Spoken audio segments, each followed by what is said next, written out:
Hello and welcome. I'm Leigh Ann Gerrans and you're watching W News, broadcasting live from the Arabiya headquarters. These are our top stories. Israeli Prime Minister Benjamin Netanyahu meets President Trump at the White House as the US ramps up pressure for a Gaza ceasefire deal.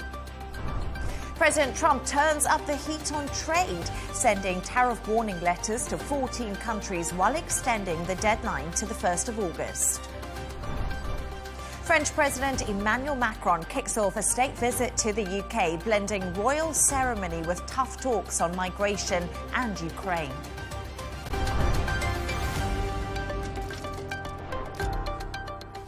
Now, Israeli Prime Minister Benjamin Netanyahu met with US President Donald Trump at the White House as talks to end the Gaza war continue. Trump expressed optimism about a ceasefire, saying Hamas want to meet for peace.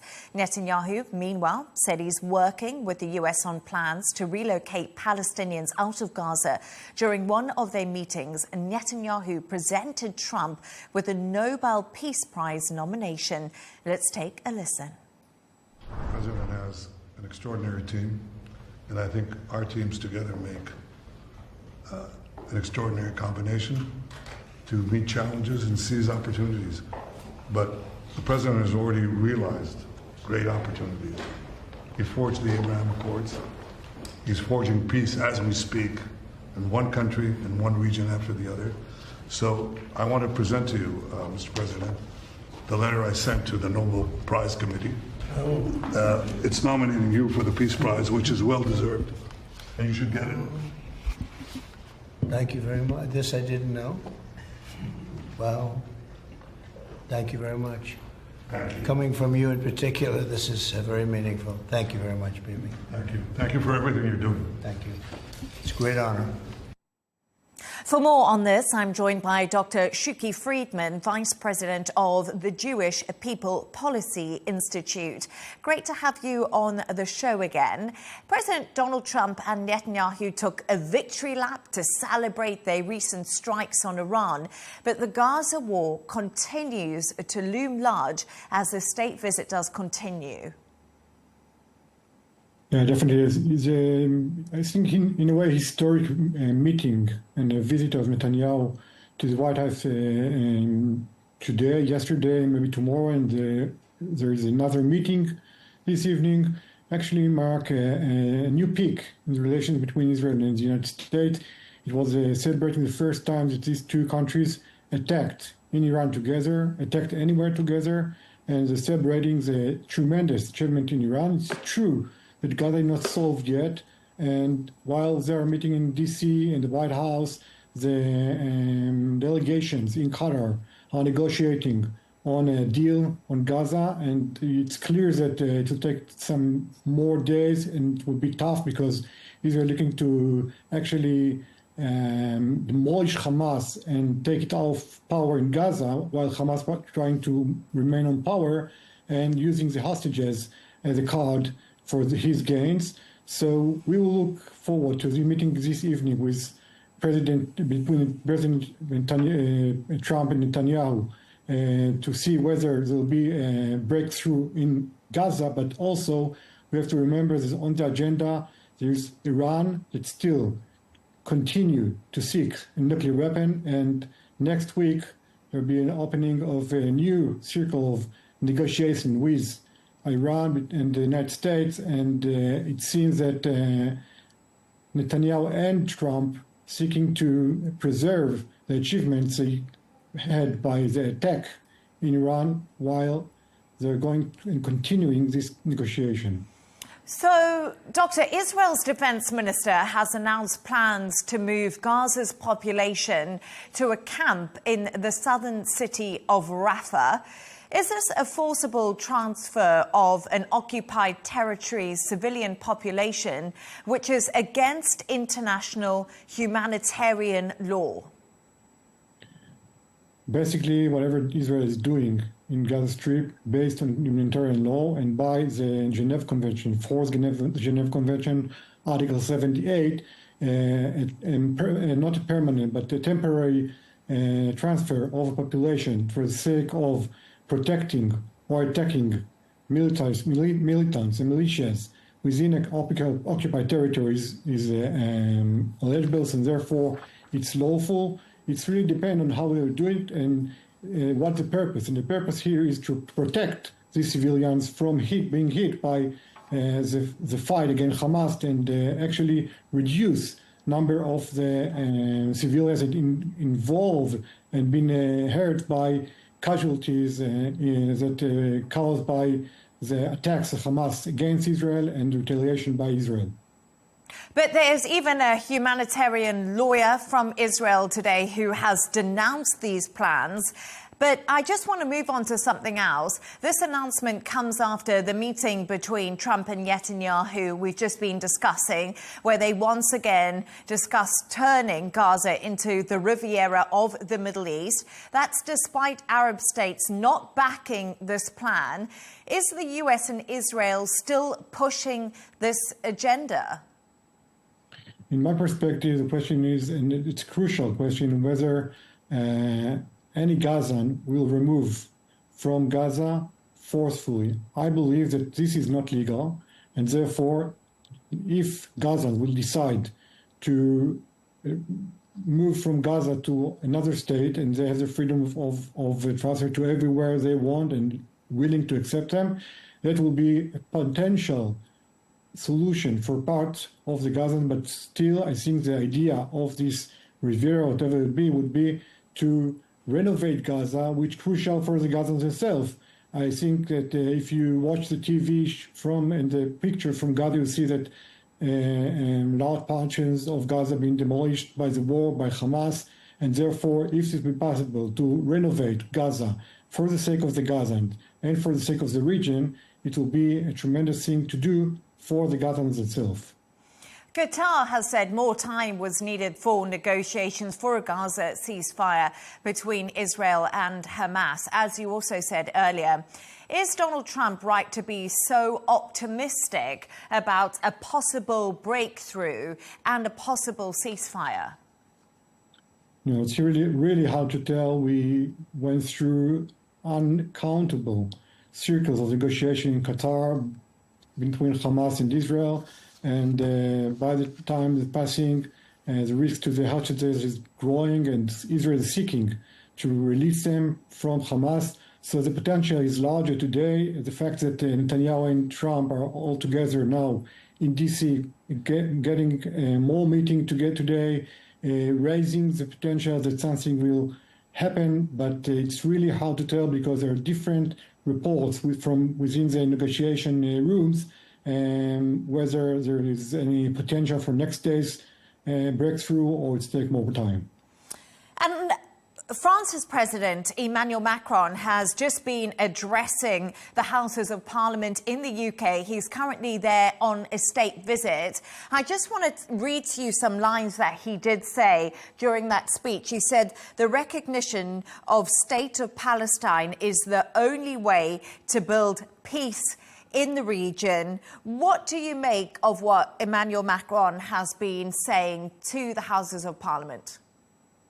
The only way to bring peace to the Middle East, and I think we also going to see a breakthrough in the Abraham Accord, maybe with Syria, maybe Saudi Arabia, is to have a solution to the Palestinians that will enable Israel to live in safe borders as a Jewish state. And a potential solution might be one day two-state solution, but recognition of a Palestinian state today will bring nothing to the Palestinians because, in fact, Israel is still in power in the West Bank, and we seek a solution that will enable Israel to be sure and be completely confident that the Palestinians are not going to attack it through the West Bank as they've done from Gaza. So basically, two-state solution is a potential future solution for the crisis and for the century conflict, but forcing this solution would not bring it to an end. Dr. Shuki Friedman, thank you for your insights and for joining the show. I'm now being joined by Dr. Sabri Sidam, Deputy Secretary General of Fatah Central Committee. Thank you so much for joining us. Hamas has confirmed that it is discussing the US-Qatar ceasefire proposal with other Palestinian factions. Is Fatah holding talks with Hamas on the agreement in place at the moment? Well, it's good to be with you. No. The short answer is no. There's no talks, no direct talks with Hamas. But certainly there's talks with the interlocutors in the Middle East, definitely the Qataris, the Egyptians, and most importantly, contact with the Americans to assess the situation as it were.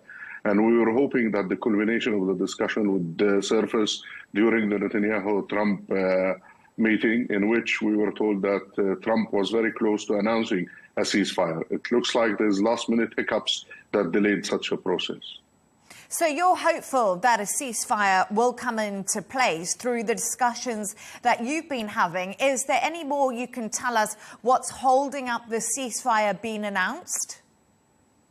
Well, let me say, just to clarify, that we have not been holding any direct discussions. As you know, I did say that we're in discussion with the interlocutor to assess the situation and see as to where the discussion has taken us. But indeed, yes, we are quite encouraged by the optimism that prevailed so far. We would like to see a cessation of hostilities, and we'd like to see anything that saves our people's lives. So what's holding this back is maybe last-minute hiccups, as I said, that are manifesting themselves by the lack or the impotence of the American administration will to reveal a plan to basically address the day after. And Israel's inability to answer big questions such as the flow of goods and support and the reconstruction material for Gaza, and also who rules Gaza, which remains to be the big question at hand. Earlier, I was discussing Israel's defense minister announcing plans to move Gaza's population to a camp in the southern city of Rafah. Now, what do you make of these plans to build what my guest was saying to me earlier, a humanitarian city to help the people of Gaza? Do you agree with the sentiment? Imagine, would the Palestinian ever agree to such a sentiment? This is nothing but really getting more into the mud. Israel is basically committing war crimes. It is insisting on committing yet more crimes by displacing Palestinians, by deciding the type of oxygen Palestinians are to breathe, and by dividing Palestine in such a manner that even Netanyahu and Trump were rejoicing last night by saying to each other that, yes, we will displace Palestinians. Yes, we have talked to partners in the region, rather, and some of them are willing to displace Palestinians. And yes, they're continuing with their Riviera project. So if anything, Israel is getting more and more into the mud of the scene.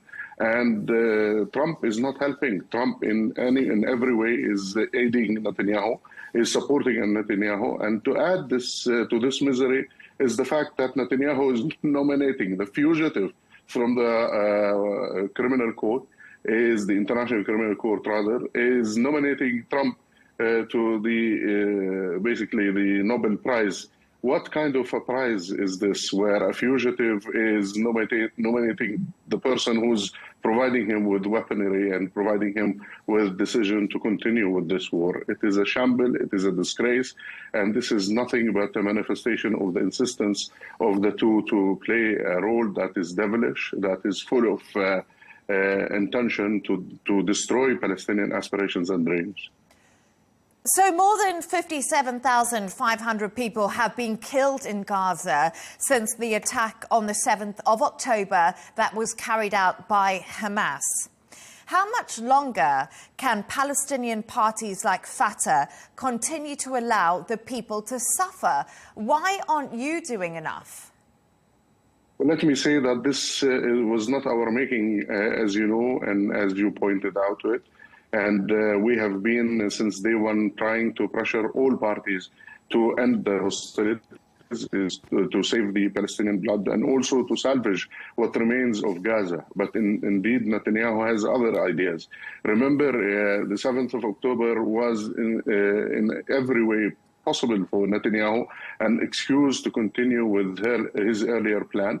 This did not come into being all of a sudden. He's been planning for 30 years the issue of displacing Palestinians, and he's doing that in the West Bank, by the way, not only in Gaza, and the issue of exterminating Palestinian presence on the geography of Palestine. So what is happening is an implementation of a much bigger project. This is not a war that's being settled. This is not a revenge that's being paid. It's rather a plan that is fixated on the idea of eliminating Palestinians, of changing the Middle East, as Netanyahu has repeatedly announced, and drawing plans that are in every way possible conducive to the prevalence of the plan of the right-wing parties of Israel to see no Palestinians and to continue to rule the Middle East on the basis of commercial merit, of continuation of the State of Israel on the blood and flesh of Palestinians at large. Doctor, there's a question that I want to ask you. I want to say, you were saying that there's nothing in place for the day after the ceasefire. And this is a big concern when it comes to these talks between the US, Israel, Hamas, indirect talks or direct talks. What is your party calling for the day after the ceasefire happens? What is your solution to end this war and to save the Palestinian people? Well, our solution has come handy. We have formulated a plan. We have presented the plan to the Arab Summit last March. It was approved by the Arab Summit. It was then taken to the Muslim countries. It was approved by the League of Muslim Countries.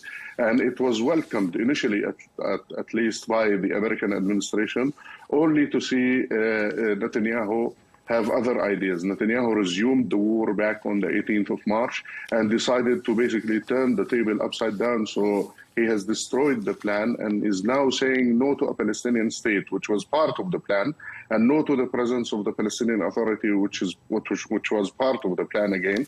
And there's no way he would accept, as he calls it, Hamasistan and Fathistan, meaning that he will never, ever entertain even the thought of Fatah being included in the discussion, let alone the plan to govern Gaza.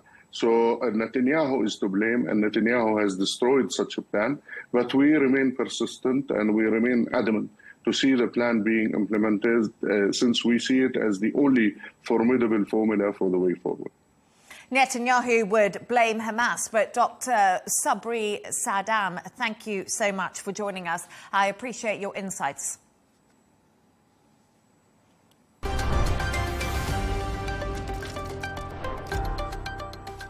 Now, US President Donald Trump is turning up the pressure on America's trading partners, sending tariff warning letters to 14 countries while extending the deadline for new reciprocal tariffs to the 1st of August. The letters outline steep new rates, some as high as 40% unless trade deals are reached. Major partners like Japan and South Korea say they are ready to negotiate.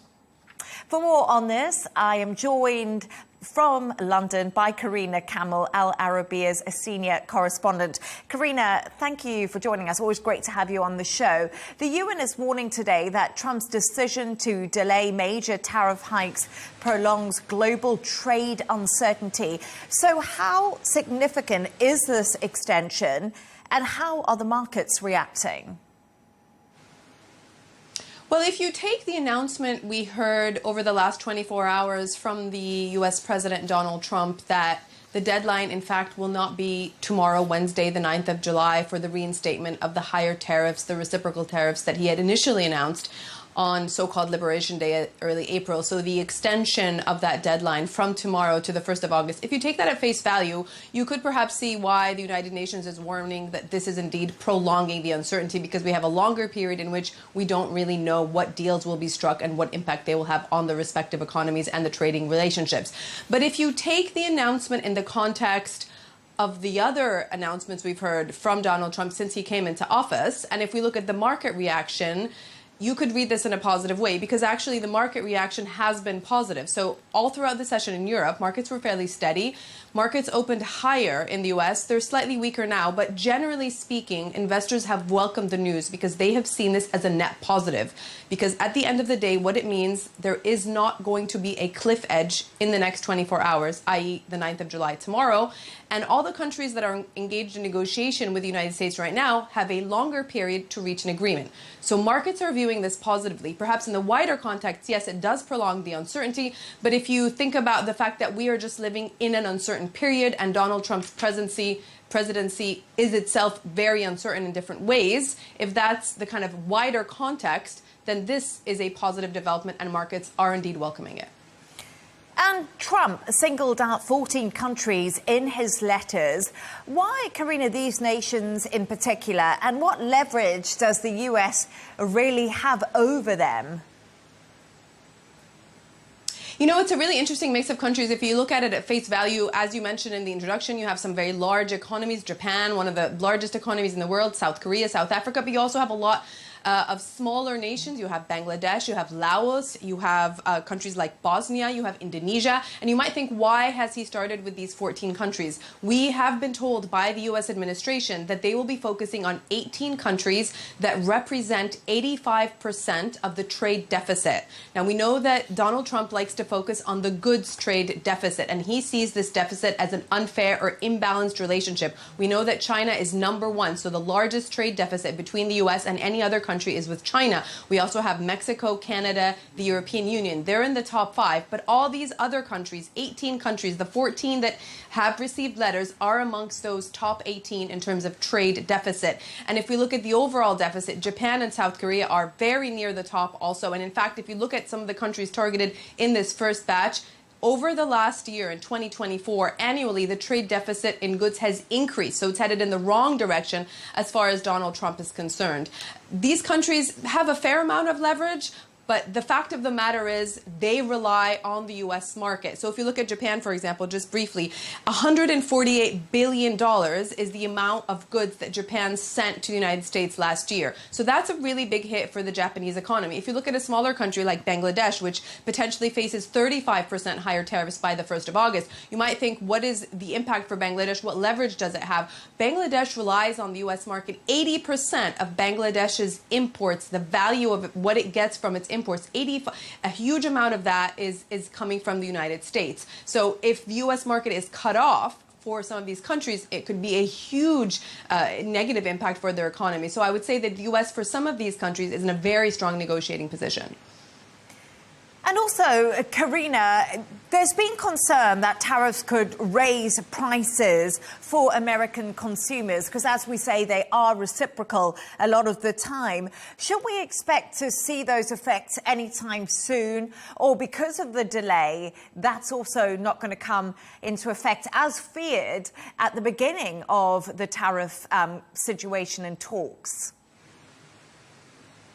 That is the million-dollar question. And even the Federal Reserve, Jerome Powell, the chair of the Federal Reserve, has said that it's very difficult for the Fed to determine the impact of the tariffs on inflation. He has said very clearly there indeed will be an impact and inflation will be higher. How much higher and when is the question that the Fed itself is currently unable to answer. And perhaps what the UN was referring to was this uncertainty will continue and therefore monetary policy also will potentially be on hold. Now, given the current situation, the markets are not expecting the Federal Reserve to cut interest rates at its meeting later this month because it is uncertain, because it doesn't know the answer to your question. Markets are looking at a higher chance of an interest rate cut in September, about 60%, which is actually lower than it was a few weeks ago. So basically, the decision is harder for policymakers to determine the impact on inflation. The answer will depend to a large extent on how companies behave. So in this uncertainty, in this void, in this wait and see, how are companies going to behave? Are they going to, companies, for example, in the United States that rely on foreign imports, will they start stockpiling inventory ahead of the holiday period, for example? Will they start anticipatory price hikes ahead of potential tariff increases. How companies react, and each company will behave differently, will have an impact on the U.S. consumer. The other thing to mention as well is, what about the U.S. consumer? Will U.S. consumers themselves reduce their spending? And that's why we're watching data like retail sales, like consumer confidence. And if those indicators show us weakness, that U.S. consumer is not spending or is delaying those spending decisions because they're worried that prices will go up in the future, so they better keep their discretionary spending down, that could also have a negative impact on U.S. activity. Well, Karina, as we know, Donald Trump definitely wants Jerome Powell to cut those interest rates, so I'm sure that's another conversation we'll be having soon. Karina Kamel, Al Arabiya senior correspondent. Always great to have you on the show. Thank you for joining us.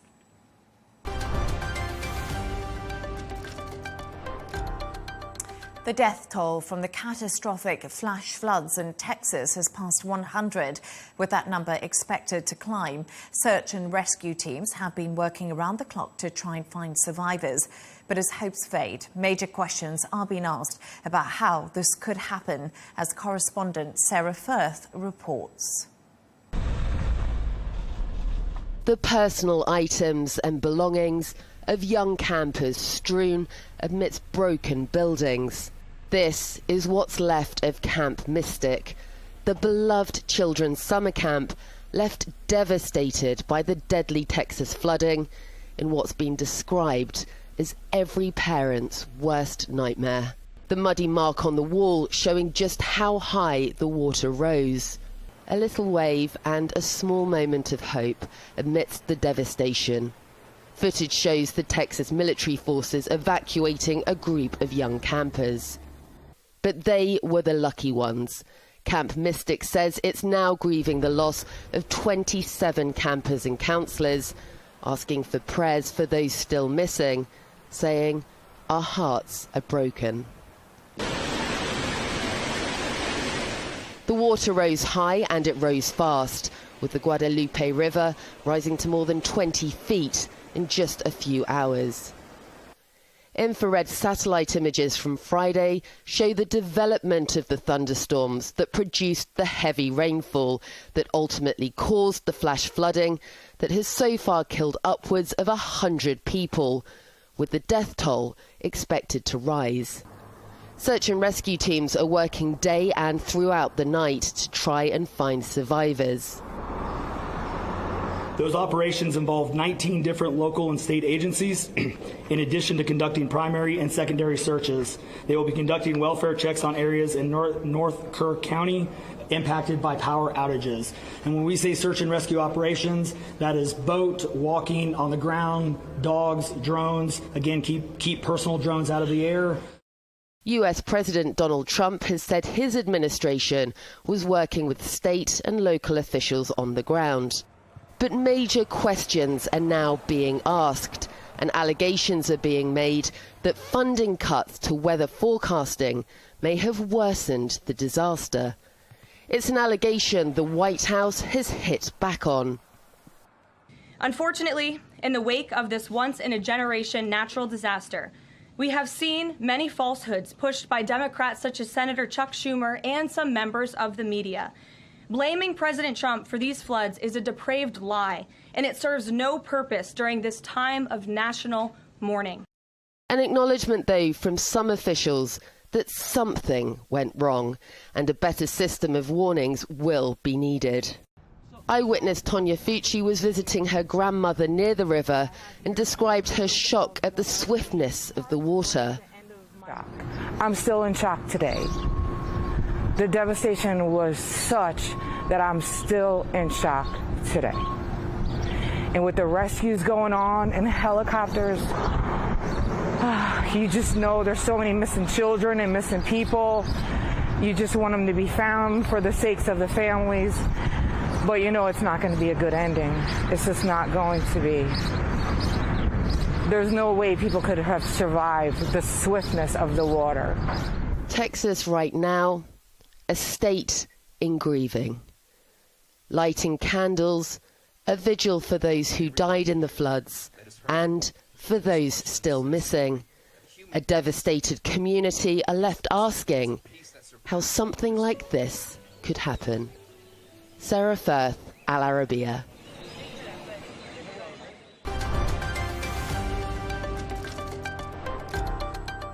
Let's take a look at some of the other stories making the headlines today. The US plans to send new defensive weapons to Ukraine. This comes after the Pentagon halted the delivery of arms such as air missiles. US President Donald Trump said the new shipments will help Ukraine defend itself against intensifying Russian advances.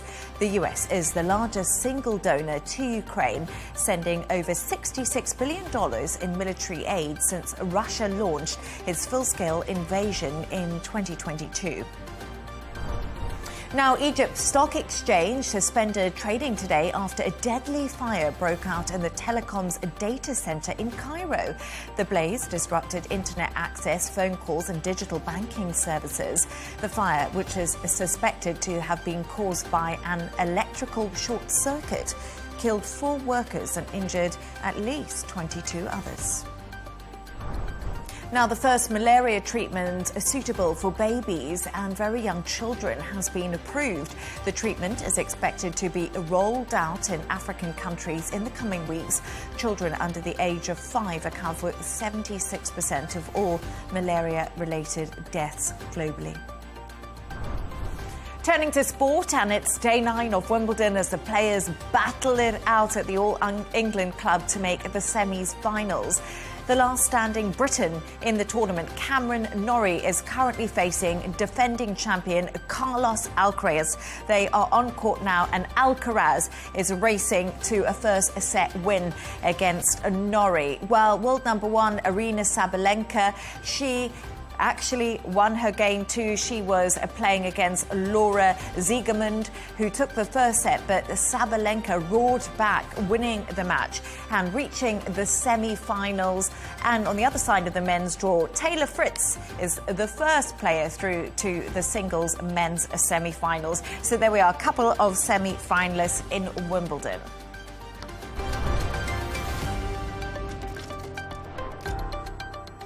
French President Emmanuel Macron and his wife have begun a 3-day state visit to the UK. They've been given a full royal welcome. They were greeted by Prince William and his wife when they landed, and the King and Queen are hosting the couple. Macron has just made a speech in Parliament and said the recognition of the state of Palestine is the only way to build peace in the region. For more on this, I'm joined from France by French senator and author Nathalie Goulet. Nathalie, a pleasure to have you on the show. So, Emmanuel Macron, as I said there, was given a full royal welcome, including a carriage procession and a guard of honour. Will King Charles help rebuild the UK-France relationship, as all the pomp and ceremony was definitely out today? Obviously, yes, and thank you for having me on the program. Yes, obviously it's a very important visit, and I think it's a very important time for the friendship between UK and France, obviously. So Macron has been addressing Parliament, migration and Ukraine high on the agenda. What did you make of his speech? Because it seemed to be like the plan is really for the UK and France to work together to protect international order. Well, but, you know, in this very unpredictable time, I think that we need our ally, whatever is Brexit or not, but we need to recover this trust and work together with UK. And I think that we will have a very important summit tomorrow, which will also be very important. And obviously on Ukraine, but then on Palestine, Iran. I mean, we have so many disturbing time in so many areas that we need our neighbor next to us and work together. And Nathalie, let's just talk a little bit more about Brexit. Did we get a sense of how President Macron views Britain's role in Europe after Brexit? This appears to be, like I said, about royal ceremony, but how heavily will politics feature in these discussions? Because this seems to be the rebuilding of UK-French relations after we did see the Brexit deal and the Boris Johnson government. Yeah, but you know, the Brexit was not against France. The Brexit was against Europe. And if you look carefully to the result, whatever is with Europol, whatever is the judiciary cooperation, police cooperation, security cooperation, the level of understanding and the level of cooperation is still very high. So there is nothing broken between France and UK. It was a breach with the European Union and unfortunate, obviously. So I don't think it's nothing against France. Oh, sorry to interrupt you. Well, thank you for clarifying that. But I just wanted to also ask you about migration. Now, this has been a really big topic within the UK and within France, because we see the rise of the far right. We've seen that in France and in the UK with the Reform Party. And migration has been a pretty big deal when it comes to political parties and the polls. Now, can the UK and France work together to tackle illegal migration and get the number of boats down? Yeah, but you see the story on the side of those small boats, and we have a very high number this year for the 6 first months. But I would like to underline something, that all the illegal migration, it's a criminality, and we have now 7 billion euro of money laundering and dirty money coming from those migrations. So in addition to be a human problem, a political issue, it's also a security issue. It's why we need absolutely to work together. And President Trump is currently hosting Benjamin Netanyahu as they discuss a Gaza ceasefire deal. And today, Emmanuel Macron, while he was addressing Parliament, he said recognition of State of Palestine is the only way to build peace in the region. What do you make of Emmanuel Macron's comments? Is he correct? Well, you know that he was planned to make an announcement on June 18 in United Nations with the Crown Prince Mohammed bin Salman. And one of a sudden, Netanyahu decided to bomb Iran. And then they postponed this meeting. But something is definitely in the pipe for some recognition. Sooner or later it will come. It's in the mind of our president and for the two-state solution. But then you remember what happened around June 18. I don't think it's a fortuity. I think something happened because this announcement was planned. So I think he has this strong idea for recognition, yes. And also, if we just have a look at the war between Russia and Ukraine, that is ongoing. Emmanuel Macron has been very firm in his stance to support Ukraine throughout this war. And he's also said that Europe will never abandon Ukraine. How are Europe actually going to stand in and give enough weapons to Ukraine? Because we know the US right now is probably the most important backer when it comes to Ukraine. Well, but you see what happened with the President Trump. One day is in, one day is out. So we need some reliable solution, and I think that Europe will help. You know that we will increase the level of help and production of weapons, and I think that we have to be in accordance to what happened with UK on this subject, because it's a question of security for Europe, and then a question of legality and international law also. So I think that we will maintain this support for Ukraine. And if I can just ask you, you know, we see Emmanuel Macron on the state visit to the UK. He's been heavily involved in the coalition of the willing, backing Ukraine. He's been on the international stage. But Natalie, things aren't good for Emmanuel Macron back at home in France, especially according to the polls.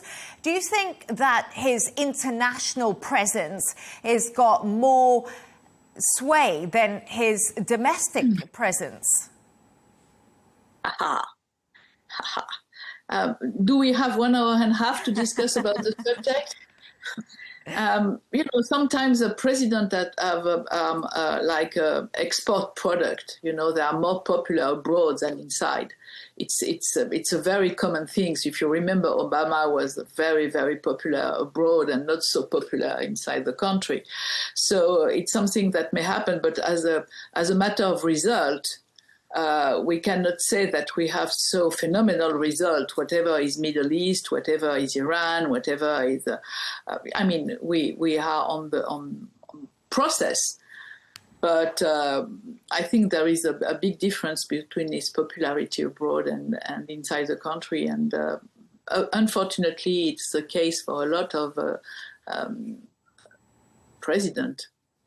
Another president that, or prime minister, was Justin Trudeau. I always remember the Canadian Justin Trudeau, so popular abroad, but not very popular at home. Very good point. Yeah, you're completely right, Natalie. Yeah. Natalie Goulet, I wish we had an hour and a half to talk about it, but sadly we are out of time. But it was absolutely brilliant to have you on the show. Just one point, there is also a very, very important issue regarding fighting the financing of radical Islamism and the Muslim Brotherhood. And I think it will be on the table tomorrow between the two Ministers of Interior. We heard it here first. Thank you so much, Natalie. A pleasure to have you on the show. My pleasure. Thank you. A reminder of our top stories. Israeli Prime Minister Benjamin Netanyahu meets President Trump at the White House as the US ramps up pressure for a Gaza ceasefire deal. President Trump turns up the heat on trade, sending tariff warning letters to 14 countries while extending the deadline to the 1st of August. French President Emmanuel Macron kicks off a state visit to the UK, blending royal ceremony with tough talks on migration and Ukraine. And that's all from us on W News. Don't forget to subscribe to our YouTube channel and also follow us on X. G&T with Tom Burges Watson is coming up next. Plus, we'll be back in a couple of hours with W News Extra. Goodbye and thank you for joining us.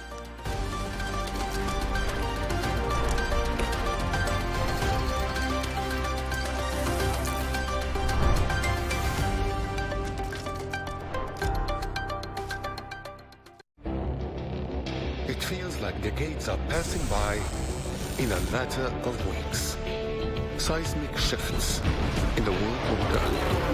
Never, ever will be part of America. With so much happening and so much noise. Whether it's political upheaval, Canada has been ripping us off for years. Economic shifts or social movements. And no one wins from tariffs. I think America can be more friendly to the rest of the world. The in-depth analysis and all the latest developments across the globe. To have an inclusive policy together. The meetings with Hamas gave me some hope. We're in another nuclear arms race. The most important development straight to your screen. Welcome to the dressing room. I'm on my own. I need backup. And an insightful look at the issues shaping our world today. It was not going to happen, that war, and it happened. Join us on Arabiya News, where the world talks.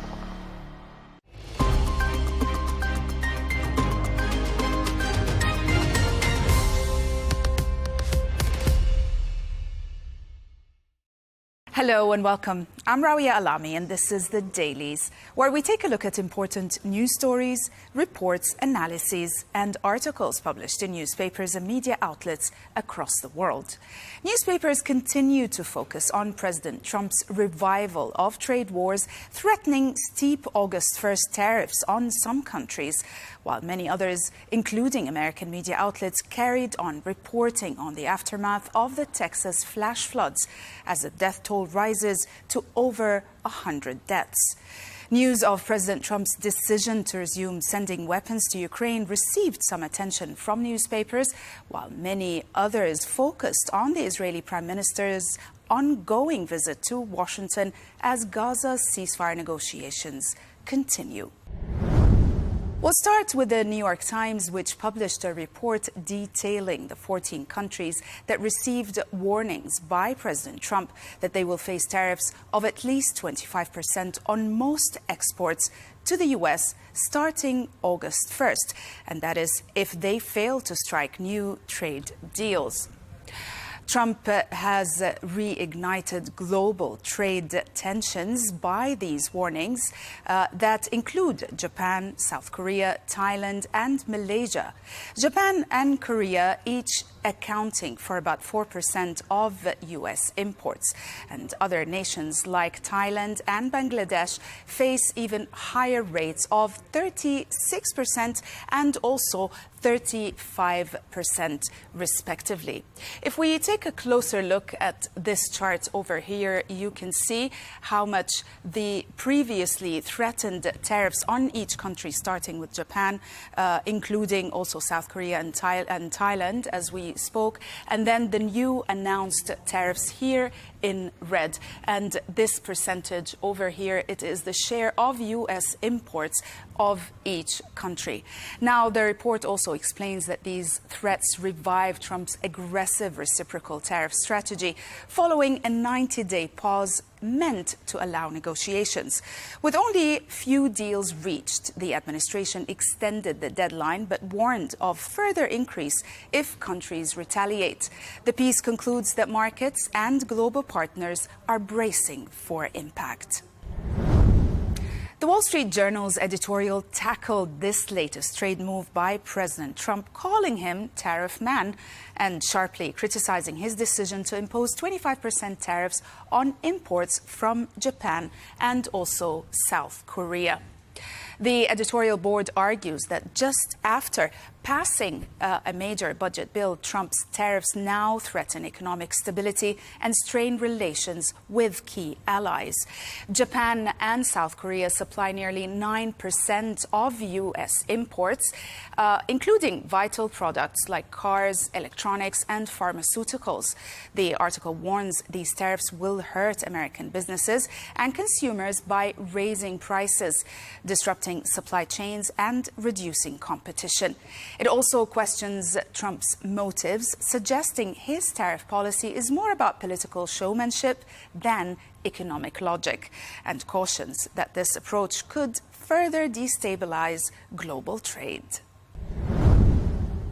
The Telegraph reported on Iranian President Masoud Pezeshkian's explosive claim to Tucker Carlson in an interview that Israel tried to assassinate him during the recent conflict, while also expressing openness to renewed U.S. nuclear talks if trust is restored.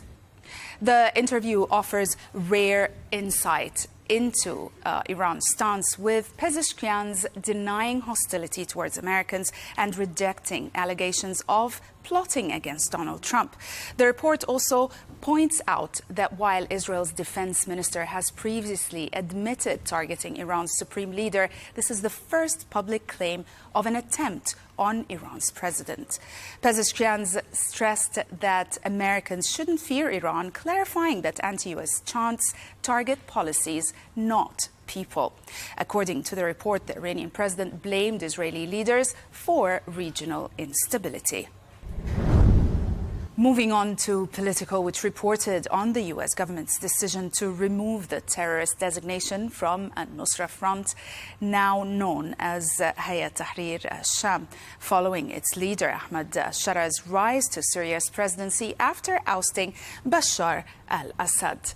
The report highlights that the move aligns with President Trump's recent order to lift sanctions on Syria, aiming to support the nation's path towards stability and peace. Secretary of State Marco Rubio stated the revocation follows HTS's announced dissolution and Syria's commitment to fighting terrorism. HTS, previously linked to Al-Qaeda, now claims independence. Trump praised his meeting with al-Shara, expressing optimism about Syria's future. The report concludes that the decision signals a significant shift in U.S. policy towards post-Assad Syria. Ghassan Sherbel wrote in Al-Sharq Al-Awsat exploring the dynamics of Israeli Prime Minister Benjamin Netanyahu's visit to the U.S., emphasizing the ritual of deference shown to President Trump, portrayed as the guarantor-in-chief of regional stability. The article highlights how Netanyahu credits Trump's support for enabling Israel to reshape the Middle East security landscape, weakening Iran's influence and curbing Hezbollah's reach after the fall of Syria's Assad regime. The piece details shifting alliances with Syria, Lebanon, and even Iran now seeking U.S. guarantees. While Gaza and Lebanon are seen as diminished threats, Iran remains the central challenge. The article concludes that Netanyahu seeks continued White House backing as both allies and adversaries look to Trump for assurances in a volatile region. While the Washington Post reported on Tesla's supporters calling on its board to restrain Musk as he plunges back into politics, it also published an article by Jim Garrity questioning whether Musk's New America Party can challenge the dominance of Democrats and Republicans. Musk, frustrated by Trump's spending policies, claims his party will offer a real third option and plans to focus on a few critical congressional races. However, the article points out that while many Americans say they want a third party, nearly all votes still go to the two main parties. Past third-party efforts have failed to win major races, and Musk's blend of fiscal conservatism and social liberalism appeals to only a small portion of voters. The author concludes that Musk's party faces major obstacles in changing the political landscape. As the death of the Texas flash floods rise to over 100 deaths, The Times published a special report detailing the devastation in maps and also videos. The video shows how the Guadalupe River was rising about 10 meters in an hour, laying waste to large areas of central Texas. The report highlights that central Texas's Guadalupe River Valley is in fact notorious for deadly flash floods, a risk heightened by urban growth and climate change. It goes on to say that despite warnings and also emergency preparations, river activities continued as officials feared overwarning would reduce future compliance. The report also includes a chart showing the dramatic rainfall rise since the 4th of July in this area. And it also shows satellite images of Camp Mystic, which is an all-girls summer camp near Hunt in Texas. Of course, that was among the first sites to be devastated by the sudden Guadalupe River flood. With 750 young campers present, the rising waters struck overnight, leading to the confirmed deaths of 27 campers and counselors. Despite heroic efforts and some dramatic escapes, by Monday, 10 girls and a counselor were still missing as recovery operations continued.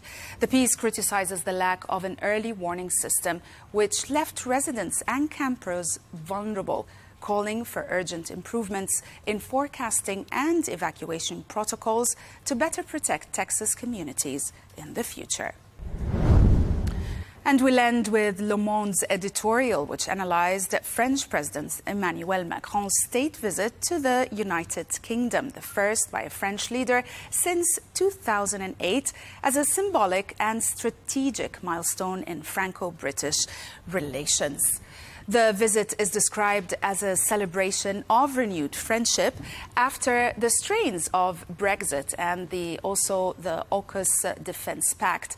The article highlights how recent political changes, such as the rise of Labour's Keir Starmer, have enabled a diplomatic thaw, with both nations seeking closer European cooperation. Without reopening Brexit wounds, that is. The piece also highlights that defence collaboration is emphasised with France and the UK as Europe's only nuclear powers and UN Security Council members, positioned to lead on Ukraine and continental security amid US unpredictability. That's it for today. Thanks for watching.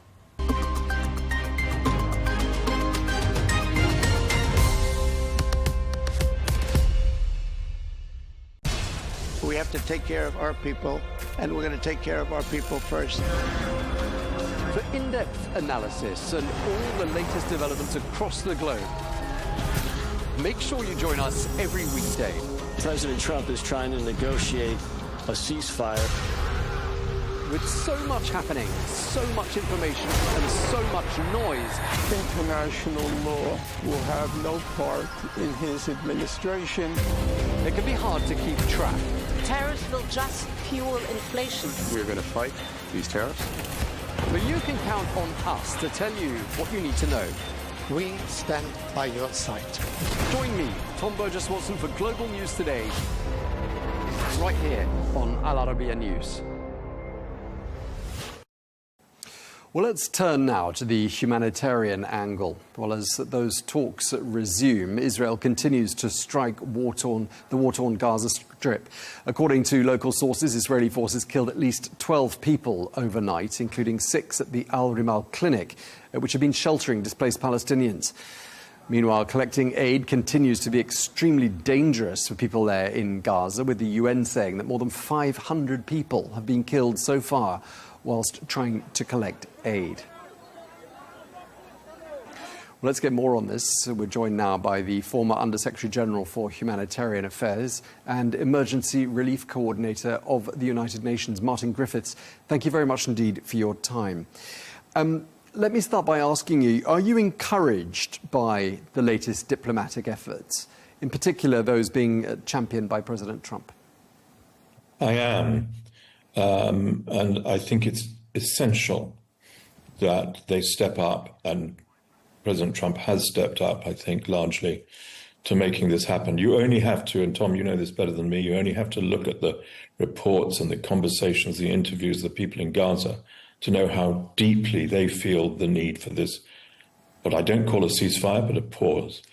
We need to get aid in, we need to get fuel in, we need to get food in, and we need to do it properly. So if this deal can come through, at least for the pause period of 60 days, and if the aid arrangements for delivery are not poisoned by being a part of an Israeli strategy, then I think it's most welcome. It's not sufficient, but it's welcome. Do you think it's an exaggeration to say President Trump single-handedly has the power to stop this conflict? You know, I never really know the answer to that. It's a huge central question.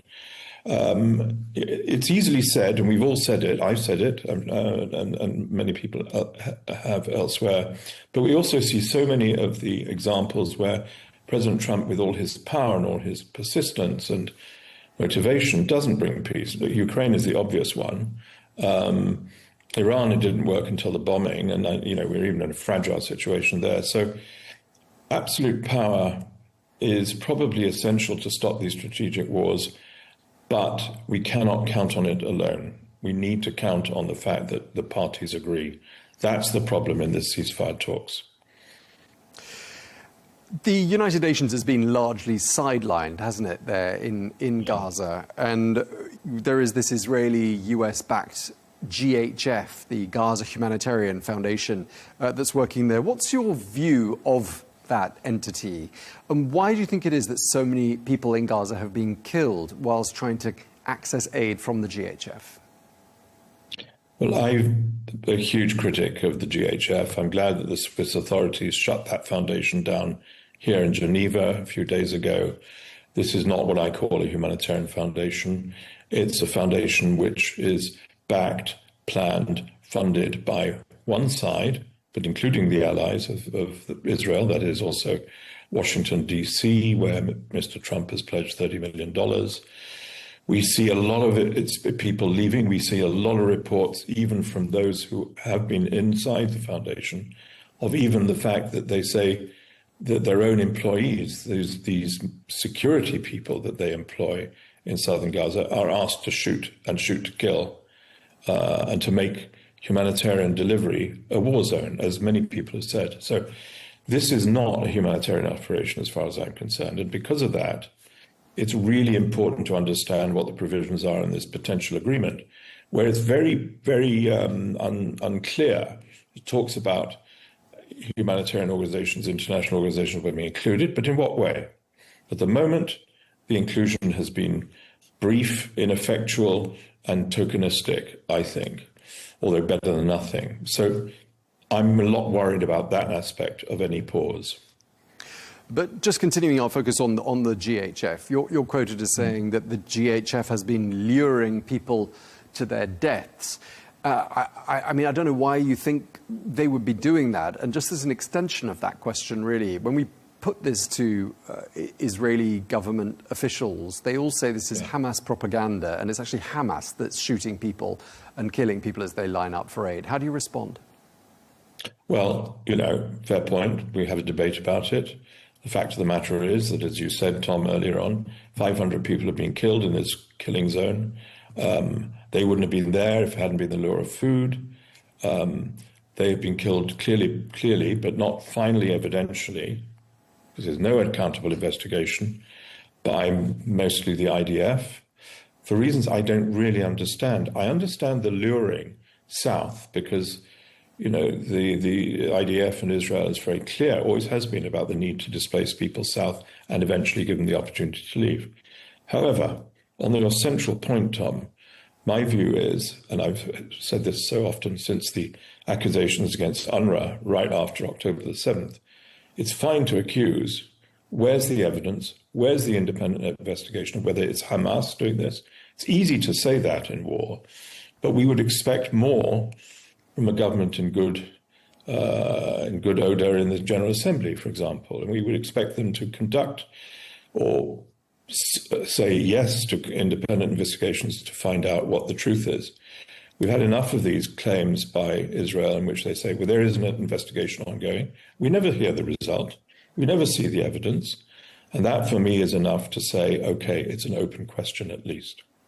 And of course, one part of accountability in any conflict zone would be, you know, the journalists playing their part in tracking events, in recording events, documenting things. And of course, we're not there. We're not allowed in. I mean, how much of a difference do you think it would make having journalists from the international media on the ground in Gaza? And why do you think Israel's not letting them in? It would make a huge difference, Tom. I'm a sort of huge, maybe belated in my life, devotee of the need for media and the need for free information. It's not at odds. It's central to our international norms, and it's central to the prospects of the people of Gaza in this case. Sudan is a similar case, as you know. And the reason why I think they've been excluded in both countries is because there is an appetite not to allow the international community to see the truth. Obviously, there have been a lot of television reports by other channels, but also through you, about what's happening, and testimony. The doctors have been absolutely heroic in these senses. The doctors in Gaza documentary is a vivid recent example.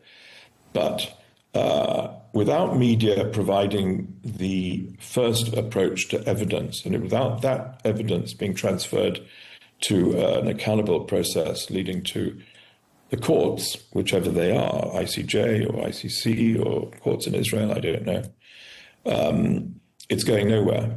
And it defeats hope. When you have journalists expressing the views of the people in conflict anywhere in the world, it creates hope, of course, for the future. Sure, and it means people's voices are being heard. And if we were on the ground in Gaza, we'd be able to find out for ourselves whether those Israeli claims that UNRWA, for example, is entirely complicit with Hamas. That's something we're told time and time again by the Israelis. Again, no evidence. We have no way of knowing. But help us put that one to bed. Put that idea to rest for us, will you, sir? Look, I think that it's unequivocal. It needs more lobbying as well. It needs more international attention to the fact that the absence of media leads to suffering and tragedy and unaccountability. We need a process to do that, to go there. Just as we need, by the way, Tom, in a similar vein, a process which in general, but also particularly in Gaza, provides a process for accountability for killing humanitarian aid workers. You know how much of that they have lost, doctors, medical staff have lost in Gaza. That gap between aspiration, let's get journalists in, let's get aid workers protected, let's get doctors protected, and doing anything about it is yawning. It's not being done. It's one of the many things about impunity and accountability which I fear is not happening in Gaza, and as a result, there is a precedent for it not happening elsewhere. And of course, if we were there, we'd be able to find out whether indeed Hamas was complicit in stealing food aid, which is something else we're told time and time again, but we haven't been able to find out for ourselves. We have no way of knowing.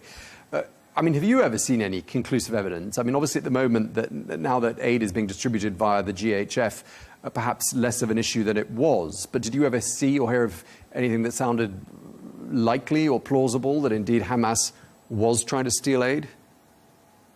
None that I've seen, right since, as you said, from the beginning. I was involved in my United Nations position in working with UNRWA on those very original accusations, and the Secretary General commissioned various inquiries, none of which produced any evidence. Israel was asked for evidence the whole time, nothing came forward. So I haven't seen it, but what I would say, or I think what we need to understand, of course, is that in this conflict, Hamas is one of the protagonists, and they have a specific and often violent strategy to achieve those objectives.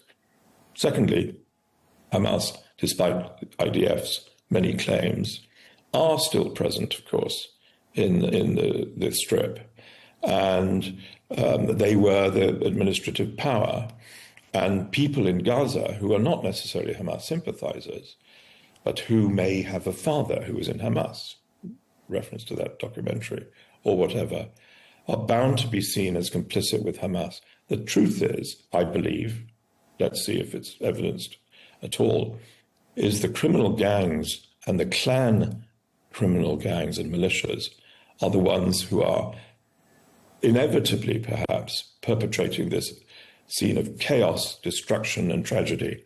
All the UN stocks coming in, and pitifully few as they are, have been looted. Trucks come in and it's looted completely. Drivers are shot. And this is because of the criminal environment that the Gaza Strip has been reduced to by this appalling war. And it's understandable. We see it in lots of parts of the world, but it ain't good. You're quoted as saying that Israel's approach to eliminating Gaza could build a generation of jihadists. What did you mean by that? Well, I think that it's natural for any people anywhere, if they survive this horrible, now long months, 17 months of war, 21 months of war, and the blockade of 17 months. If they survive it, their families, their descendants, their current children are not going to be very good at producing mutual security. And as we know, Tom, it's only mutual security that works. Thus, Israel's security is dependent on an engagement with the people of Palestine, and the region depends on that as well. Trying this, I think, hopeless task of trying to eliminate an armed group, and I've worked with armed groups for 50 years, as you know, produces jihadism, produces a new desire for revenge. Who wouldn't? Who wouldn't want that? So what we need to do, and hopefully President Trump and others will be actually paying some attention to this, not just on the fact that it should not fail after 60 days, as the last one did. It should address the conclusive issues, and it should address the issues of accountability. I fear, Tom, what's going to happen is we'll get a pause, but we won't get a peace. You've described the situation as genocide. At least that's what you're quoted as having said in the past. Do correct me if I'm wrong. Who bears responsibility for that genocide, and what should happen to them? I think responsibility for genocide is principally here the Israeli attack on the people of Palestine and Gaza. There's no question about that. There's enormous numbers of evidence and people, lawyers and others who come forward on that. There remains a dispute among lawyers, not with me, not for me, as to whether it's conclusive, and only the International Court of Justice can say this. But the fact of the matter is, it's perfectly clear this is a genocidal war in Gaza and in the West Bank increasingly, as you know. Now, what needs to be done about it, I think, is back where we started, is having a process of independent investigation and accountability and leading to indictments. It shouldn't be just a sort of a topic of diplomatic discussion or diplomatic evasion, as is so often the case. It has to be one of engagement. And why isn't that done? That's what I don't understand. Why don't we have governments in Europe and elsewhere saying we need an investigation, it should be independent, and we'll commission it? I was just looking to see, what we'd heard from the UN Secretary General, Antonio Guterres, in the last few days on the issue of Gaza. And the answer is not very much. The last quote I can find from him is his spokesperson on Thursday expressing concern and saying that Mr. Guterres, this is a third party speaking on his behalf, saying that Mr. Guterres is appalled. Why isn't someone like him more audible on this issue? I don't know. I know him quite well, and I have a high regard for him, of course, from the time I worked for him. But somehow it's not travelling, is it? His remarks, some of which have been very cutting, very deep, but it isn't travelling. And I'm not, it's not his fault so much as the state of the United Nations and the state of state support. When we look at places in Europe, governments in Europe expressing concern, as you say, like Guterres, or it being appalling, it's not enough. We need to take action, and everybody has said action, not words, please. Concern is a dilatory and distractive way to approach the needs of the people of Palestine. And the point about the people of Palestine's needs is that these are closely watched around the world. As many people have said, what happens in Gaza won't stay in Gaza. I believe that profoundly to be true, and I think we're beginning to see evidence of that elsewhere. Sudan is another example. So don't just say it's appalling and unacceptable. Start with that, but then say what you, in this case, the Secretary General, you, in this case, Prime Minister Starmer, you, President Macron, you, Brussels, are going to do. That would be welcome. That would be a change. OK, so you seem to be saying that the UN Secretary General perhaps ought to be saying and doing more than having his spokesperson use the word appalling on Thursday and not a lot since then. I think, yes, I'm saying that fundamentally, I think. But I'm also extremely aware from the time that I was in the UN and worked for him, including on Gaza, as you know, about the fact that he's very conscious that Israel has lost confidence in the UN, rightly or wrongly in my view, in terms of what's happening in Gaza. He famously said at one point publicly that the UN would not be, he would like more, but the UN would not be acceptable in the cause of reconstruction in Gaza, the future of Gaza, because of this essential veto from Israel. So I know that he's trying to balance his obligation to a member state, Israel in this case, and his obligation to the norms that created his post and his organization. We can debate, I can certainly debate whether that balance is right or wrong. But we need at the moment, I think, courage and commitment and relevance rather than a retreat into concern. And just lastly, I mean, if we make the assumption that President Trump does have the power to put a stop to this, and, he is, of course, meeting Prime Minister Netanyahu at the White House for the third time this year today, what would be your message to him? What's your appeal to President Trump? I think my first message would be make this deal happen because the people of Gaza are desperate. The attendant message is be aware that if, as the guarantor in the draft of the agreement, you fail to make sure that it does not go beyond 60 days and that it does address the future of Gaza and the freedom of the people to choose their rulers, that will not be a success. That will not be peace. It will be a pause. And as we discussed, Tom, pause is good, but we need more. And if he manages, do you see him winning the Nobel Peace Prize? I think there are a lot of candidates for the Nobel Peace Prize. The doctors of Gaza would be an obvious example. I'm all in favor of everybody getting a Nobel Peace Prize if it encourages them to do the right thing. So let's hope. Okay. Martin Griffiths, former Under-Secretary General for Humanitarian Affairs and Emergency Relief Coordinator at the UN. Thank you very much indeed for your time, sir. Thank you very much.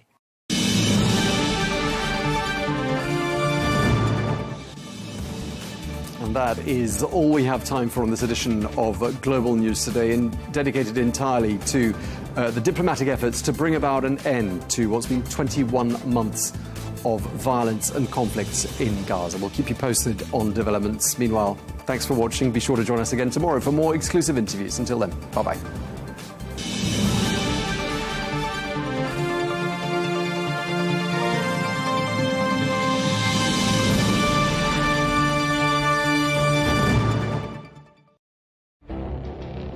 It feels like decades are passing by in a matter of weeks.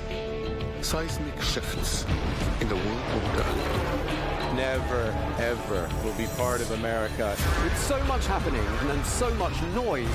Whether it's political upheaval, Canada has been ripping us off for years. economic shifts or social movements, And no one wins from tariffs. I think America can be more friendly to the rest of the world. For in-depth analysis and all the latest developments across the globe. To have an inclusive policy together. The meetings with Hamas gave me some hope. We're in another nuclear arms race. the most important development straight to your screen. Welcome to the dressing room. I'm on my own. I need backup. And an insightful look at the issues shaping our world today.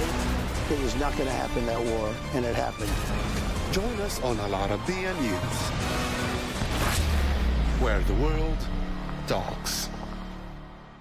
From the White House to Gaza, Kyiv to Beijing, elections, economics and the environment compete with conflicts and other complex issues for our attention. In an age of fake news, deepfake and artificial intelligence, they've got to have a vote and a say. It's important to look beyond the loudest voice to understand the truth. From newsmakers to groundbreakers, My campaign is going very well. Presidents, prime ministers, princes and peacemakers, and cultural tastemakers. As Arabs, as Middle Eastern, we're too emotional. Join me on the Riz Khan Show for empowering conversation.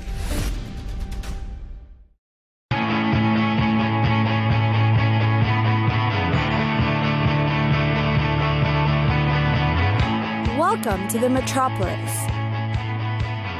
the big city. This is where tech, trends, and culture meet. Meet the people. See the sights. Walk the city streets. And experience the lifestyle.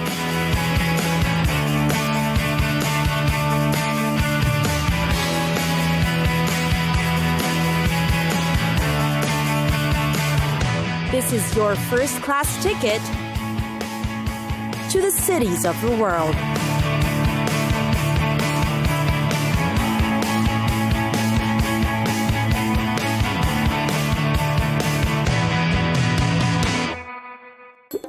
Miami.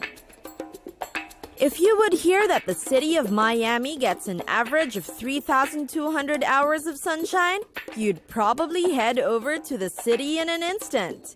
The winters in Miami, in fact, are sunny too. Because of this, Miami has become known as quite a cheery city. Aside from the endless sunshine, there are many other reasons to explore the city. First are the beaches. A laid-back and easygoing city, you won't resist its beautiful beaches. Each one has its own characteristics, advantages, and attractions.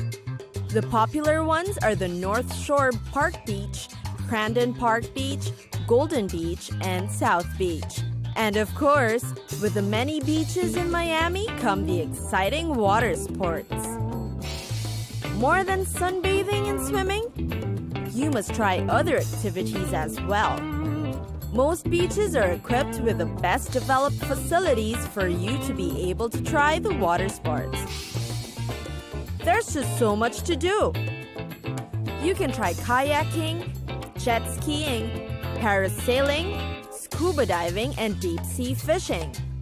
Tourists also like to take lessons on windsurfing and parasailing. Then there are also the Everglades, or the tropical wetlands just right outside Miami. Lucky if you'll spot an American crocodile and Florida panther. It's a great place to see, observe, and experience nature closely. When visiting the Everglades, head to an alligator farm to enjoy an alligator show. This is truly a one-of-a-kind and thrilling experience. Knowledgeable experts will teach you how to handle these creatures of the swamp and show some simple catching techniques. What can be more exciting than feeding an alligator and taking a photo with him? Miami is also quite an artistic city. It has become an excellent destination for esteemed artists and art galleries from all over the country. It's also notable how Miami's museums and art galleries aren't the usual stuffy and intimidating types. The place's friendly ambiance allows visitors to really learn about the arts. Other interesting destinations in Miami include the Lincoln Road, a place for upcoming artists in the 80s. Today, it's where you can shop for cute things. There are chic bookstores, cafes, and yes, clothing stores for you to see.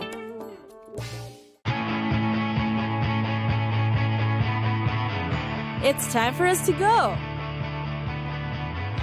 Pack your bags and get your tickets ready. And we'll see you on the next destination. Catch us again next time on Cities of the World.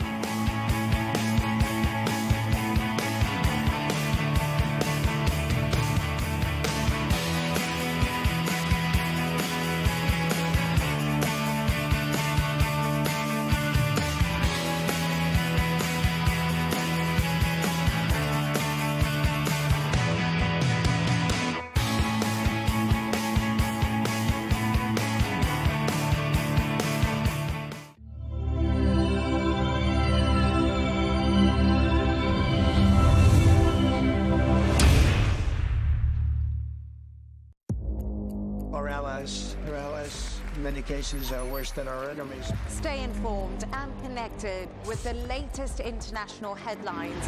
There obviously is a risk. From breaking news to in-depth analysis, it would appear that this war is coming to an end. Who buys this stuff? Investors, pension funds. we deliver the most important developments straight to your screen. Iran always wanted to deal with militia. Join us for compelling, expert-driven conversations. A curfew order has been established. And an insightful look at the issues shaping our world today. There are a lot of proposals about European architecture for security. I'm Leigh Ann Gerrans, and this is W News. We dealt with this when I was Chief of Staff in the first term. Where you don't just hear the headlines, you get the full story.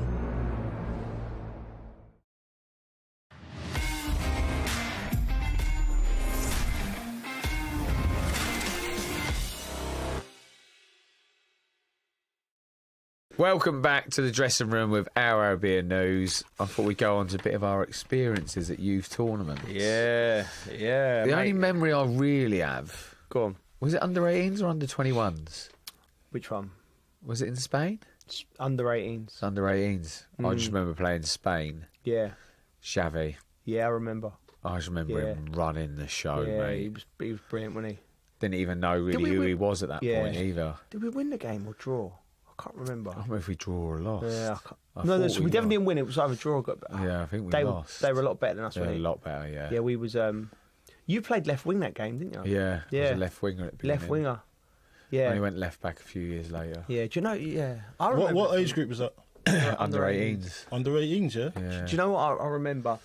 About under 18s tournaments and the structure, because I went to see the FA about 5 years ago, and they showed me how they work with all of the different age groups. Like 15s have got like loads of coaches. They've got a fitness coach, sports scientist, psychologist, multiple coaches. There's like a whole, it's really structured. And so they go there, they've got the tracksuits, and they go and play for England. They get loads of experiences all over Europe, sometimes South America.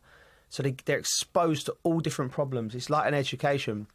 When I went to the under 15s, right, it was a separate entity with it was England Schools FA.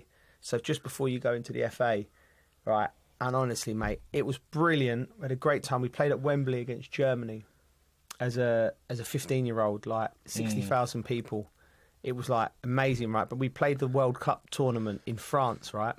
And I don't know what happened to the budget, but we ended up we was in a hostel. Like, do you know what I mean? Like, honestly. So they dropped us off on a coach, like, what, backpackers, right?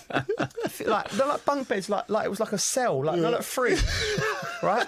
And the worst, right? And then you go, and it was like soup and rolls for lunch. And I remember like the soup and rolls for lunch. Yeah, like there was not a lot, like dry was there pasta. any butter? I can't remember. It was about 30 years ago. But like, and my mum and dad they come and watched us play. Made a little bit of a holiday of it. They'd never been to France. Took the kids, drove down there, and they were living better than you, mate. They come to see us at the hotel. Mum's like, where they put you? And another thing with the dignitaries, they were at another hotel, is like it? 5-star around the corner. Oh my gosh! And so like you still think it's great as a kid because you're there to play football. We ended up, I think we got to the quarterfinals, and we lost to Holland. But that was my one and only experience of a tournament. Until I got to that one at 18. So I think these lads now are winning the 21s. I reckon if you ask them, how many tournaments have you played if they've been through the system? It'd be like 20, 30 tournaments. And everyone would have got better and they'd have had video. We were just like turning up off, like it was like proper, like it was just different back then, wasn't it? Yeah, it wasn't like a team, was it? I don't think.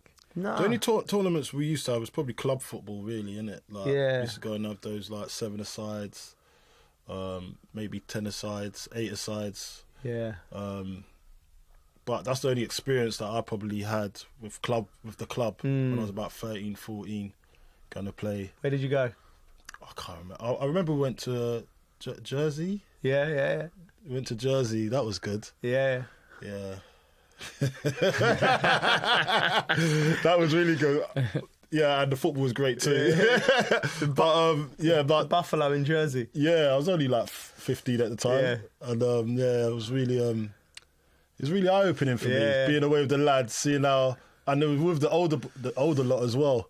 So just seeing how they functioned in that capacity, and it was a big learning curve for me. Do you reckon it's harder now for a younger player to come through?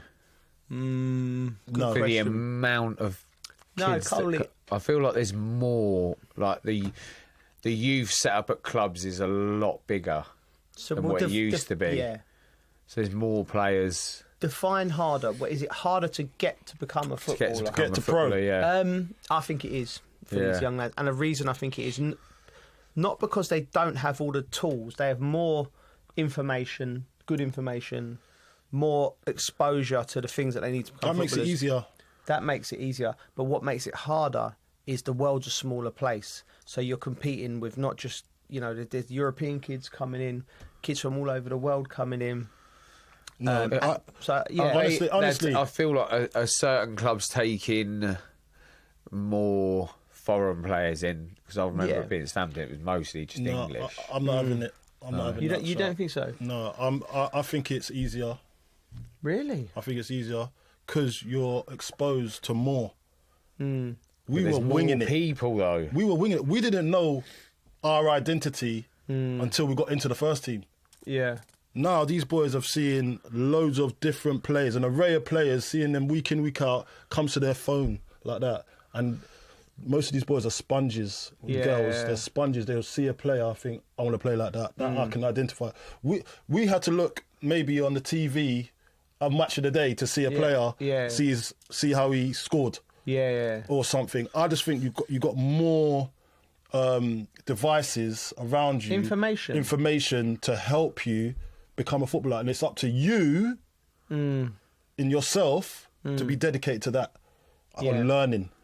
And we had to learn, and we had to trust our manager. Yeah, our manager might get it wrong. Yeah. A lot of the time, he probably got it wrong. Yeah. I remember there was a few times when we'd played, say, in a tournament, and we played an FA Cup, and we didn't see a team how they set up before a game. We just thought we kind of knew how they kind of played just because how we set up in training. Yeah. And say, if he does this, then do that. The manager saw all of that. We didn't get that information. We just had to be the players to go out and perform to the best of our ability and problem solve straight away. Yeah. We do a lot of problem solving. We done a lot of problem solving back then than they have to do now. Yeah. And that's why I think the game's gone the way it has. It's a little bit robotic because they know to avoid this situation, all they got to do is this. When we would make the mistake first and then learn from it. Some of these boys come in. It's a bit like when Jermaine Jenis was on the show, on our show the other day, when he was saying that to learn something, he might have had to feel something first. So the first tackle, remember we used to have the first tackle. You don't get that now. These boys, most of them are protected nowadays. Do you know what I mean? Because they don't have to worry about that because the referee's got their back. We had to problem solve on the pitch and learn the hard way. And I think the game's a lot different, isn't it? The game's a lot different. So there's a lot of technology out there to help us. I agree. There's more information. If you're susceptible to learning and you've got a good... you can, like you said, be a sponge. There's more chance of you becoming better, but the competition's got higher because you might have been a lad that's been able to think outside the box, and the coach is telling you that this centre half's not quick, and you can do this, but you're running again. He is quick, and then you're thinking, then your process is right. He's quicker than me. What do I do? What do I do now? Maybe I'm gonna have to do this and just hold it up, play and get in the box. Whereas.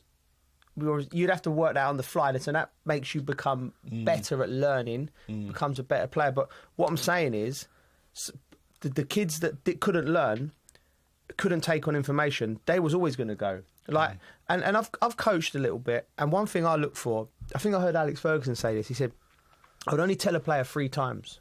He said, because if they ain't listened after the 3rd time, you know what I mean. You've only got a finite amount of. It should energy. It should be once. It should be once, but sometimes, listen, we're all not perfect. Sometimes we make a mistake. That's a great point there, Colin. And I was like, do you know what? That's a good bit of advice because you've got all this information and wisdom you're trying to give, and they're not taking it on, and you're getting frustrated. But sometimes it's the teacher as well. Sometimes you're saying it, but it's not landing. Then you might have to go and go. Maybe why don't you do it like this? This might be this. What do you think about this? You asked. You know what it's like coaching. There's different ways. You know as well. Like there's what probably, and this is why I say it was harder for us. Yeah. Now there's this thing where people are more educated on how to teach. So now they understand not one way is the right way for everybody else. Yeah. So I might be a learner that has to see it first. So I have to vision. Or I might have to vision it first, or see it on camera, then I can repeat it straight away. Yeah. And that's a thing. Then there might be someone that just needs to be told once. That's a thing. But you can't treat that person the same as the other person that needs to see it. And I think they used to do that and just cover the whole team with the same learning skill and learning capacity when someone actually needs a little bit more help. Yeah. But it'll be brilliant when he gets there. And I think that's where a lot of people have to see now there's different techniques and styles of playing the game and learning. And I think that comes from the schools as well. So I always say to kids nowadays, whenever I'm talking to them, I say, listen, make sure you're tip-top in school. Because it makes you better. Because now the way the game's gone, it's not about your personality. It's how much information you can take on board and quick. So and how you treat people as well. So you just got to educate yourself at school, and it's giving you practice to take on information later on down the line when you're in the football pitch. That's one. See, you could have told me that till I was blue in the face as a kid. And people say, you need to listen to school. I remember people saying to me, oh yeah, you want to be a footballer, do you? Yeah, but make sure you listen at school. And I'm going, yeah, of course I will. But I never did. Like, you're a maverick. But I know, but like now, Not everyone had your talent. Now I love. Now I quite like learning. I listen to all mad stuff, and you know, I like information. But as a kid, I had no interest. I just wanted to play football. I look back now and I think, how lucky was I that I actually made it? Because do you know what I'm saying? Because I weren't great in school. I weren't doing all these things that the other kids were brilliant at. Yeah. Like, I was just your average guy in school, just like jokes. Yeah. And I brought that, and I think that probably my attitude, because I was happy-go-Larry guy. I think the coaches Happy-go-lucky. Happy-go-Larry. Larry. You know, listen, I do it every week, innit? I just make up my own stuff. Happy-go-Larry. I thought that was a thing. I've got to write that down. Happy-go-Larry. Happy-go-Larry. Huh? Happy-go-Larry. I'm a happy-go-lucky. Yeah, that's lucky, it. Is that lucky? Yeah. I'm a happy-go-lucky guy, and I think that's probably and my talent as well. But you take a shine from your coaches, and they'll be, I want to push him. Yeah. Do you know what I mean? I want him to go on and do, because he'll appreciate it. Do you know what I mean? That probably helped me on my way, just my attitude towards learning. Yeah. And it's a good thing, because when it's just like what you said, when you're trying to teach someone, it's just like, and this guy's not learning. Yeah. It's parenting. It's hard. It's hard. And you just say, only 3 times I can tell you. Yeah. How do you learn, Bridgie? What's your learning? I just got told and I did it. Don't lie.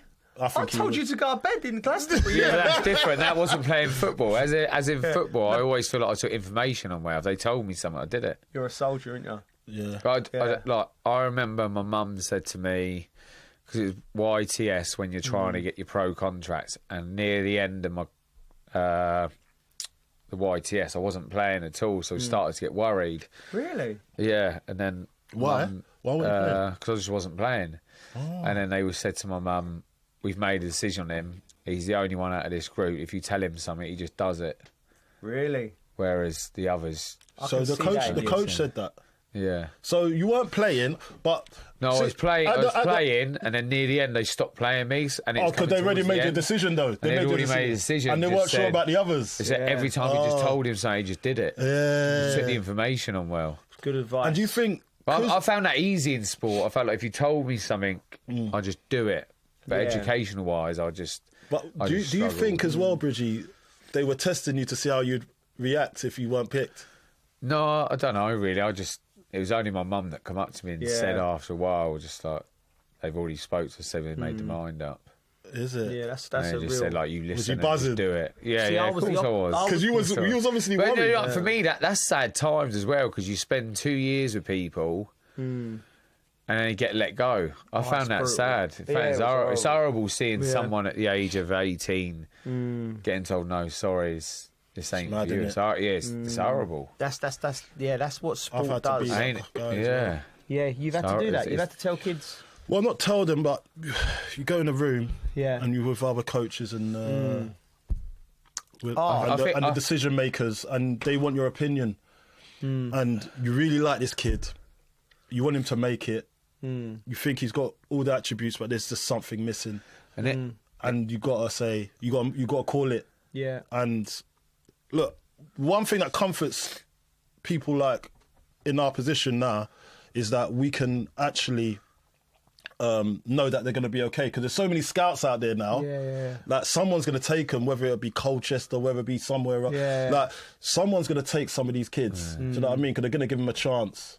And I think that's what was missing in our days. We didn't really get... Once you got released, even if it was Chelsea... it'd be hard to get in somewhere else, because they've already made those decisions on other people. I'm sure there used to be, at the end of when you got let go, there used to be like a thing you go to. Exit trials. And all the... There is still one. How long does that go on for? A day? 2 days? 3 days. No. 3 days, isn't it? Yeah, it's about 3 days. It's hard to get noticed, isn't it, really? Yeah, that's a wild thing. You know, you go in there and you're like... You're playing football and you're peacocking and you're trying to impress, but that's not football. Yeah. Football, like you said, you might not see the It's exhibition, isn't it? Yeah. I was completely the opposite. You never listened. I never listened. No, but you can see the way I played football. That's why we're different players. That's why I played football. I was like, I said, I'm going to go. I've when I've done my book, isn't it? It's coming out in September. We'll talk about it later on, but that was one of the main things. Like, because when you're writing your book and you're going through, you start you seeing patterns and understanding. Do you know what I mean? Why I played like I did was because of my environment and where I lived, and I was like, no matter who you was in charge, you could have been, and if you'd have told me something, my brain would be going, yeah. But in my head, I'm going, nah, I just feel that. I don't feel comfortable with I that. want to do it differently. Yeah. And then I just do what I want, sort of thing. Yeah, and, yeah, and it sort of managed to work for me. Like, obviously, if they said something and I agreed with it, I'd do it. Okay, so now, see that? Yeah. Yeah. See your time under Mourinho. Yeah. Was that a scenario where that could have cropped up a little bit? Well, it did crop up. It was cropping up regularly. He wanted something, and then you go and do something that you felt at the time on the pitch, and then you'll not agree with that. Was that a scenario? All the time. Oh. All the time it cropped up. And not just with Jose, with lots of managers. And I just got to, as you get more mature, I get to the point in your career, I want to win trophies. And then also you have to be humble and go, I was wrong on certain things. You have to be able to go, right, and accept that. I need to do more of this. Yeah. Do you know what I mean? So then you get the balance, you get older, you get more mature, and you start listening to the right people. Do you know what I mean? Yeah, you're right. But no, that was interesting. I want to quickly bring it back to the tournament here, because there's a few players I want to talk about, England under-21s. We talked about Lee Carsey and Ashley Cole. As a fullback, Bridget, I'm going to ask you about Tino Livramento, because he was absolutely brilliant. Like, you looked at him and he played left back and he played right back. You wouldn't know he was. Could you have done that? Did you do that? Did you ever play right back? I've never played right back. I played left mid, I played in the hole, played centre mid, played centre forward. Would it have been different? I'm mad, innit? I played centre forward. I reckon I started up there. I went left wing, centre forward, in the hole, left back. I can imagine this guy up there just tearing people up. You'll be like David James up front. Do you remember David James up front from Man City? He was funny. He was funny. Stuart Pearce put him up there, mate. Pearce. I don't know. What was he thinking? I'd like to see you up front as well. we might get Stuart Pearce on here one day. Yeah, we'd love to. He's a great listen, and we can ask him that, because you remember that. I remember who was the centre forward. You weren't there at Man City with J-Mo, was you? No. Who was the centre forward? Was on the bench? Is it John Macken? John Macken. Great shout. It was him. Centre forward by trade. And there's 4 other players, and Pearcey's looked round and gone, J-Mo. Brilliant, isn't it? Oh, mate. How did he actually do up there? Mate, he come on and smashed someone. I remember that. I remember that. And it wasn't in his box, it was in their box. But it was weird. Like, I was like, J-Mo up front. I'm surprised he didn't still have his goalkeeper gloves on. I'd love to get Pearcey on and ask him about that. So go on. But I want to ask you specifically, right, because about Tino Livramento. I think it's brilliant that he's done it. I really don't know. Yeah. I really don't know how I would have done. I like to think I'd be all right, but I don't know. The fact that he's done it, you've got to take your hat off to it. Is it just opposite way of thinking? Or is it something different? It's opposite way of thinking, but it might be different in terms of, a fullback might be trying to just pass it out there. Yeah.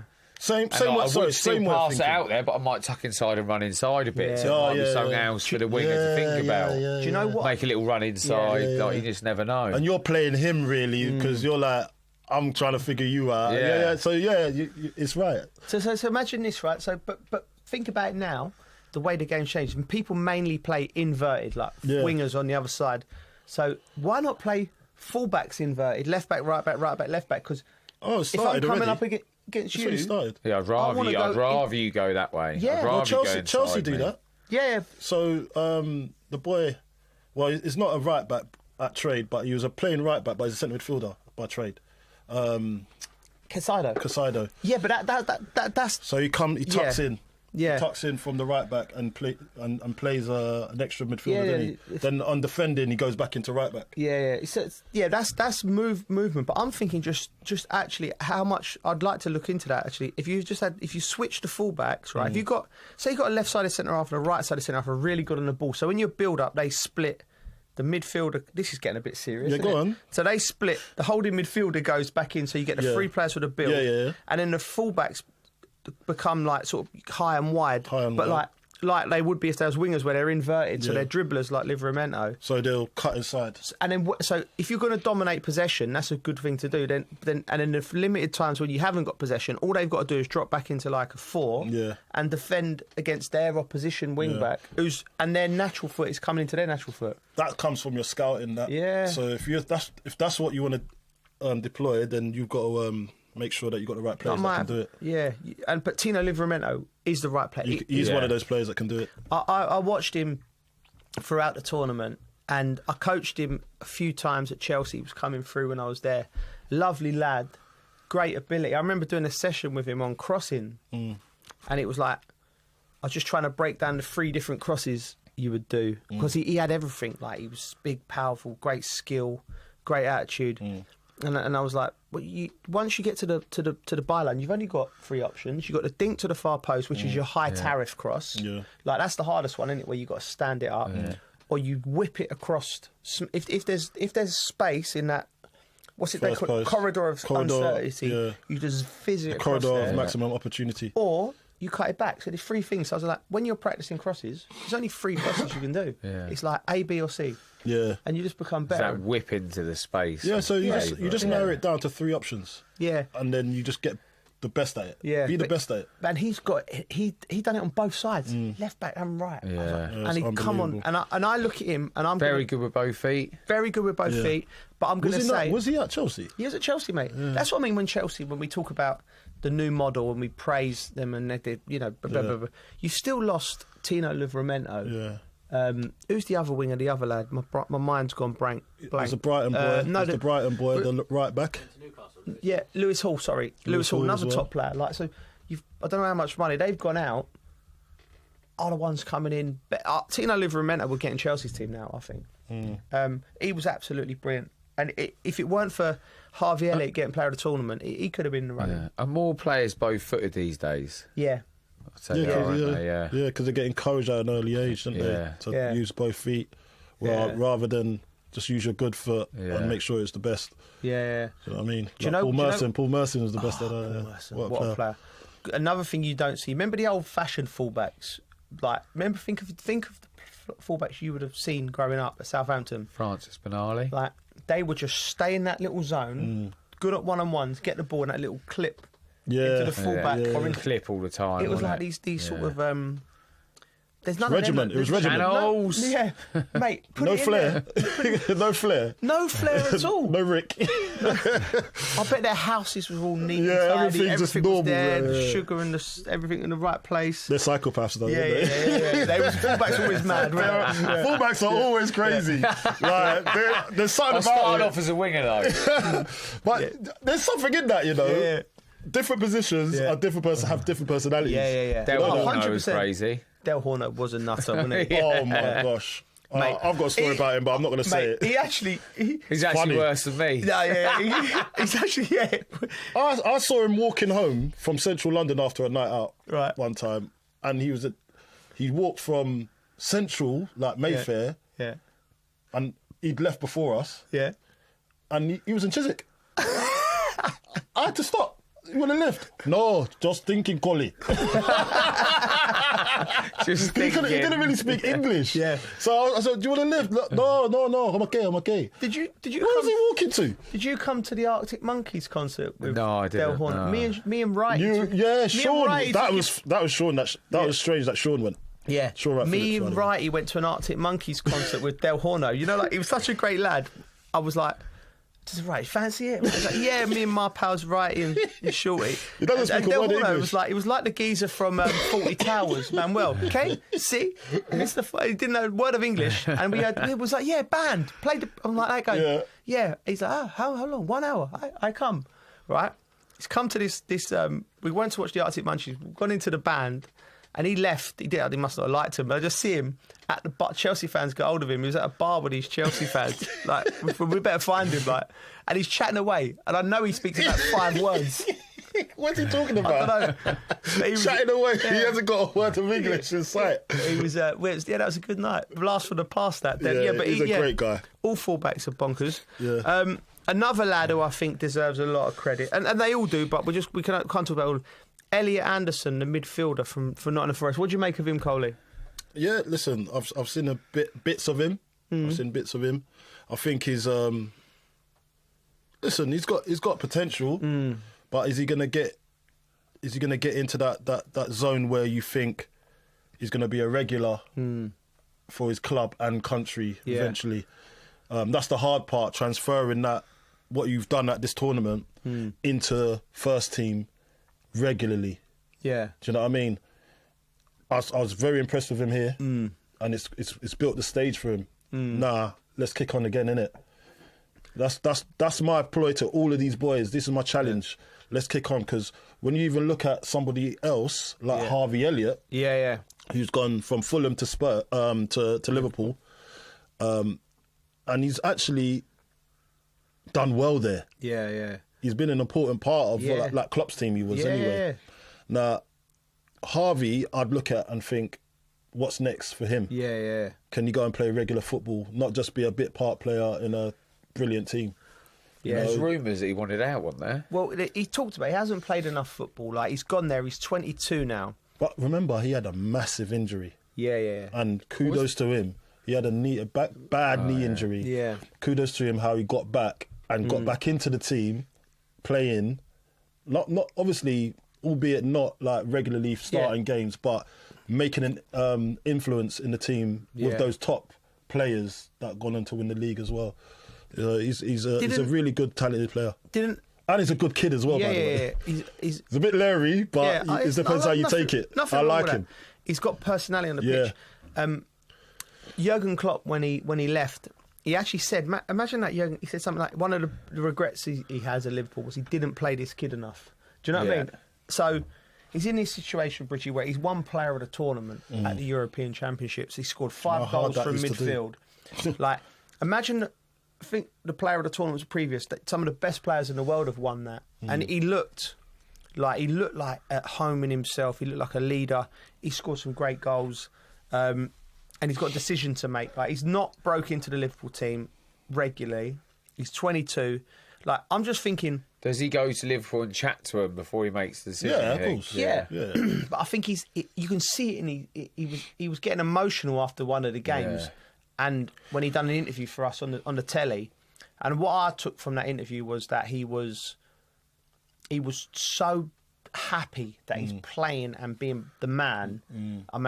I sort of saw it in his mind, like he's made his mind. Even if Liverpool say we want you to stay, unless he's saying I need to start every single game, which they can't offer him because of how they've been champions. Get it, Coley. He has to leave. I get it. You see my scenario at Chelsea. Yeah.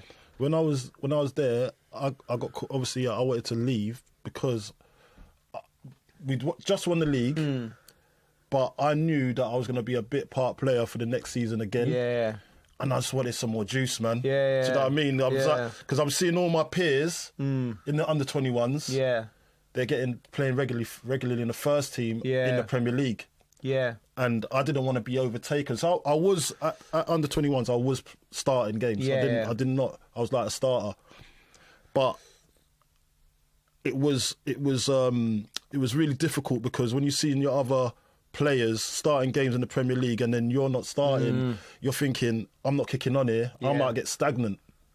He might look at the same thing and think, I'm just going to be a bit part player, I want to get into the England first team. And that's how I was feeling. Yeah. When Abramovich said that, go to Russia. Yeah. Go to Russia on loan, come back and I'll give you a new deal. Yeah. Although, like, it would have been good, like, for my future, money wise. Yeah.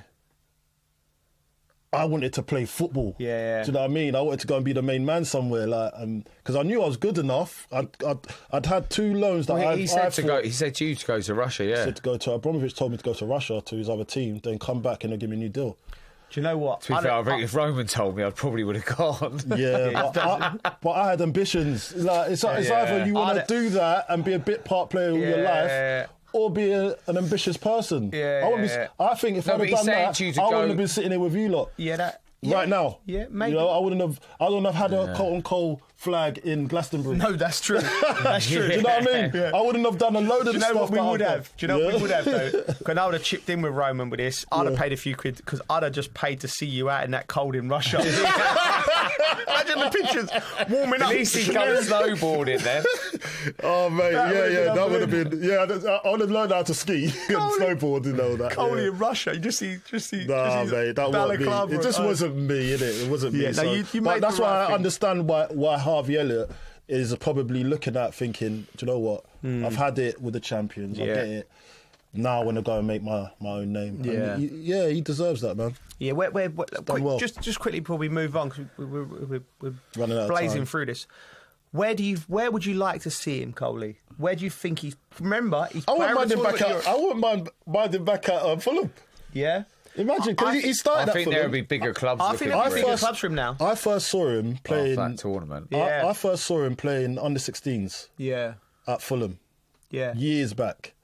And he actually wasn't that impressive. Really? No, because I think he found it so, you know, when you're above that level, you just not walk around, but you're just not trying hard. And I think he was under 15s, but he was playing up. Yeah. And he knew he was the boy, but I was expecting a little bit more. Yeah. But when I look at him now, and then I saw him make that transition into first team, I was like, this guy's unbelievable. What a player. So now I know what the fuss was about, and he's proving everybody right now. Yeah, top player. Well, I can see him. If I'm him, I don't know where I can see him. Napoli, Inter Milan. Abroad? Atletico Madrid. He needs to go abroad, because he's one of them. He's too good to drop down into mid-range Premier League. Imagine and just that Coley, that we had them options back in the day. Like when we left the country, England was over for you. Yeah. Remember? Yeah. I remember saying, that's why it was one of the reasons I didn't want to go Russia, because I knew that if you leave the country, you got no aspirations of playing for your national team. Now, it's a common thing. Everyone's loving it. Like, I'd love to be in this era. Yeah, I'd like to. I would have. Imagine going to get some sun in Italy. I did my year in France and I absolutely loved it. If I'd had my time again, I'd probably go earlier. These are options for these kids now. Brilliant. We quickly have a talk about the transfer windows. Big news going round. Paul Pogba and Eric Dyer going to Monaco. What do you make of Eric Dyer? Yeah. Yeah. First of all, Eric Dyer, fair play to him. You know, he's gone to Bayern Munich and done a job. Yeah. Go and play for Monaco. What a beautiful place. And not a bad place in there, is it? Yeah. How would you? Just won the league with Bayern. Bayern Munich. So now we lost. We lost the semi-final, didn't we? Lost them, yeah. Yes, but as a place, Monaco. Oh yeah, it's lovely. And a club, you know, what a place for him. He's in his 30s now. Place. I've been in Monaco once. Have you? Oh my God, I love it there. I love it there too. I went for the Formula E. Formula E? Yeah, when it was F1's usually there, but Formula E is electric. Okay. You know, I'm on the electric thing at the moment. Yeah. Saving the world and all that. And so, like, obviously, I got invited down, and it's just a beautiful place, isn't it? Imagine plying your trade over there. It's lovely, isn't it? Pogba's the interesting one for me. 2 years out of the game. The drugs ban. Yeah. He was crying the other day. Was he? Yeah, I watched the interview. I felt so bad because you could see. Imagine how many people just calling him a drug cheat every day. Yeah, I know. And no one would take the gamble on him to sign him. We all know he's a terrific player. Yeah. When he's going. I know. Do you know what? And it's quite weird that no one wanted to take the plunge on him. Like more of the bigger teams, I would say. But the way he was so grateful. So grateful to the club, Monaco, for taking the chance with him. Take the lad. He was crying. Yeah, let's take all the stuff you hear about Pogba and the clothes and everything. First of all, he's a World Cup winner, and multiple titles in Juventus, and he's been a top player. I thought he got the back. Look at all the great players that have gone to Man United, and it's been like it's been terrible for them. You know, he had moments at United where you looked at him. What a player. You know, we don't know what's happened with the drugs. I from my world, I feel for these kids because we've talked about this off air. Like, I don't think I've never seen any performance enhancing in drugs. Nothing. Because I think it's just crazy you'd even do it to jeopardise it. Think about the logic for people, right? How stupid can these lads be? Like the stuff with Mudryk, right? like the stuff with Mudryk, right? You've got a 7-year contract. You know how hard it is to become a footballer wherever you are in the world. You've secured your life, your family's life, and you're doing something you love. Would you take something from somebody on purpose? No, not a chance. No. So I always look at these, and I always think you never know. You never know. There has to be something in place which is like a test, because it needs to be a deterrent for people not to do it. Because, but it's like the other day, Coley. My son is up at Hull City. Yeah, he was suffering from the flu, right? Chest infection. Yeah. Whilst off. Yeah. And he was going back in the next week. Yeah. To start training, pre-season training. Yeah. Now imagine, I'm there saying, yeah, got some antibiotics in the in the fridge. Have that. Yeah. And then I'm forgetting that he's a footballer. Yeah. So imagine I'm his dad, and he's saying to me, Dad, I need to ask my doctor. You have to, yeah. But if he's feeling that bad, imagine someone throws something like that and said, this is going to make you feel way better. You always got to check with club doctor. Yeah. Always. But we didn't actually get schooled like that back in the day. I don't know. I always used to check. Did you? Used to. I didn't. Yeah. I didn't. And I don't know. I might have taken some performance enhancing drugs. I don't know. What statement that is? No. But because we didn't get educated properly back then. Yeah. Like now, it's all you there weren't listening, for you. were you? You weren't listening. See, Bridgie listens. I listen, see? Well, yeah. That's why I say, what did I say at the start? I don't know how I made it. I winged it all the way. Like, it's just, I just happened to be sitting here next to you. But I'm just saying that's like, but these boys now, they have all the education and they shouldn't be getting into that type of trouble. They should know that by previous mistakes, that can't happen. You've got to check what you're taking. Before we wrap up, we'll finish on Pogba, because it's great to see him back, and you don't want anyone not playing, because you'll finish your career at some point and you can't play anymore, and it's horrible. So we're glad to see him back. I bumped into him at a Formula One thing the other day, and I thought he looked a bit. And I actually went up to him and I was like, "You're right, how are you?" And I said, "Your son play you?" Because I genuinely think he's a top brilliant player. And he was like, "Yeah." And he looked really appreciative of it, and but genuinely, I'm glad to see him back. And I'm glad that we got back as well. I'm glad we got back from Glastonbury. That's good. Bridgie's just saying. Well, there's another big thing. We'd quickly go into it. Ronaldo. New signing. Big Ronnie. Benjamin Button. Benjamin Button. Hey, Big Ronnie. How is he still going this guy, like this? He's something else. Mate, he's like you in Glastonbury. He wouldn't have been hopping like me. He would have been running. To the lights go off. He would have been doing that 5K in the morning that people were doing. I was walking back and people running back doing 5K. People doing that? 5Ks? Yeah, 5K runs and stuff. Mate, that's bizarre. Yeah, bizarre. But we're going it. Listen, fair play to him. He's a genius, a legend. 488k a day, new deal.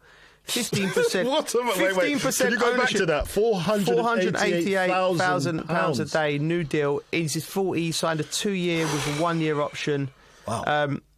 And 15% ownership of the club. Like, he's really embraced this project in Saudi, isn't he? Yes. He's like over there, and he's like, he could be forgiven. Well, he's a perfect choice to help it grow. Yeah. And get other people over. He seems very enthusiastic about it as well. Yeah. What? Remember that time we saw him? Obviously, we've just got to look at Ronaldo and say he's a mentality monster. Yeah. Like, he's been at the peak of his game for so long. He's still up there with one of the best in the world. You've got to say that. Yeah. And he's still so relentless with his dedication to the sport and building the sport across the world. Now, he's gone to Saudi. Forget about the money. It's not about the money, because he would have had money anyway. Yeah. He doesn't care about that. He cares about the branding. So his own brand aligned with a country now. It's not Pepsi. Yeah. It's not Coca-Cola. Yeah. It's not McDonald's. Yeah. It's a whole country. Yeah. So you got to look at what he's doing and just say this is groundbreaking. It's like when Pele went to America to try and grow the game over there. Do you know what I mean? This is the same thing that Ronaldo's doing. That's a good shout, Cole. That's exactly what it is. And he's an example to kids, not just in football, in anything. And if you want something in life, how to dedicate yourself and keep going. So fair Good luck to him. Good luck to him. Yeah, we might get him on the pod one day. Oh, we'd love to have him on the pod. Come on. Come on, Ronnie. You know you want to. Glasgow. Imagine Ronnie in Glasgow. Do you know what? I'd love to see it. Bouncing into the tent. Mate, he'll just be on the other stage. He won't be in the tent, mate. He'll be in a Winnebago. Yeah. I'll tell you what, it lends you... he's got to go on the tent. He has to go on the tent. It lends you a few quid for your wheels from Quick Fit. You'll be all right. He'll buy Quick Fit for you. Mate. Right, that's all for today. Thank you for listening to The Dressing Room with our Arabiya News. From the White House to Gaza, Kiev to Beijing, elections, economics and the environment compete with conflicts and other complex issues for our attention. In an age of fake news, deep fake and artificial intelligence, they've got to have a vote and a say. It's important to look beyond the loudest voice to understand the truth.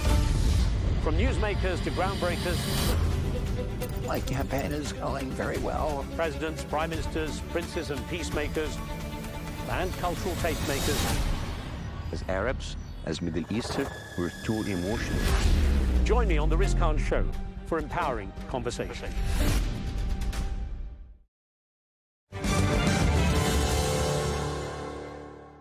There has been a proposal on the table for decades now.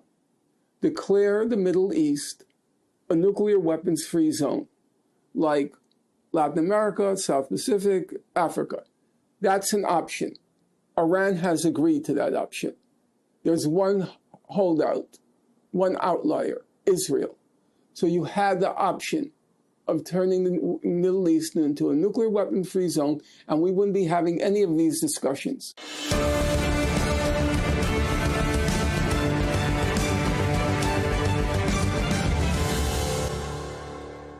American political scientist and activist Professor Norman Finkelstein giving, as ever, his very direct perspective on the issues behind Israel's conflicts with its Middle Eastern neighbors.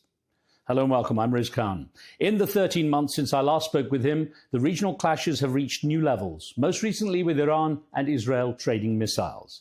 I caught up with Professor Finkelstein at his home for a very candid conversation on where he sees things heading.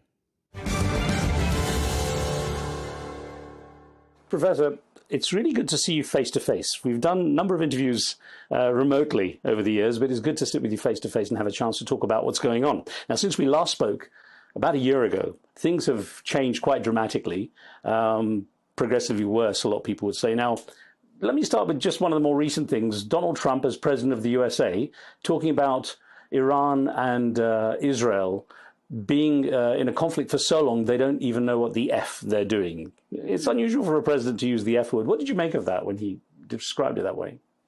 Well, I think both sides know exactly what they're doing. I don't think there is any misapprehension. Israel has regarded Iran as a major regional rival for a very long time. Rival or threat? Rival for a very long time. They've always said that their chief, they call it the main threat to Israel. To Israel, they used to say Hamas, Hezbollah, and Iran. Now, you will recall already during the build-up to the war in Iraq, there is a certain misapprehension. I'm referring now to 2003. Israel's first goal was not Iraq. Israel wanted to attack Iran. The United States had set its sights on Iraq. And the view back then, now we're talking about 20 years ago, the view back then was first Iraq, then Syria, then Iran. So it's been a very consistent policy. Quite strategic, the way you're describing it, yeah. It's been a strategic goal. What changed was there's obviously a difference between an objective and the opportunity to achieve the objective. Now, when October 7th happened, Israel set as its first objective to, for once and for all, solve the Gaza question. There weren't going to be any more mowings of the lawn, as Israel called it. The Operation Cast Lead, Operation, that was 2008-9, Operation Pillar of Defense, 2012, Operation Protective Edge, 2014. There weren't going to be any more operations. We are going to solve the Gaza question once and for all. And the final solution to the Gaza question, it basically took three forms. One, ethnic cleansing. Two, make Gaza unlivable. And three, carry out a mass extermination. And those goals, they overlapped with each other. So at the beginning, it was ethnic cleansing. They hoped to push the whole population into the Sinai, but that the Arab states vetoed that. Then began the making Gaza unlivable with a mass extermination occurring simultaneously. Then Israel realized it could achieve other objectives. In the course of the Israeli genocide in Gaza, they realized they could disable Hezbollah. And that was always a strategic objective of Israel. And they achieved that goal, it seems. I'm not convinced it's been as devastating a blow to Hezbollah as has been claimed, but they obviously did some significant damage. And then they realized they could achieve their third goal, and that was Iran. So what did change was, even though this had been a strategic objective of Israel, they realized after October 7th, they maybe could achieve that goal. If Israel was to give up its undeclared nuclear weapons, do you believe Iran would actually give up its goals? We don't have, we're talking about power. We don't have to act on faith. There's no question here of acting on faith. Everybody's now quoting the IAEA, right? They're saying the IAEA said Iran was cheating on some of the aspects of its nuclear weapons program, okay? Well, if you're quoting it, then you must believe the inspections work. You must believe the IAEA is competent to carry out the inspections. So then, what's the problem? It's not an act of faith, an act of trust. Were the inspectors correct about Iraq before 2003 when they said Iraq had no nuclear weapons? There were no weapons of mass destruction? Were the inspectors correct? Well, it turns out they were. So that means the inspections can work and do work, in which case it's not a question of trusting Iran. Speaking of trust, do you have any concept of how Israel acquired its nuclear weapons? Was it by acts of good faith and trust? There's a book by Yaniv Cohen called The Bomb. An Israeli wrote it, okay? And he describes in excruciating detail all the chicanery, all the spying, all the crookedness that Israel engaged in order to acquire the bomb. So it's not as if Israel's record is clean and we can trust it any more than we can trust Iran. I don't believe you can trust any state. So I'm going to ask you, Professor, what do you think Iran would do with a nuclear weapon if it had one? I think it would use it as a deterrent because I don't think it's a suicidal state. It knows fully well that if it were ever to use the nuclear weapon, it would be incinerated in the blink of an eye. The United States was, for its own interest, it was very happy to see Israel annihilate Gaza, so it transmits the message. If you get any idea in your head about a military option against Israel, look at Gaza or what's left of Gaza.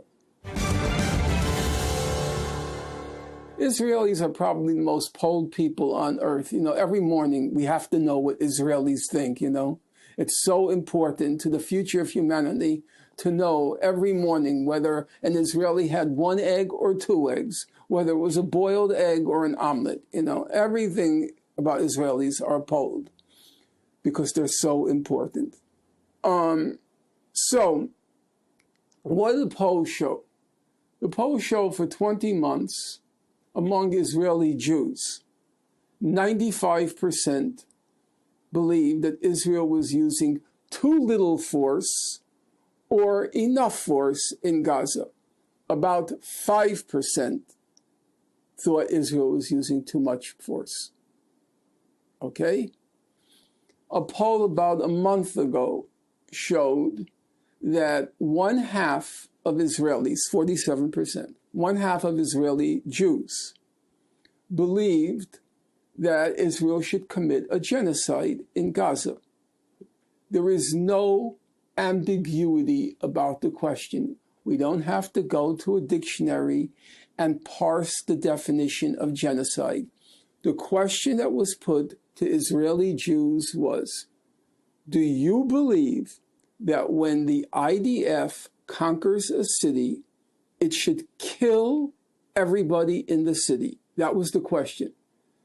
Do you believe that if the IDF conquers a city, it should kill everybody in the city? 47% of Israeli Jews answered yes to that question. Another poll about 2 to 3 weeks ago, it asked the question, do you believe there are any innocents, civilians in Gaza, civilian innocents in Gaza? The poll was taken of all Israelis, including Arab Israelis. 63% said no, there are no innocents in Gaza. If you eliminate the Arab component, it's about 70% say there are no innocents in Gaza, which means the army can kill everyone. The opposition leader in Israel said, quote, our IDF killed children as a hobby. He was the head of the opposition, Golan. He said, everybody knows that. Remember, Israel has a citizen army. A citizen army in principle is a good thing. It means everybody should have to bear the burden of putting their life on the line to defend the country's independence and so forth. That's in principle correct. In our country, only poor people do that. We don't have a conscript army. So it's a good thing, I think, that everybody should have to bear the burden of sacrificing his or her life to defend the country. But there's an underside. The underside is, if you have an army that's representative of the whole population, okay? It's a citizen army, and that army is committing genocide. That means a representative sample of Israeli society is committing genocide. Israel per capita has the highest usage of the web on our planet of any country in the world. They didn't see those starving images. They don't see the kids huddled with the pots begging for food. They don't see it. Is that plausible? Is that believable? Is that credible? Of course they know. The International Criminal Court has indicted Israel on charges of not genocide, but various war crimes, in particular using starvation as a weapon of war. Whether they will be prosecuted, I would say the answer is, the likelihood is 0. It took Karim Khan long enough to file the charges, and I can't see it. The ICC is not a court.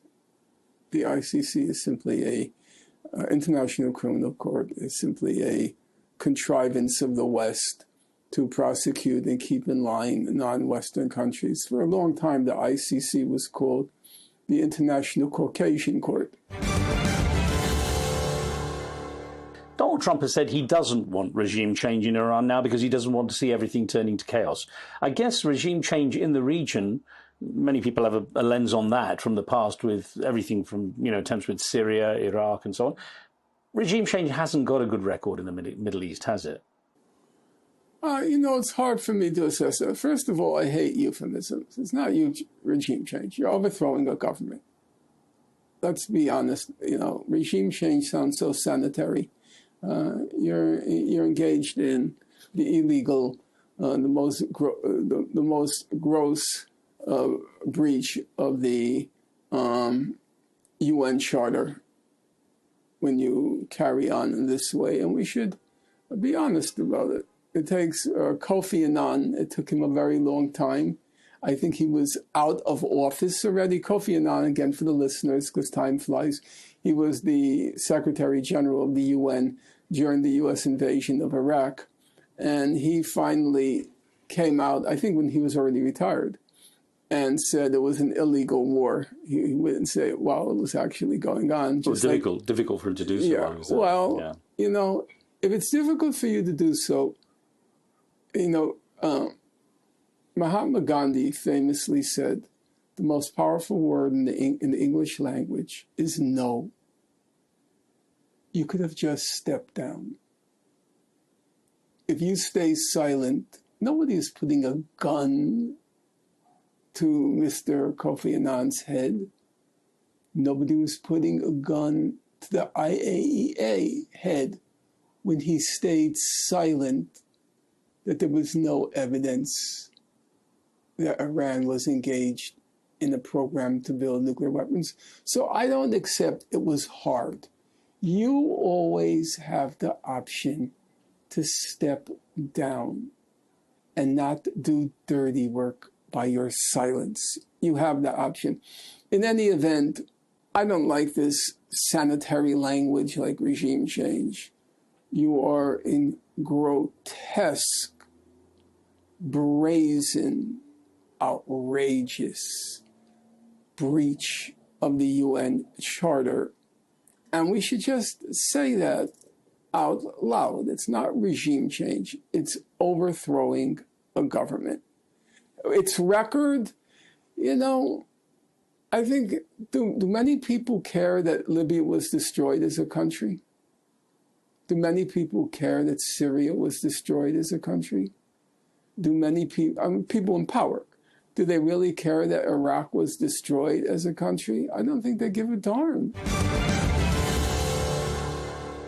Is the world bowing down to Donald Trump? It seems, he was at NATO, and the NATO Secretary General, the Dutch head of NATO, current head of NATO, referred to him as daddy, coming in to solve two fighting siblings, perhaps, with Iran and Israel. The references to him as daddy and the kind of nature and the way people are very keen to keep him happy, to assuage his concerns. Is the world bowing to Donald Trump? Look, he's an erratic figure. He's an eccentric figure. It's very difficult to... he's a narcissist. And so everything is contingent on his ego. Mr. Trump is not going to tell Israel to end its settlements.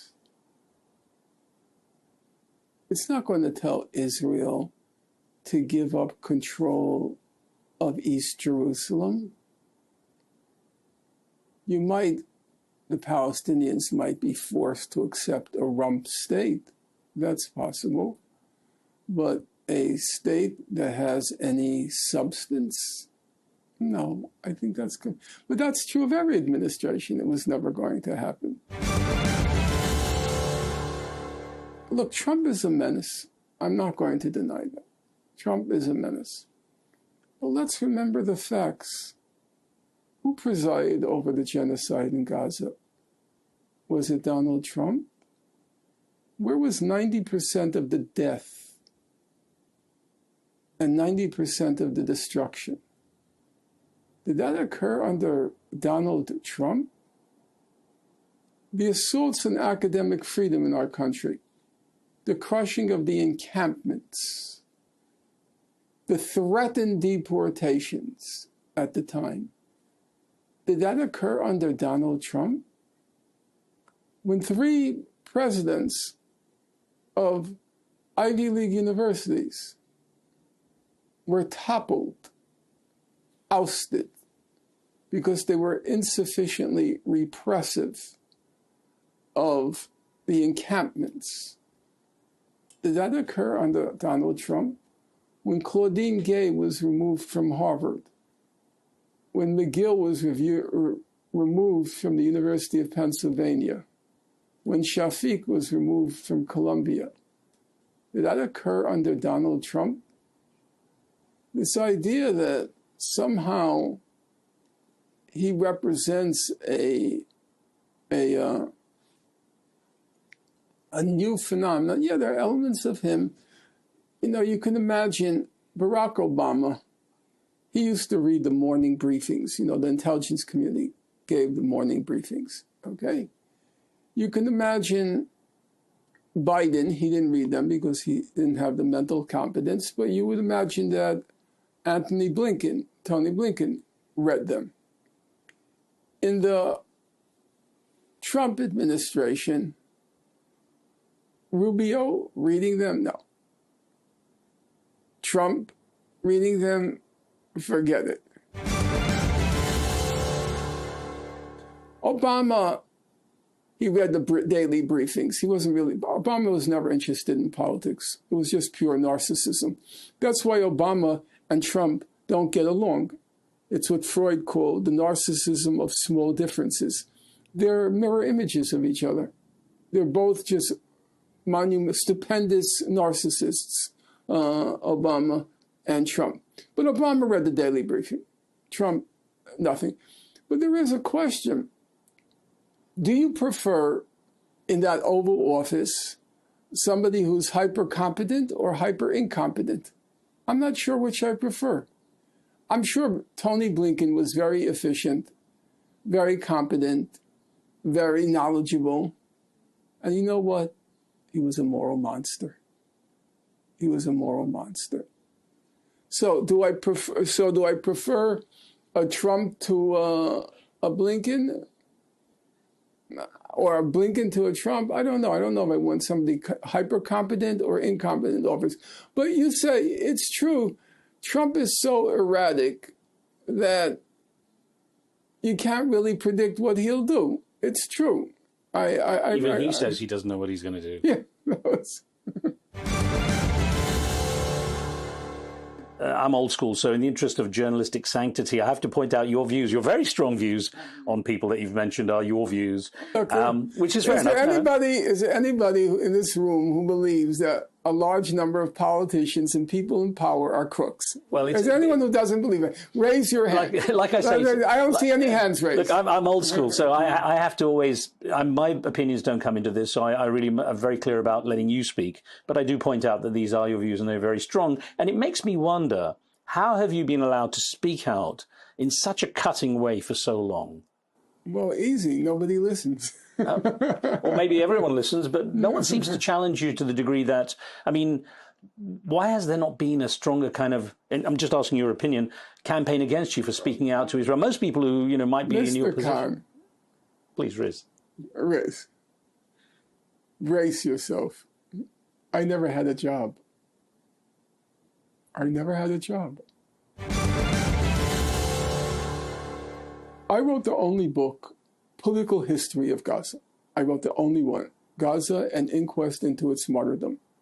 The only one, the only scholarly book on the subject. There is, in respect, Sarah Roy of Harvard, she wrote the major economic study of Gaza. The only scholarly political history of Gaza was written by me. It came out from University of California Press. It's a distinguished publishing house, okay? Academic publishing house. It's never been mentioned anywhere. I don't, even in like the radical chic places like London Review of Books or the cool woke places like the New Yorker magazine, you will not, if you do a search, you will not find one mention of that book anywhere. And you know what? I'm going to toot my own horn. It's a damn good book. Professor Chomsky said, in terms of its range, its sweep, its depth, its analysis, he said it's in a class all its own. I have a roof over my head. I have food in my refrigerator. I don't fear usually for my life. So I didn't pay that price. But I said by conventional standards, I paid a large price. I have a PhD. I'm not trying to toot my horn. I'm just speaking objectively. I have a PhD from Princeton University. I was never able to get a job.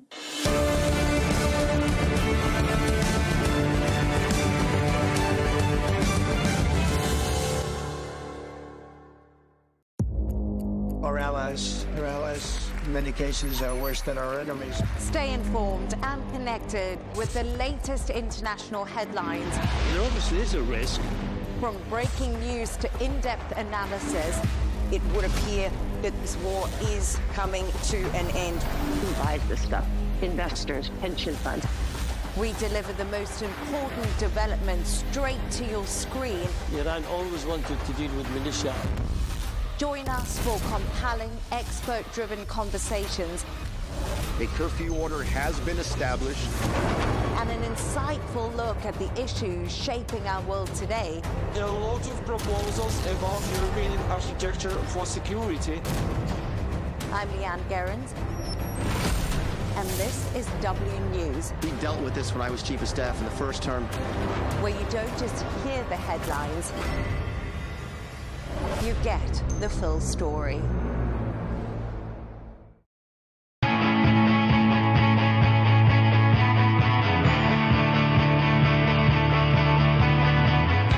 Welcome to the metropolis, the big city. This is where tech, trends, and culture meet. Meet the people. See the sights. Walk the city streets. And experience the lifestyle.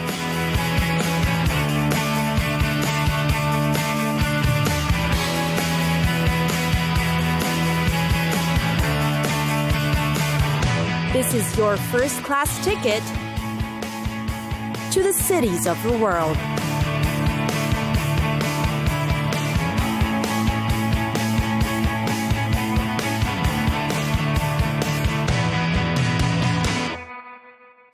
Jakarta, the huge sprawling metropolis that's the capital of the Republic of Indonesia.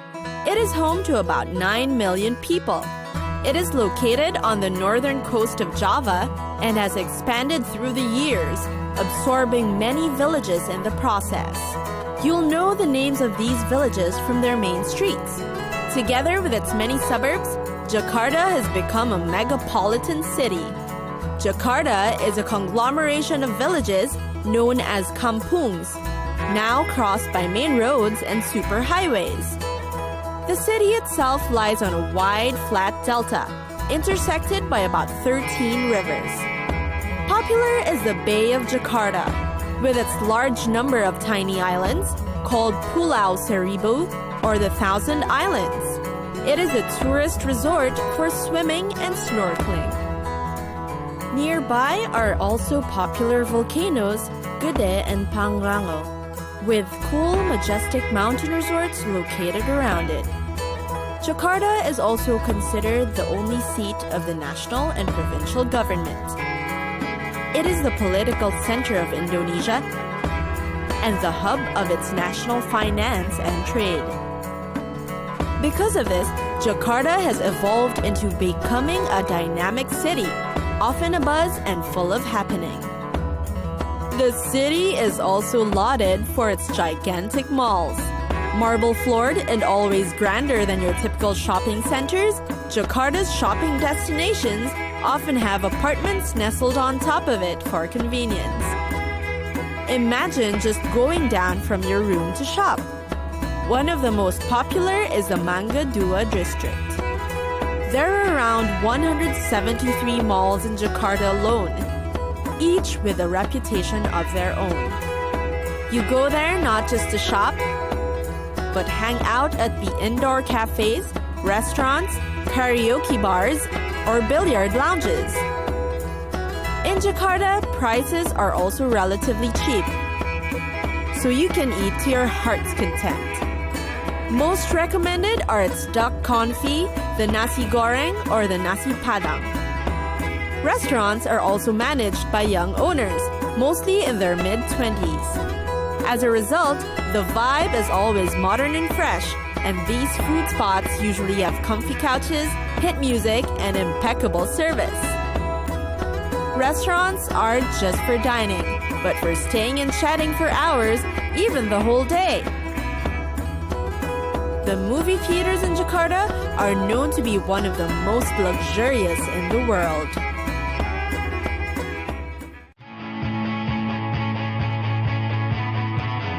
It's time for us to go. Pack your bags and get your tickets ready. And we'll see you on the next destination. Catch us again next time on Cities of the World.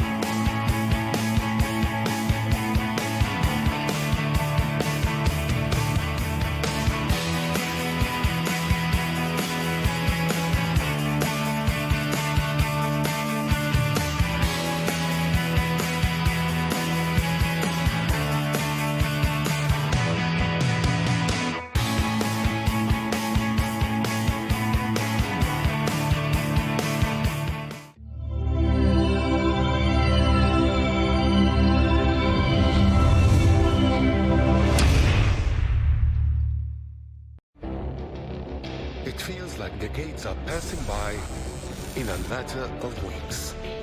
Seismic shifts in the world order. Never, ever will be part of America. With so much happening and so much noise.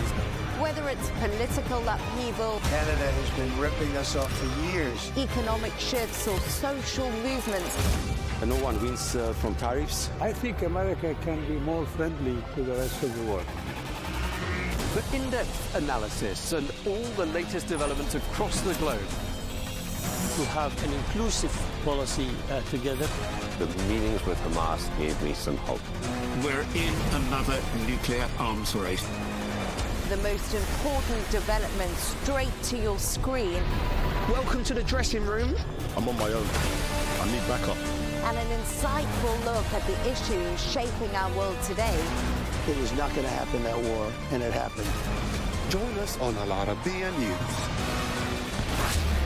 where the world talks. The Saudi non-oil economy saw its Purchasing Managers Index climb to 57.2. That's up from 55.8 the previous month. Well, the PMI is an economic indicator reflecting overall economic health. And amongst other things, it takes into consideration business spending patterns and hiring. Well, a score above 50 shows expansion, and the latest figures are well above that threshold. Well, this same report says the Saudi businesses have been adding new jobs at their fastest pace in some 14 years. Well, let's get more now with Dr. Naif Al-Ghaith, who is the chief economist at the Riyadh Bank, who are authors of this report. Dr. Al-Ghaith, thank you very much indeed for joining us. Just briefly, talk us through the Purchasing Managers Index and what the latest information tells us. Well, thank you very much, Tom, for having me in this show. As you rightly mentioned, that the PMI recorded 57.2 for this month, which is in the expansion territory. That means the economy of Saudi Arabia has grown from last month when we compare it to the last month. By how much? By this 57. 0.2, where previous months was growing, but it was growing at a slower pace than this month. So what does that tell us? It tell us that in the third month of this second quarter, the Saudi economy is growing, and it's continuing growing. We saw the GDP projections from the IMF has been adjusted from 3 to 3.5, and that takes into consideration both the oil economy, also the non-oil economy. With the PMI, it looks into the non-oil economy, and it takes into account also the future output and the current things that happen within the economy, and also takes into consideration the employment. All these things take into account, and then we get the PMI, which points to an expansionary month for June, which could be translated that we'll be having another high increase in the non-oil GDP, which could be above the 4%, from 4 to 4.5% for the second quarter. Okay, just looking at the highlights of your report, I mean, we're talking here about a highly active labour market by the looks of things. What are the main drivers for the activity in the labour market then? Okay, one, we could look at the report and understand that the employment has expanded from the previous months. And also when we look at the trend, we understand that the employment has increased the highest since 2011 May. So that is very high growth number and has been driven by multiple things. One, the sector, and within this survey shows that construction has contributed the most to the employment. Other things also point that employment is expanding because we have so many new orders, so many, if we could say also sales, that made firms or companies to hire more to get these sales done. So they have been trying to get more employee to get more output, and that's what pushed the employment to be higher than what it was, and that is another indication of the health of the economy. So construction's one star performing sector. Are there any others that stand out for you? From the survey, this is the major one, and it shows we have also the manufacturing, and it shows also this in the future output that the most promising sector is the manufacturing. Okay, I mean, all of this is good news, isn't it? But there are some challenges associated with the hiring spree that's going on there in Saudi Arabia, not least a huge increase in staff costs. Does that worry you at all? One thing, we need to look at the entire economy, and we understand from the latest report for the Vision 2030 that the unemployment has been adjusted as a target from 7% for Saudi to 5%. Just recently, the unemployment report for this quarter, the first quarter, came out, and it shows also a new reduction for the unemployment to reach to 6.8. Unemployment for the total Saudi Arabia is 2.8. One is that the reduction in unemployment is challenging because we, as Saudi Arabia, is still a young economy or a young nation. Young nation means that we will have more labor forces coming, and then to reduce the unemployment, you also have at the same time an increase in employment force. So it's not you're only hiring; you need to hire at a higher rate than the employment force. That's one thing. Whether this is challenging in terms of increasing the staff, still there is room because we have unemployment. We haven't reached the full employment rate, so still there is a room for the employment to grow. We could look at also the inflation, and the inflation rate still is not high. It's 2.2 for the May, and this indicates it hasn't yet been reflected in the prices that we also saw in the output prices in the PMI survey. Okay, just to sort of wrap up this conversation, how would you describe the overall sentiment amongst non-oil businesses right now? Yes. Within one of the components, we have the future output, and it has been growing. And it has growing, as we just mentioned, in the manufacturing. We have a growing economy and a growing in new sectors that hasn't been growing before, and it hasn't been tapped. So what we look at right now, a healthy economy and in the non-oil economy, and it has been growing, and it's growing in the healthy numbers. Okay, well, thank you very much indeed. We really appreciate you taking the time to speak to us. Dr. Naif El-Ghaith, Chief Economist at Riyadh Bank. Thank you for your time. Thank you. Thank you so much. From the White House to Gaza, Kyiv to Beijing, elections, economics and the environment compete with conflicts and other complex issues for our attention. In an age of fake news, deep fake and artificial intelligence, They've got to have a vote and a say. it's important to look beyond the loudest voice to understand the truth. From newsmakers to groundbreakers, My campaign is going very well. presidents, prime ministers, princes and peacemakers, and cultural tastemakers. As Arabs, as Middle Eastern, we're too emotional. Join me on the Riz Khan Show for empowering conversation. We have to take care of our people, and we're going to take care of our people first. For in-depth analysis and all the latest developments across the globe, make sure you join us every weekday. President Trump is trying to negotiate a ceasefire. With so much happening, so much information, and so much noise, International law will have no part in his administration. it can be hard to keep track. Tariffs will just fuel inflation. We're going to fight these tariffs. But you can count on us to tell you what you need to know. We stand by your side. Join me, Tom Burges Watson, for Global News Today, right here on Al Arabiya News.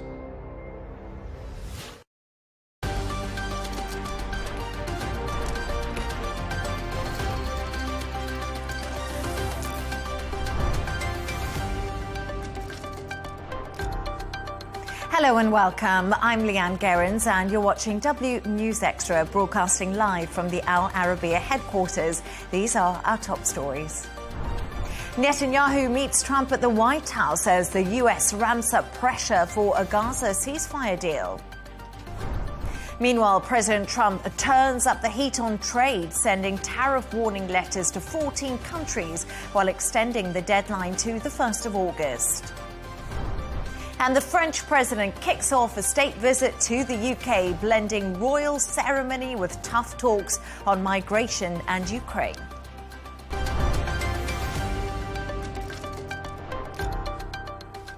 Now, Israeli Prime Minister Benjamin Netanyahu met with US President Donald Trump at the White House as talks to end the Gaza war continue. Trump expressed optimism about a ceasefire, saying Hamas want to meet for peace. Netanyahu, meanwhile, said he's working with the US on plans to relocate Palestinians out of Gaza. During one of their meetings, Netanyahu presented Trump with a Nobel Peace Prize nomination. Let's take a listen. The President has an extraordinary team, and I think our teams together make an extraordinary combination to meet challenges and seize opportunities. But the President has already realized great opportunities.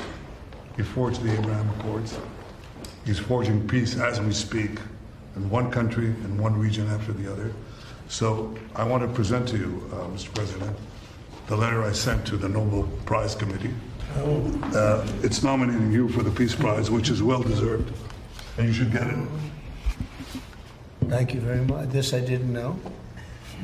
Wow. Thank you very much. Thank you. Coming from you in particular, this is very meaningful. Thank you very much, Bibi. Thank you. Thank you for everything you're doing. Thank you. It's a great honor.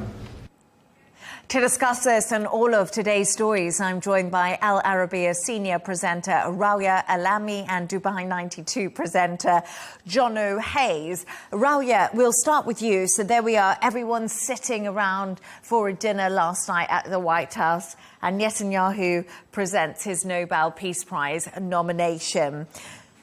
Does Donald Trump stand a chance right now that he could be a Nobel Peace Prize Well, winner? in my view, and in a short answer, no, or not necessarily. But let me break it down. Now, the official criteria for gaining or being awarded this Nobel Prize is the person who shall have this prize should have done the most, or, and I quote for you, by the way, should have done the most or the best work for fraternity between nations, for the abolition or reduction of standing armies, for the holding and promotion of peace congresses. Now, what that means in today's terms, it means that conflict resolution, negotiating peace settlements, it means also disarmament and anti-war, anti-nuclear initiatives, human rights advocacy, democracy promotion as well, humanitarian aids in war zones like we see in Gaza, combating climate change, and we know President Trump's stance on that, promoting dialogue and reconciliation in divided societies. Now, also, there are preconditions for those. The recipient's efforts must promote peace in a non-violent way. So, therefore, if we take, for example, his achievement in the Israel-Iran recent war, the 12-day war, what he achieved was basically a ceasefire, and getting the American military involved directly in the war might be an obstacle because of the the requirement for a non-violent promotion of peace. That's number one. Another problem that they might have, that the work must demonstrate a tangible, lasting impact on peace, which means a permanent resolution for any conflict. Now, has President Trump reached that in the Gaza war? We are talking about still negotiations for a 60-day ceasefire. So unless there is a complete resolution for the Israeli-Palestinian conflict or the Iranian-Israeli conflict, because the conflict has not been resolved. The war has stopped, the 12-day war, but the conflict has not been resolved. So in that case, I don't think so. Some people might argue, but he managed to get with the Abraham Accord, he managed to normalize relations between Israel and so many Arab states, but these states were not really at war with Israel. And we are talking about, this is a part of a bigger conflict, which is the Israeli-Palestinian conflict, which is not resolved yet. So, in short, maybe not. And also, I would like to just add that the fact that Netanyahu was the person who nominated President Trump means nothing. Anybody can nominate anyone. And we should not forget that Netanyahu is a politician that is basically, there's an arrest warrant against him by the ICC for crimes against humanity and war crimes as well. Jono, I do hear everything that Raul is saying. Right now, Donald Trump has really tried to negotiate, to be the deal maker, to bring Ukraine and Russia to the table, to bring Israel and Hamas to the table, to bring Iran and Israel to the table too. And what I think is quite interesting is we saw Netanyahu there at the White House. He's meeting Donald Trump again this evening, and he's sticking around until Thursday. So this is actually a particularly long state visit. Yes, and this is, I think, it's largely symbolic as well. Like Rawiya said, handing somebody a Nobel Peace Prize, I could equally hand one to Rawiya right now, but based upon what merit might be required, you may or may not win it. But I do think Donald Trump may stand a chance here, and I would base that upon the Abraham Accords being so pivotal in such a massive change, because it's not just based upon what he's doing currently, it's based upon what he's achieved over previous years. So one might argue that you could take that, and then who knows where we're standing at this time next week in terms of a ceasefire deal or maybe something more long term, because Netanyahu sticking around for the week definitely indicates that something is on the cards. Now, what that is and what the deal is, we have no idea, and we've no intel from inside the inner workings of Washington to find out exactly what's happening. But Trump has claimed Hamas is open to a deal. Says there's a willingness there as well from both sides to try and agree on that.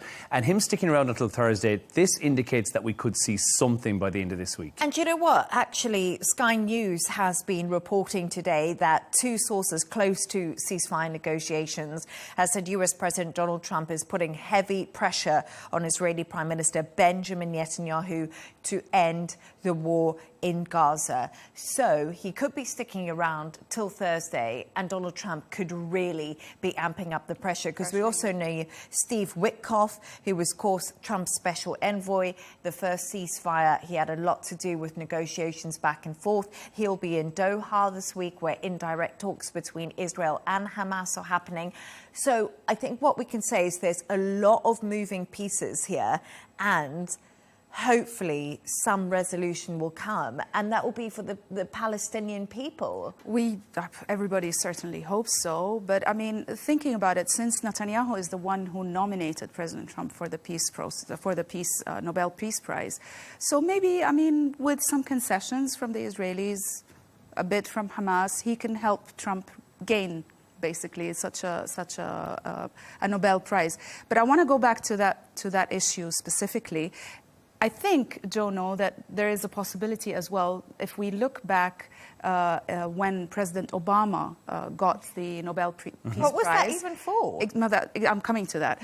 He got it in 2009, just 1 year after he took office. He is the only American president who actually was awarded this prize while he was in office. And he got it for extraordinary efforts to strengthen international diplomacy and cooperation between people, which is extremely vague. It's very vague. It's very loose. So, I mean, if Obama got it for that reason, and actually President Trump commented on this, and he said even Obama doesn't know what he got it for, maybe there's a possibility as well. Yeah, again, we have to look at Ukraine and the Russia situation, which continues. And again, issues that take place in Yemen and Sudan, where the US are getting involved there as well. And they're trying to be seen as the peacemaker. And the Abraham Accords, the continuation of that, is what we're seeing the Trump administration trying to achieve. And I think this would be a fine feather in the cap for Donald Trump, and certainly one that he would wear very proudly if he was to grace this or Time Magazine's Person of the Year. Either of those two accolades, I think he'd be delighted with. So I think we could see that. Now,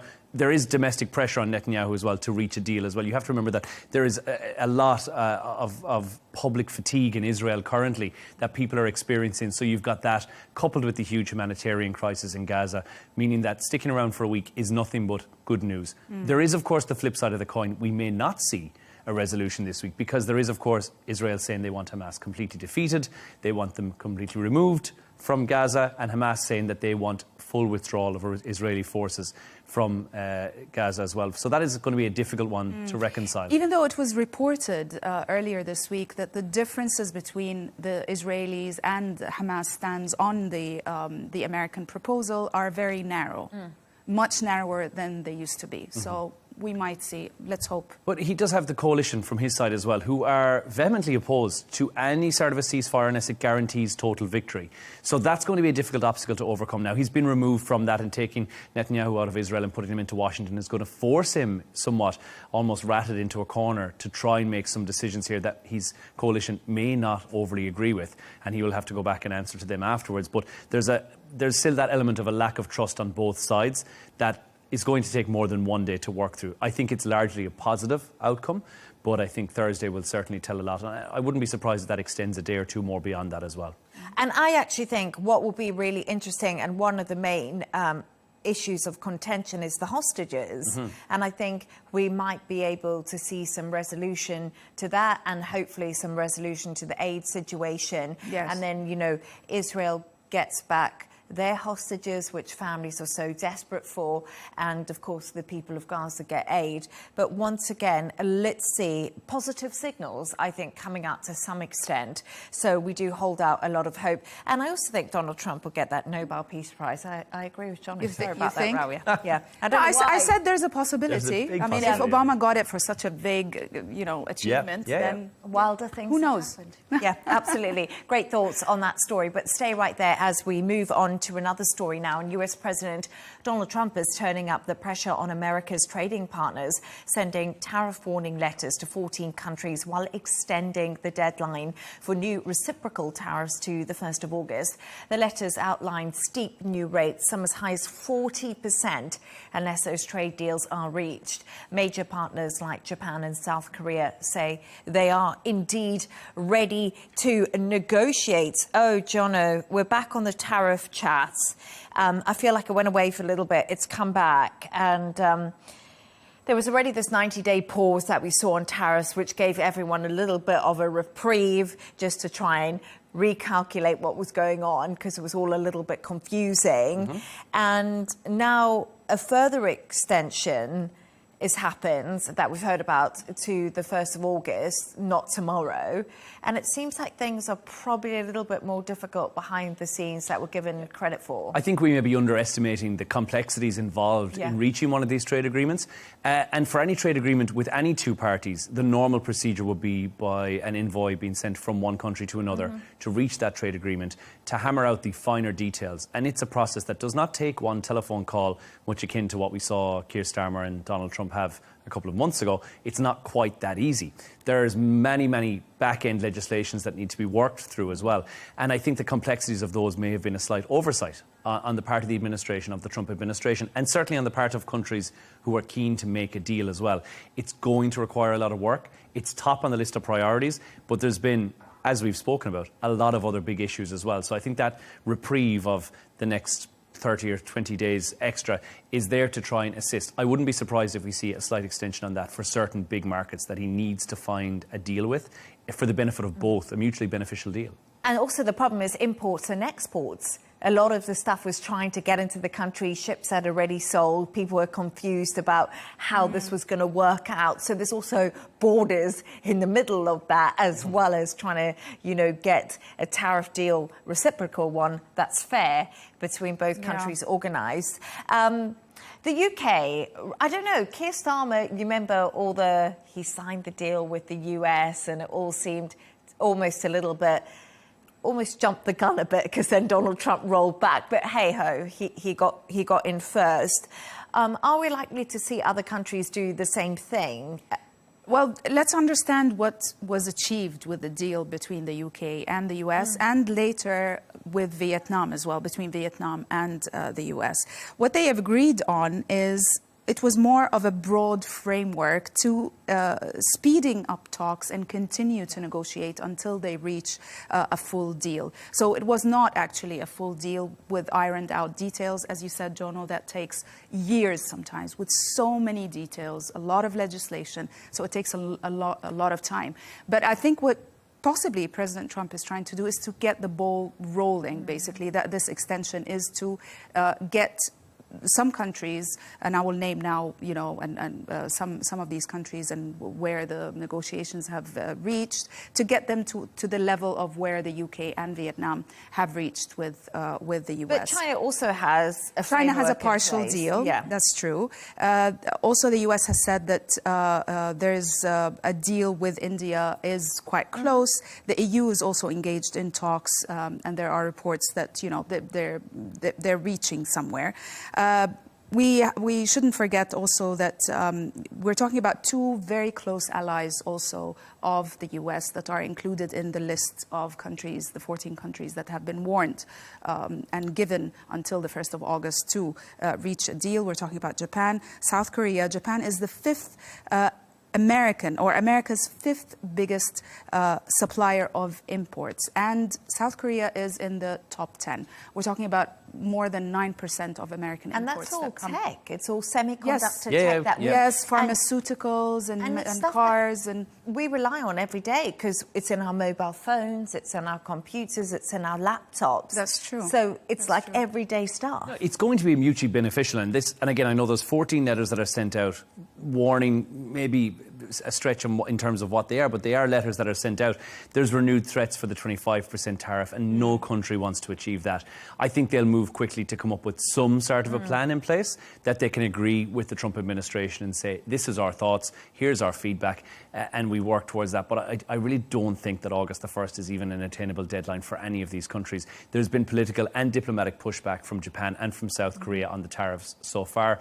That's likely to continue. That's not something that's going to iron out in 20 days. So they've got a long road ahead, and as Rawi has said, even it though could be both years. countries have said that talks are ongoing, we are talking to the US, we're trying to iron out, or at least trying to reach a deal within that framework or within that deadline. Yeah. As you said, it's not something that can be achieved easily. It takes years. And a lot of... And globalization is just part of our life now, isn't it? Like, we've got to think about it. We all order from all over the world. That's how things have worked. So to change it into America First policy, which Donald Trump has vowed to do, he's got to get tough on these countries and make sure that these deals come through, really for his audience at home. And it's aggressive. It's an aggressive form of politics as well. He's practicing with this. And time will tell if it's working or not. But certainly so far, from everything we've had with the negotiations and the Canada chats, the UK chats, seems to so far have been working as a policy. So he's going to try and push that further. And I do think the reason August 1st has been touted, it seems very, very close. And there will be a sense of panic among these countries to try and find something that's mutually beneficial. And also, I think it comes into the fact that if those costs are passed on to US consumers, Donald Trump's putting pressure on the Bank of America, of course, the central bank, to cut interest rates so that pressure isn't felt at home. Prices have already gone up for the American consumer on so many goods, household goods, cars, and so forth. And therefore, yes, something has to be done. Otherwise, the American consumer is, at the end of the day, who's going to suffer. Yeah, absolutely. And that's probably why he's kicking the can down the road to see if those interest rates will be cut by the Federal Reserve, of course, to see what happens by that deadline. But it's a really interesting conversation, and one I've got a funny feeling we'll be talking about again, before and after the 1st of August. Thanks for your thoughts on that. Let's move on to another story. And Tesla shares fell nearly 8% on Monday following Elon Musk's announcement that he plans to launch a new political party called the America Party. The electric vehicle company lost $68 billion following the news, which a former friend turned foe, President Trump, had just called ridiculous. The latest political move by Musk has made investors extremely nervous after sales plummeted during the CEO's time in the Department of Government Efficiency, other known as DOGE. So, OK, Elon Musk. I felt like I wanted that bromance to last. It didn't. They had a public breakup. It's all gone a bit wrong, hasn't it? It went so it went so wrong so quick. So quick and publicly. Nothing worse than a breakup on public stage. As we were saying actually before, you said that the richest man in the world, the most powerful man in the world, it's hard for them to share the... But I really wanted them to be friends because I felt like they needed each other, but obviously clearly didn't work out. OK, so is it America First Party, I think that's what... No, the America Party, original name. But is it just a way of Elon Musk getting back at Donald Trump? Is it just his frustration, or do you think he's actually really going to follow through with this? Well, he's going to try, definitely. But I think it is a bit of both. It is personal retaliation from Musk towards President Trump. And at the same time, there is genuine desire for policy change on behalf or on the part of Elon Musk. We shouldn't forget that basically, I think predominantly it is retaliation. Musk announced that he will create this party, America Party, just days after the big tax bill was passed by the Congress. And also, he called this bill an insane spending bill because it's going to add $3.4 trillion to the deficit. And Elon Musk has warned repeatedly that this deficit is going to bankrupt the country. And this is where it could be a real policy or a genuine policy desire to change the American policy. However, of course, President Trump has threatened to cut federal subsidies to Musk's companies like SpaceX and Tesla. He also retaliated. He also basically did so many things to hinder SpaceX as well, which I think is quite insane, because if you think about the how many satellites that are orbiting the Earth, apparently America owns 8,000 of those. 7,000 are owned by Tesla, and in light of the space satellite wars between China and the US, it means that America is shooting itself in the foot, basically, if it does all the policies that hinder SpaceX from doing its work. And I think that's been sort of the result of the spat that we've seen, haven't we, between the public one, between Trump and Musk. You know, they were kind of, grievances fired across both social media accounts. But I just wonder about political parties forming, especially in the US. You know, it's always been Democrats and Republicans as far back as I can remember, and I'm only 18. But, you know, is it a good thing for democracy, Look, John? I think there's, like, the more parties there are in most countries in the world, yeah, the better, because then you can pick which one you prefer to support and go behind. The US is a different beast. Yeah. It is Democrats, Republicans, that's it. And there have been splinter groups who've tried and who have failed. A few different reasons, one of them being public support, the second one being financial support. As Rawi mentioned, finance, not so much of an issue when you're Elon Musk. Of course. You can fund the political party. But a splinter group is going to fracture the vote. And that's then an issue, because now you take your hardcore Trump fans, who were also hardcore Elon Musk fans, and now you're splitting that vote down ever so slightly as well. And you think, right, well, how much can the party suffer? And where are these votes wasted votes? Because we've heard before, previously been said, when you're voting in the presidential race in the US, your vote for an independent is effectively a spoiled ballot vote, because it is a waste of time. You may as well just not vote, because it's not really making any difference. You're not making any change. And it's a tricky one, because this is where politics are now meeting business models. Because in what case you may have Elon Musk has formed his own party. Does Jeff Bezos form his own party? And now we're voting, because we have a celebrity in the White House, effectively. That's what Donald Trump is, a celebrity in the White House who is a businessman. And I'm not taking away from my support that I've always given for what Donald Trump has come to the table with, but I think that something like this will splinter down the party more than they need. And now you've got MAGA fans who've got two potential places to go, and he needs the votes that he can get for across the board, be it Senate or House or otherwise. He requires those people to continue loyal to the House of Trump. I agree with that, but also when I think of Tesla and I think of SpaceX and I think of Elon Musk, really, he's the richest man in the world. He's lost a lot of money through being involved in politics, right or wrong. The reasons he went in were valid. And I think, is Elon Musk going to be taking just this absolutely massive gamble because he's so clever? We've got to remember he's a genius of our generation, and no one can deny that. Electric vehicles, reusable rockets, Starlink, as you mentioned, satellites. Reputationally, I worry if he now gets involved in this, our investors going to really panic that he's just moved so far away from what he's been amazing at. And they already have. I think they already have. Today, it's been reported that the shareholders of Tesla have been pressuring the board to keep Elon Musk away from politics as he's preparing to delve back into politics with this America Party. But as you said, Jono, the main hindrance usually for a third party, which has never ever succeeded, even though the polls show that 58% of Americans want a third party to get out of this, gridlock of just the two parties, the Democrats and the Republicans. Yet still, it had never worked. But the main hindrance has always been funding. Now, Elon Musk has funded the nomination and the election campaign of President Trump with $250 million to $280 million. So he's not lacking in funds. Yet it's going to take, well, according to experts, it takes usually about 10 years and $1 billion to be able to create a new national party. I would argue that you could say it takes a lot less, and it just takes disgruntled citizens to make a new political party. If we take the UK, for instance, and Reform Party, and their huge turnover of success, even in the local elections that took place, 667 out of the 1,600 seats in primarily Tory counties, basically, have been taken by the Reform Party with Nigel Farage at the helm.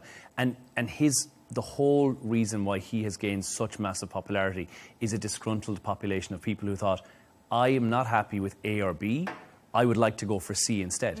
And that's been a quick turnaround that is probably 2 to 3 years. But I do think the UK is different politically, just if we look at them compared to the US, because, we've always had the Liberal Democrats too. So there's always almost been a three-party. We have Conservative, Labour, Lib Dem has always been in place. The Green Party's another party. So there is fourth, and now we're getting Reform in, which is essentially now leading in the polls, but was a fifth big main party to be created.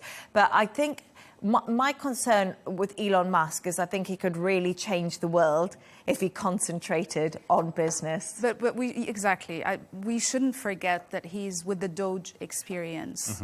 A lot of people, he lost a lot of popularity. He's even less popular. His favorability is about 36% compared to Trump's 42%, and he's competing in for the Trump voters. So basically, how successful would he be to gain these voters after everything that he's done in Doge? After a lot of people and experts are saying that he's incapable of consistency, he's quite rash. His rash decisions might affect, political change. Maybe they don't have a lot of trust in him. So, and also we've taken away from the fact that if he does this, we've seen the scathing comments from Trump previously when they've got into a spat with each other. Is that really something he wants to go through again? I mean, Elon Musk has got enough political hurdles to try and overcome to form this party, to get into the race and to finance it and fund it and back it. I don't know if he needs Trump down his neck about this, because he will go absolutely nuclear on him. But another thing is who's going to lead the party, because Trump was not born in America. Trump was born in South Africa, and you can only become the president. Musk. Yes. Sorry. Yes, absolutely. Musk was born. I don't know, got them confused. In order to be a president, you need to be born in the United States. Born in the United States. He's naturalized. So there's a lot of questions around this. I do apologise. Of course, Donald Trump was born in America. Elon Musk was born in South Africa. Anyway, let's move on. Now, the British royal family have hosted French President Emmanuel Macron and his wife Brigitte at Windsor Castle as part of a 3-day state visit. Earlier, they were welcomed by the Prince and Princess of Wales before being taken to Parliament to meet the UK Prime Minister Keir Starmer. The Macrons are attending a state banquet this evening, where the French leader will say the two countries face complex threats, but will face them together as friends and also allies. Oh, Jono, I just love a state visit. It's fabulous, isn't it? The pomp, the pageantry, it's everything. They've had it out, the carriages, the horses, the gold, you name it. But, have there been any political talks? We're talking about pomp and ceremony, but it's really about the policy too, right? Exactly. The pomp and ceremony is the facade for what's going on underneath here. And France and UK as a conversation is something that I think has been overdue for a while. And I think that this is the precursor. This is almost the bring them round to the in-laws' house and give them tea before we bring them down tomorrow to meet your dad, because you know that that's going to be a bit more of a serious conversation. So the immigration and the border control in general has been such a crux between the UK and France. And I think that this is, come on over, let's have a beautiful ceremony for you, and you can see everything that we have to offer. But then let's get down to business, which is on the way tomorrow. And Macron and Keir Starmer will sit down and hopefully talk business about something that I think, certainly with voters in the UK and with the population in general, this is a huge issue. 20,000 migrants have made it past the border and across the Channel in the first 6 months of 2025, which is up by almost 50% on 2024. We know that there are countless, currently I think they're saying 8 to 15 on some days, boats making it across the Channel. On some days there is 0 because they're being policed so well. But clearly this is a flashpoint for political tension, and something needs to be actioned on it soon. The public are disgruntled, and voter popularity for Keir Starmer is at such an all-time low that something needs to be achieved. The initial pomp and ceremony of a royal welcome and a royal gala dinner is something that is to pave the way, grease up the machine, so to speak, for tomorrow's proper talks. And it was actually the first state visit by a European leader since Brexit. So that's also signs that, Britain wants to know where it stands within the realm of the European Union. They don't want to be on the outside. And I think this is clearly something that Labour has been pushing as we see them come into government. But the President, Emmanuel Macron, saying he wants to see tangible results on migration, as you said, it is absolutely a key point right now for France and also for the UK.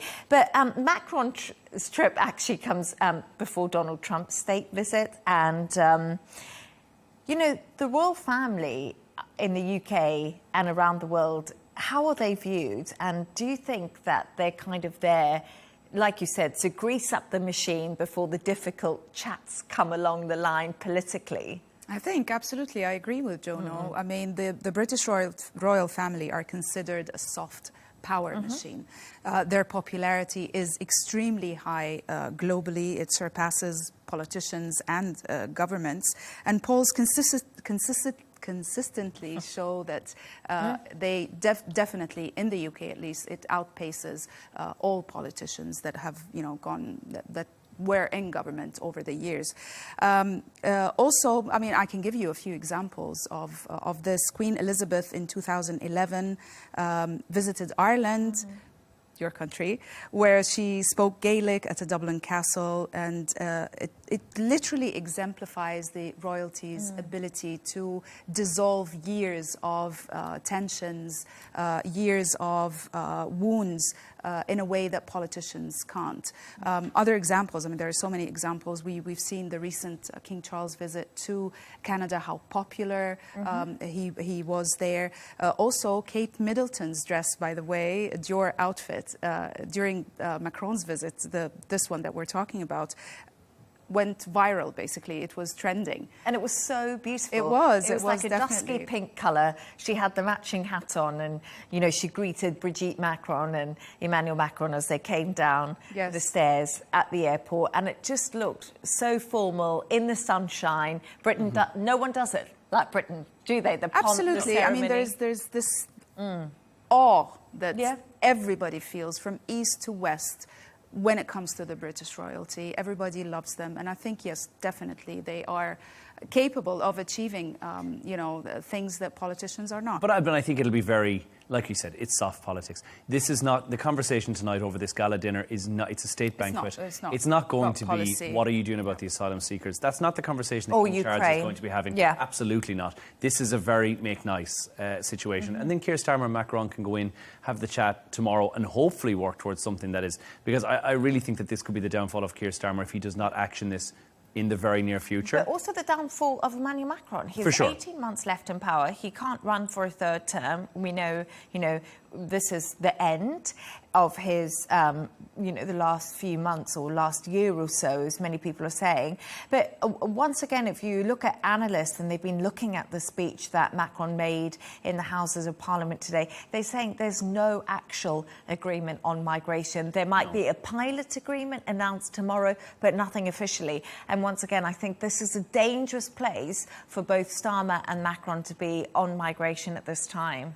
I don't think it's sensible for either of them, and I think they've promised millions over and over again, said we'll put millions to border protection, we'll beef up the French security, because they can't patrol the entirety of, we know that, we've seen the videos of it happening, they can't patrol it, and the UK have said we'll give money, but nothing's actually exchanged hands, nothing's handed over, and it continues to be a problem, and a big problem. Absolutely, a big problem in politics, and I also always wonder what's on the menu for those state banquets. I know. Lobster. I'll look that up next time. OK, and finally, Rawiya and Jono, you've come up with a couple of quirky stories of the day. Rawiya's, yours is just absolutely nuts. I can't get my head around the story. A 64-year-old... It's almost unbelievable. It's crazy, right? Tell us about the 64-year-old man who's had surgery to remove something he swallowed as a child. Yes. He's 64, this Chinese man. He felt a strange sensation in his stomach. He went to the doctors, so they told him, after doing all the tests and x-rays, that apparently there is a toothbrush, a 7-inch toothbrush, lodged in his small intestines. So he said, yes, I actually swallowed this when I was 12. How do you swallow So he's been a having it toothbrush? in his digestive system for 52 years. Wow. Apparently he was too scared to tell his parents about it, and he thought that it will just dissolve with time, and it didn't. Anyways, they operated on him for like 80 minutes until they removed that toothbrush. What I'm really surprised with is how come for 52 years he did not have medical problems, Or acid complications, reflux. or anything. or Yeah. anything. Yeah.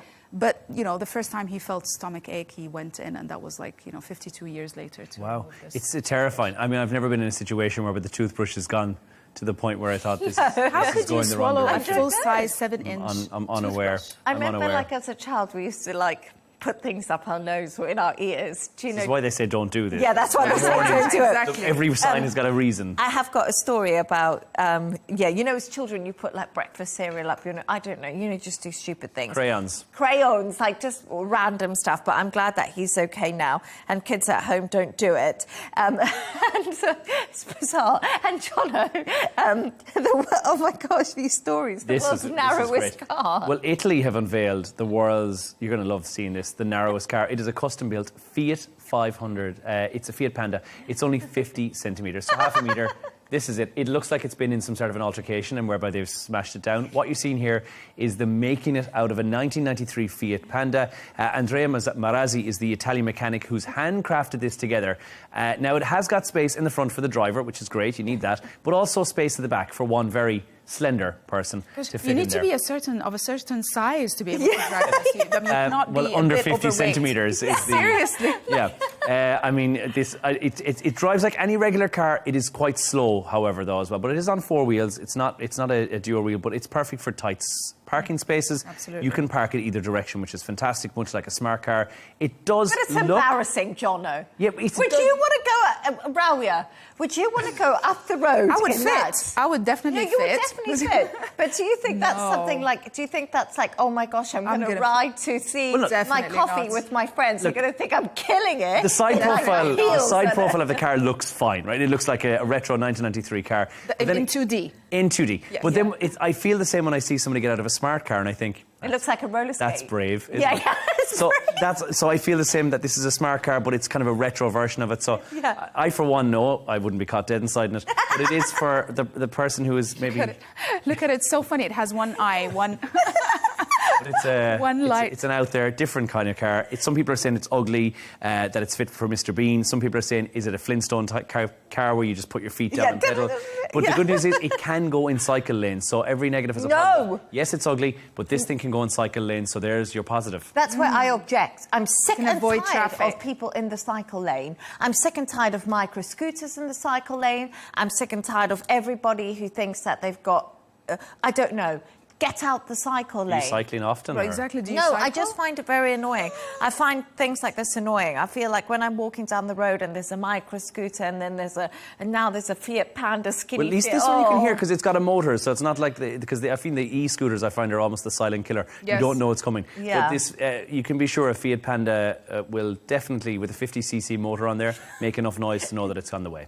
Oh my God, it sounds like an old motorbike, the 50cc motorbike going. But let's be honest, you wouldn't be caught dead in that. Absolutely For me, no. not. Absolutely not. Okay, but thank you so much for bringing it to us. I'm sure that they'll really love it in Italy. So thank you to today's guests, Al Arabiya senior presenter Rawia Alami and Dubai 92 presenter Jono Hayes. And that's all from us on W News Extra. Don't forget to subscribe to our YouTube channel and, of course, follow us on X.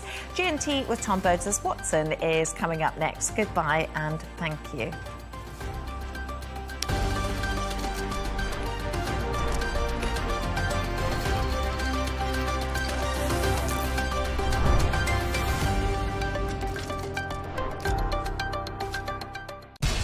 We have to take care of our people, and we're going to take care of our people first. For in-depth analysis and all the latest developments across the globe, make sure you join us every weekday. President Trump is trying to negotiate a ceasefire.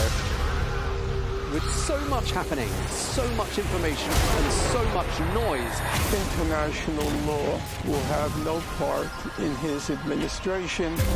it can be hard to keep track. Tariffs will just fuel inflation. We're going to fight these tariffs. But you can count on us to tell you what you need to know. We stand by your side.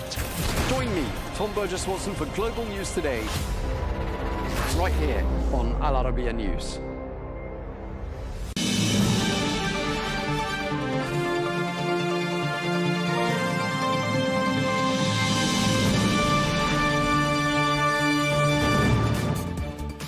Hello and welcome to Global News Today, bringing you exclusive interviews with leading experts every weekday here on Al Arabiya English. I'm Tom Burges Watson. Coming up on today's programme, Fresh bloodshed in Gaza today as the Israeli Prime Minister continues his visit to Washington, where the diplomatic push for a Gaza ceasefire plan continues. President Trump remains optimistic, but so far no announcement of a breakthrough. So what signs of progress are there and what roadblocks remain? That and more under discussion today.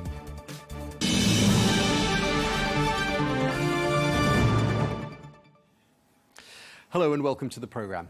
US President Donald Trump held a private dinner with the Israeli Prime Minister Benjamin Netanyahu in Washington last night.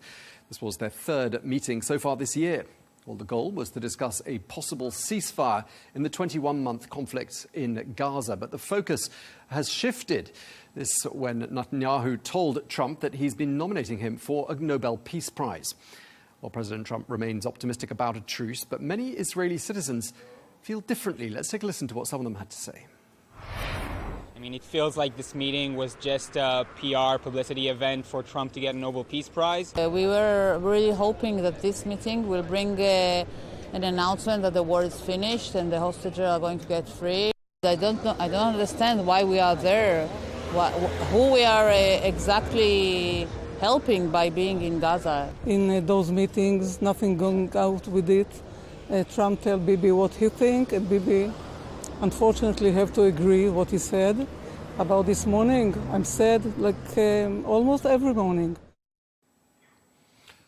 Well, for more on this, I'm joined now by Ahmed Fattouh, who is a spokesperson for the Palestinian National Liberation Movement, Fatah, which is, of course, the leading party within the PA. Thank you so much for taking the time to speak to us. We really appreciate it.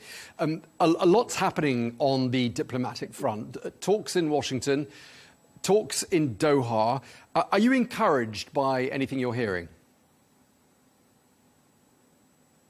Well, we are hearing a lot of news, but we are not seeing anything on the ground. You know, after 21 months of genocide, it needs immediate acts from the world to stop this criminality. Every day, hundreds die, children die, people are starving. I'm surprised that it took so much time until now.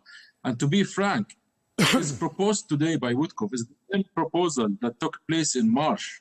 I'm surprised why Israel has refused that deal 3 months ago, but are accepting it right now. But in any case, we need immediate ceasefire, and the world need to pressure toward that to take effect immediately, because the Palestinian people in Gaza cannot wait any longer. There's shortages in food, there's shortages in medicine, shortages in clean water. 70% of Gaza has been occupied, and now 90% of Gaza is could not be planted. It's polluted, can't be planted or produce any food. 95% is nearly demolished.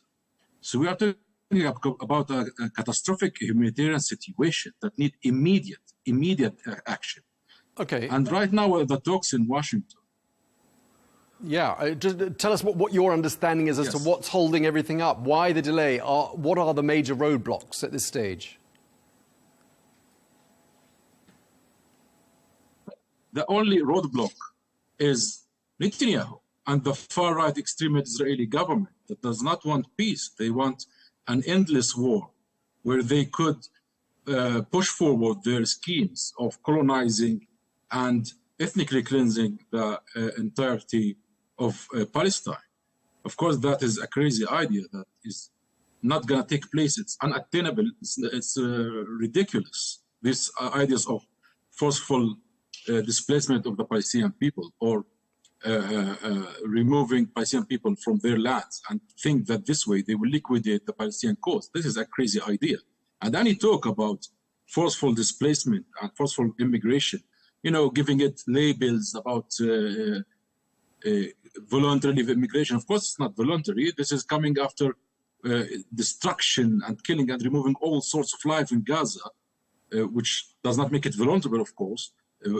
But that scenario is going to only increase the conflict further. It will not end there. We have to remind the Zionists that in 1948, 70% of the Palestinian population have been ethnically cleansed. That did not make the Palestinian people forget their rights or their indigenous historical lands. In the contrary, it created the longest modern liberation revolution since 1948. Until today, the Palestinian people did not give up their rights. Another Nakba will not change anything. It's going to only affect the entire region and the world in retaliation. When there's an influx of refugees, when there's an influx of persecuted, oppressed population, that means there's a need for justice, and that justice is going to keep coming back to Israel. And it will only create an endless cycle of violence and wars and revolution. We have already reached the two-state solution.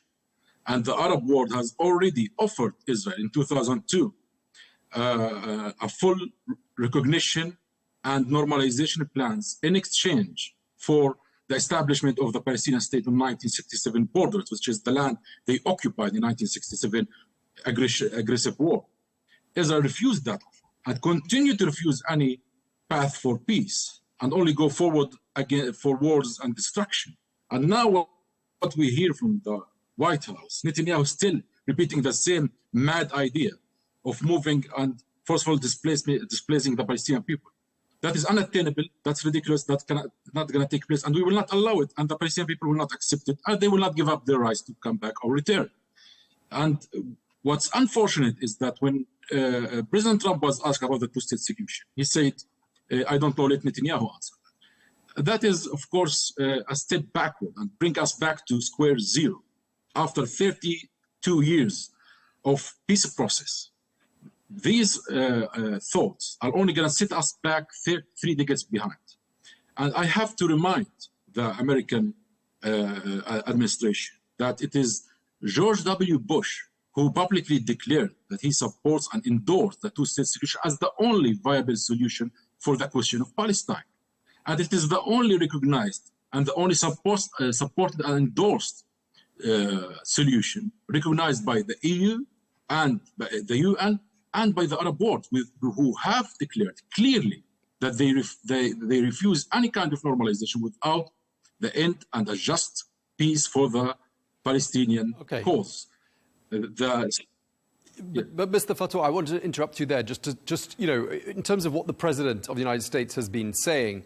I mean, you have to hand it to him that he has given this issue a good degree of urgency. He seems to be extremely serious about wanting a deal to happen. He's been applying pressure. He's got some momentum carried on from the 12-day war that he took a strong hand in trying to bring to an end. I mean, he does seem to be sincere, doesn't he, in wanting to bring about a peaceful resolution to the situation in Gaza?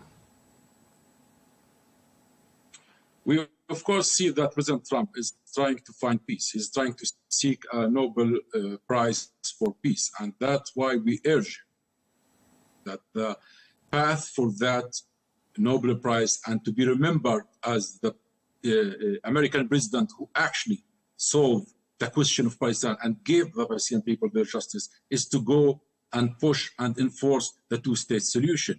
This has come in accordance to the international law, in accordance to the UN resolution 2334, UN resolution 194, UN resolution 242. They are all internationally recognized, endorsed resolutions by the international community on the question of Palestine. This resolution has been blocked by the Israeli occupation and now is even extremely violated by the far-right Israeli government. I think and I believe that unfortunately President Trump is under the influence of insincere Zionist lobby who are not taking care of American will to go for peace. They only want a peace designed for their colonial project. That does not work, of course. The problem until now that the Americans are always looking into finding a solution that best suit the Israeli government. But we have to address the fact that the Israeli government does not want peace. The Israeli government does not recognize the state of Palestine, neither recognize the Palestinian people. You know, Netanyahu is extreme enough to even reject the established fact that there are Palestinian people. This is how, crazy he went in his extremist ideology. Now we call on to American administration. We already have established a political process that could lead to a two-state solution where two countries live side by side in peace and harmony, preserving security and preserving good relations. And that is the two-state solution. And when Trump, in his first term, he actually was going forward toward that path. But unfortunately, under Netanyahu team and lies, it has been diverted. We ask the administration to go back to the unanimously agreed upon solution and resolving the Palestinian cause. We have to address also the other part, that after the ceasefire takes place, there must be a political process that would lead into a settlement to the cause of Palestine, because the entire region now demands for that in order to progress their relations with Israel and to do the Abrahamic Accords. Also to stop the cycle of violence, because this is crippling the whole region and is also crippling Israel. Israel needs to think, the camp of peace inside of Israel need to speak up. Now is the time for them to speak. I'm surprised that they are still silent after 21 months of madness by the fascist Zionist far right. Yeah, I mean, one difference between President Trump now and President Trump in his first term is he seems to have established even closer ties with leaders in the Middle East, in particular in the Gulf. And he seems to be listening to them. When we look at what he did with regards to Syria, for example, bringing Syria in from the cold and really trying to normalize at a very rapid pace the ties between Washington and Damascus. That's just one example. Does it give you hope that President Trump is engaged with and apparently listening to other people in the region apart from Prime Minister Benjamin Netanyahu? Well, we are hopeful, of course, from the Arabic pressure on the United States administration demanding for resolving the Palestinian cause. And he is listening to the Arab world, but until now, he did not listen to the Palestinian people. Until today, no Palestinian officials have been in the White House. The president of Palestine, Mahmoud Abbas, was not invited to the White House, but Netanyahu was invited there 3 times. And this does not reflect that there is some sort of clear and impartial discussion of the issue. And the Arab world has said that the Palestinian cause is the central cause of the Arab world, and no normalization or progress with Israel without resolving the Palestinian state. President Trump do realize that. Until now, unfortunately, he did not take the brave decision to do that and apply that. The political system in Israel has shifted extremely to the right, that they could not accept any sort of settlements or having a Palestinian state next to them. And that's not in the favor of Israel, nor the Palestine. Israelis will not even enjoy any security without the liberation and the ending the oppression of the Palestinian people. Otherwise, we are talking about endless violation. Israel requests for a security over its borders. Can we ask, where are Israel's borders? Until now, there's no defined borders for Israel. They are invading Lebanon, invading Syria, of course, occupying Palestine and invading its cities and villages continuously. Pogroms, Israeli settlers, extremism. Where are that going to lead us? Of course, it's not going to lead us for peace. If we want to go and discuss peace, we have to come back to the facts and grounds and actually provide a way, a just solution, political independence and independence to Palestinian people. Therefore, there will be peace. Otherwise, it is an endless war. Is Fatah and the rest of the PA ready to step in terms of running Gaza when the Israeli military pulls out? And because, of course, disarming and dismantling Hamas is one of the key conditions that Israel has put on the table. What I'm asking you is, can you and can the PA step in and fill the void?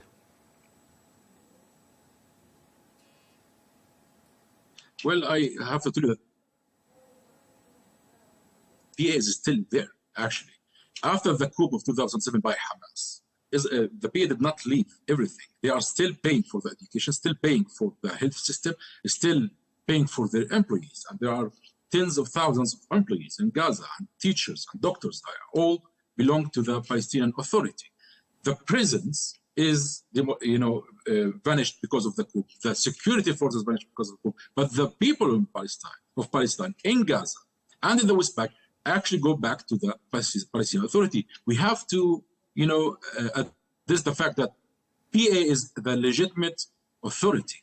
And going back to Gaza is not actually something that is a gift. It is a demand by the people. It's the national demand that the PA return to Gaza. Now, if you check out the polls in Gaza, more than 90% support the return of PA and for a technocratic government.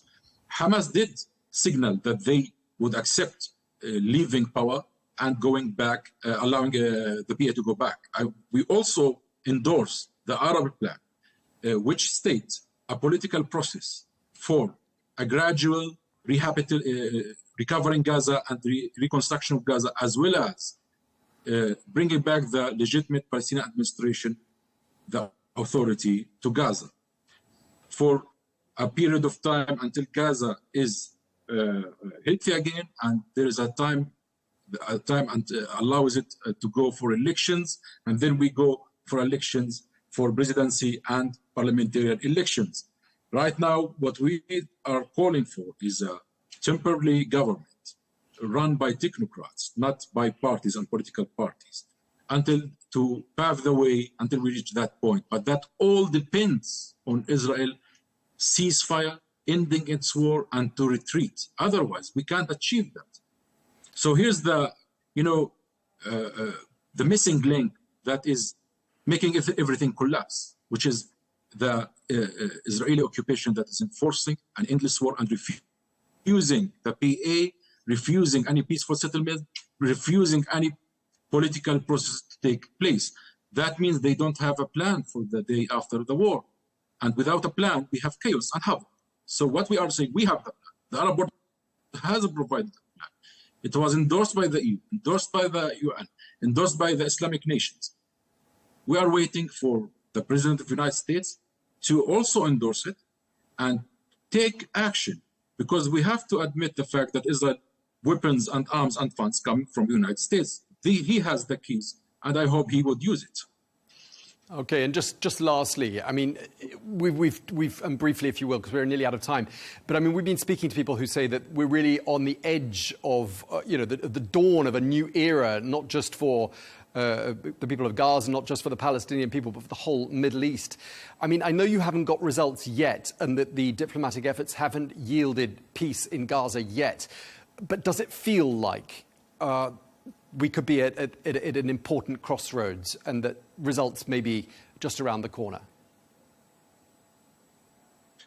If they plan to make a new Middle East, then I hope they should resolve the very main crisis of the Middle East and the central cause of the Middle East, which is the Palestinian cause. And any plans for the region can only pass through the gate of an independent Palestinian state. Without this, nothing could be fruitful. We have to understand that the Palestinian cause is a sensitive cause for 2 billion Muslims. It's now a global struggle of liberation and a symbol for freedom all around the world. This is not a cause for 7 million or 10 million Palestinians. This is for everyone, and this is a just cause, and the world cannot, turn the blind eye to our just cause. The United States, if they are sincere in building, a new Middle East that has a strong relation, has strong economy, has peace and progress with a justice and sovereignty of its nation and its countries and dignity for its people, then the Palestinian cause is a center of all of that. And I hope that the new Middle East plan is not a colonial plan devised by the Zionists in Middle East who want greater Israel, which we hear on the news. It's not hidden anymore, of a plan to invade, to control the entirety of Palestine, half Lebanon, half Syria, half Iraq, half Saudi Arabia, and some parts of Jordan. And this madness needs to be confronted. And if you want a new Middle East, the Middle East that respects its own people equally under the law, whether are Jewish or non-Jews, and the Palestinians should have their independent state according to the international resolutions and the agreed upon agreements. And I hope the United States could achieve that and actually be the very first president, Mr. Trump, to make peace. All right, we're going to have to leave it there. Thank you so much, Ahmed Fatah, spokesperson for the Palestinian National Liberation Movement, Fatah. Thank you very much for your time, sir. Thank you.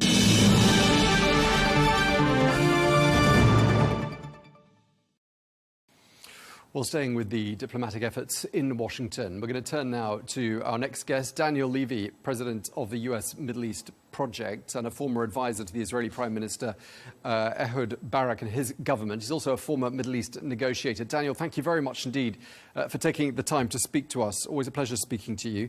Obviously, the Israeli Prime Minister Benjamin Netanyahu is in Washington. I mean, is there anything you're hearing or seeing that suggests that progress is being made to bringing an end to 21 months of warfare in Gaza? Look, Tom, the fact that you have a proposal on the table, the fact that you have representatives of both parties back in, it seems, some kind of proximity talks, those things we know. Other things are more speculative. Will Envoy Witkoff be visiting the region? Will there be an announcement while Netanyahu is still in D.C.? He has still some days to go. He's staying till almost the end of the working week. And I think more crucially, perhaps, it seems that Netanyahu's calculation and wiggle room has shifted somewhat since the so-called 12-day war with Iran. Netanyahu, let's be very clear, has been the main obstacle. There's been a deal on the table. Many in the Israeli media are acknowledging that not much has changed. But some things have changed, and the details of the arrangements are going to matter. Israel's military has now removed the civilian population from about 75% of the area of Gaza. Its military is now across Gaza. They're going to have to withdraw, redeploy from most of that for a deal to be reached. And you have this added complication of how aid is delivered. Aid is traditionally delivered according to humanitarian principles and by UN and other international agencies who know how to do this. What Israel has insisted upon since it began its most recent version of a full starvation siege as part of its genocide of the Palestinians in Gaza is to introduce a new formula for aid delivery, an organization with no history, no track record, and which has, it seems in some respects intentionally, turned aid distribution sites into killing fields. This Gaza Humanitarian Foundation, operating in only a few places as part of the effort to physically kettle Palestinians closer to the Egyptian border. So the withdrawal of that horrific experiment and its replacement with traditional, more effective, murderous forms of aid are going to have to be part of this. In other words, is there an opportunity? Yes. Details will matter. Unfortunately, and this is crucial, Tom, we are still talking about what seems to be a temporary rather than permanent ceasefire as far as the Israeli premier is concerned. Thanks for that, Daniel. You raised a lot of important points there. And one of the things we've heard from the Israeli side is that one official who's accompanying Netanyahu to Washington says that Israel's getting 80 to 90% of what it wants. I mean, clearly there's a margin that they're not getting, but does that sound significant enough for some meaningful progress to come out of these talks? The important thing with any agreement that is reached is that both sides are able to turn to their respective publics and say, this is a good deal for us. So if the Israelis were telling you we're only getting 42% of what we want, you could be pretty sure that this wasn't going to turn into a deal. So I think we can kind of park the spin. What is significant here is this creation of an expectation. Now, that can go in one of two directions. One is that the Israelis are saying, look, we were getting what we wanted, this was about to happen, and the other side collapsed it. That's where we've been for an awfully long time. Israel's refusal to bring this to an end, but their success in having the US administration align with their talking point that the other side is to blame. We could yet be back in that scenario. The other scenario is you actually get an agreement where there's enough that works for each of the parties to carry this forward. I think we are still going to have a major fault line over whether this is interpreted as a temporary ceasefire or the on-ramp to a definitive end to what has gone on militarily in Israel's military assault. Most of that will depend on the Trump administration. Netanyahu will still want to be able to navigate between those options, between bringing this to an end as he did previously in March, because he will look at his coalition politics. Yeah, and he's got to be careful, hasn't he? Prime Minister Netanyahu's got to keep President Trump on side, and President Trump really wants a result here, it would appear. And some guests have suggested his motivation is that Nobel Peace Prize. Whatever his motivation, he wants a result. And he doesn't want this delegation to go back to Israel and for all the progress that's been made to go in the dustbin. So, I mean, you know, he's going to hold Prime Minister Netanyahu to account on this, isn't he? I wouldn't jump to that conclusion. We have seen things that Trump wanted to have happen on the Ukraine-Russia front, for instance, that have gone absolutely nowhere. Other things have perhaps made more progress. We know that the news cycle, when Trump is in the White House, can be relentless in how it jumps from one thing to another. We know that the attention span isn't necessarily one that sticks with a given issue. And we know that the relationship between what is said and what is really going on doesn't necessarily have to be so closely aligned. So I think what you've hit on, Tom, is a key question, which is how much does Trump see this as something he wants to bring closure to? He was seminal in getting that ceasefire in January, but he also moved on and he allowed Israel to break the ceasefire, to impose an even worse starvation siege, and for things to get so much worse again. So we could be in either scenario. We could be in the Trump that wants to see this happen, or we could be in the Trump that will put out a truth social media post and move on. If it's the former, then he does have the wherewithal to hold Netanyahu's feet to the fire and make it happen. That's what we're going to have to be looking out for. And it appears as well, just looking at President Trump's visit to this region where I'm speaking to you from only 6 or 7 weeks ago, it would appear that on the back of that visit, he does listen to, and he's got the ear of many of the key leaders here in this part of the world. And do you think to a certain extent Trump is starting to realise that perhaps they're the source of rather better advice when it comes to issues in this region than the traditional ally Israel? Because, if you look at what the Trump administration did with regards to Syria, it's completely different from what, Israel would have advised. And we've seen him, his administration engaging in direct talks with parties that the Israelis weren't comfortable with. Do you see him slightly going his own way a bit and perhaps listening more to Arab leaders than perhaps to Benjamin Netanyahu alone? It is a fascinating question. One of the things that may have upset the calm on the Israeli side was precisely that perception. After that historic visit in the 3 GCC states, not going to Israel, this sense that something has shifted. The president goes, heaps praise on the leaders there. And let's be clear, comes back with some very lucrative deals for the US. When he goes to Israel, he knows that it kind of works in the opposite direction. You have to open your wallet. Netanyahu, one of the things that may be driving the visit that is happening at the moment is he wants to correct that. He wants to reset that. He wants to make sure he is not playing second fiddle. And that is an interesting dynamic. Look, first of all, there's a question, to what extent is there a very proactive approach on the part of those leaders that he saw in the region when it comes to specifically the Palestinian question? You're right to refer to Syria and other things, but how much is Netanyahu making the weather on the Palestinian question rather than those leaders? Secondly, how much do states in that part of the world where you are now look at things and say, okay, we have relations with Iran. We've always had concerns with Iran as well.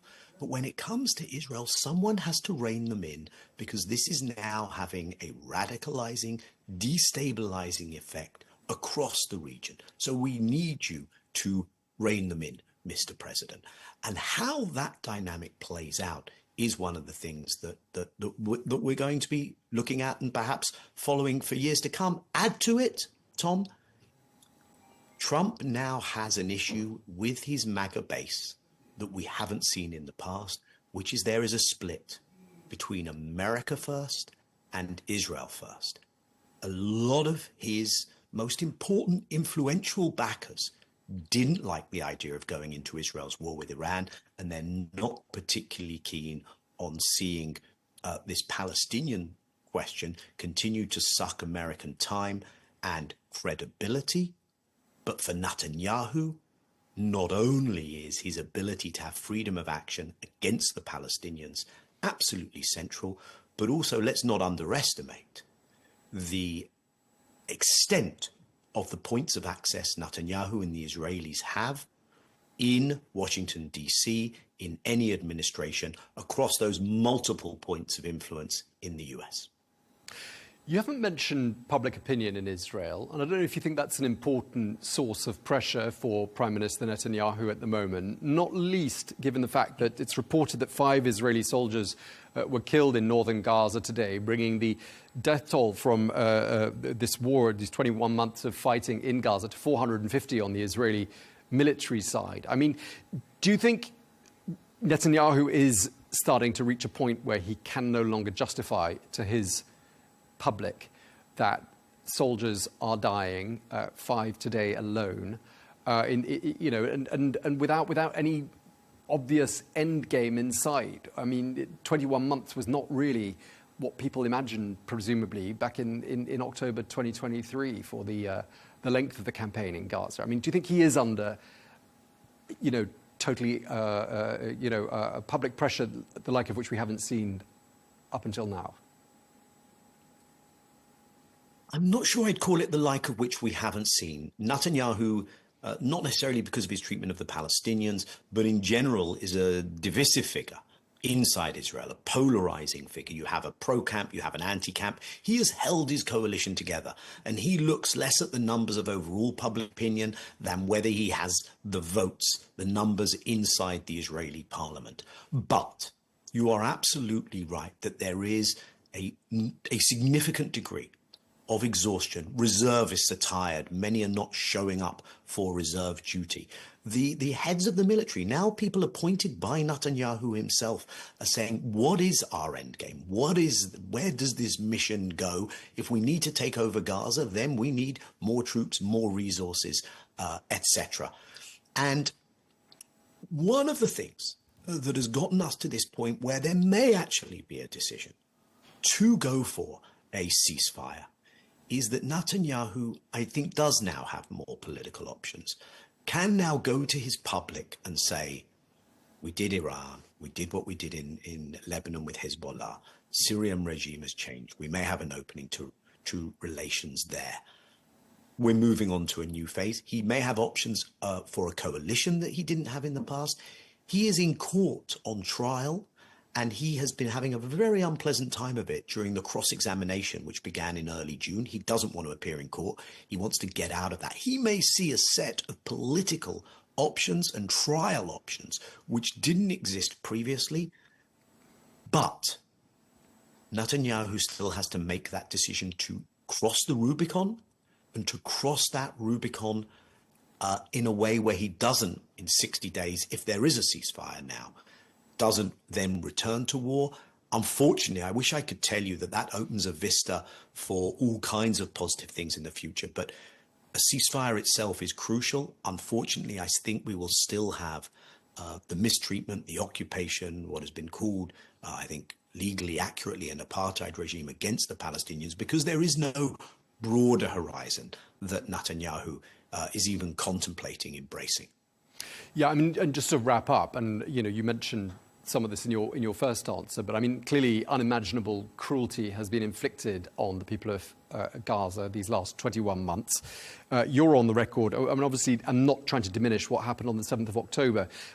You are on the record as calling Israel's actions genocide. I think you're quoted as describing Israel's actions, some of them as being war crimes.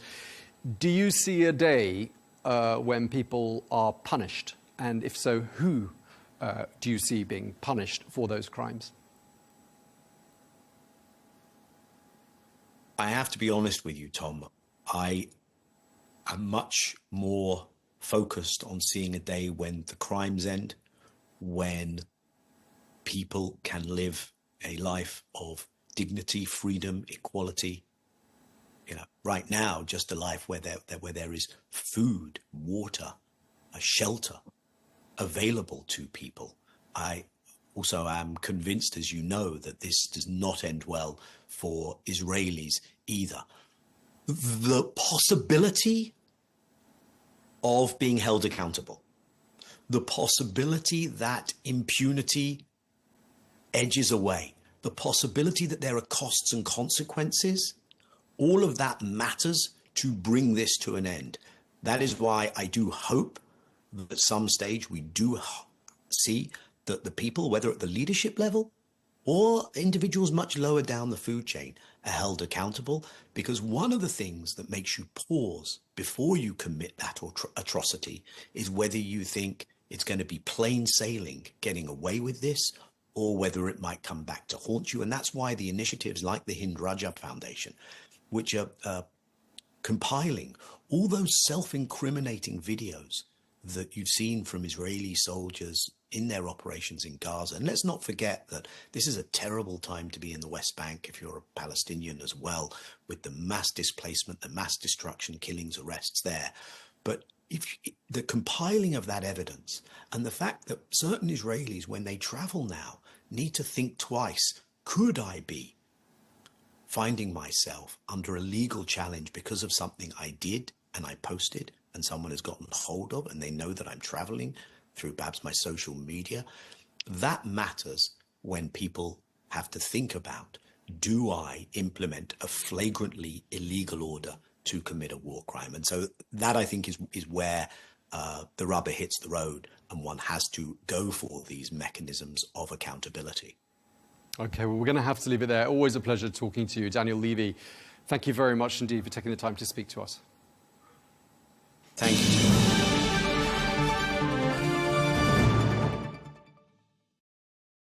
Well, that is all we have time for on today's edition of Global News Today. We've been exploring the latest diplomatic efforts to bring about an end to the 21-month-long war in Gaza. We'll be continuing to keep a close eye on that and bringing you up to speed as soon as we get some news on developments regarding that peace push. Meanwhile, thank you very much indeed for watching. Be sure to join us again tomorrow for more exclusive interviews. Until then, bye-bye.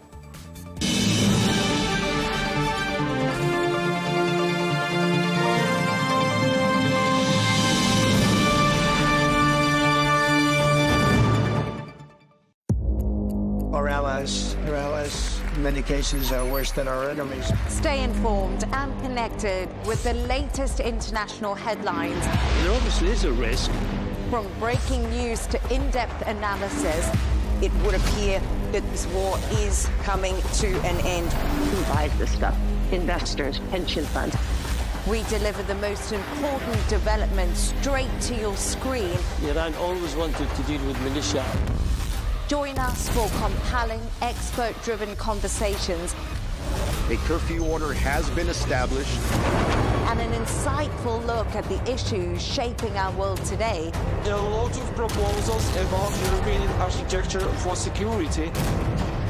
I'm Leigh Ann Gerrans, and this is W News. We dealt with this when I was Chief of Staff in the first term. Where you don't just hear the headlines, you get the full story.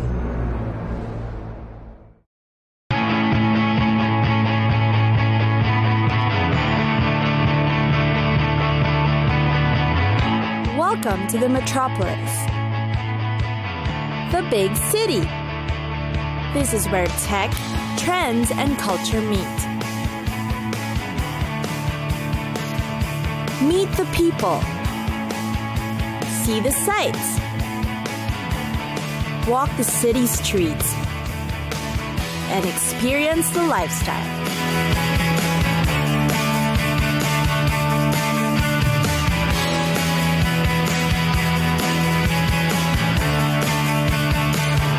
This is your first-class ticket to the cities of the world.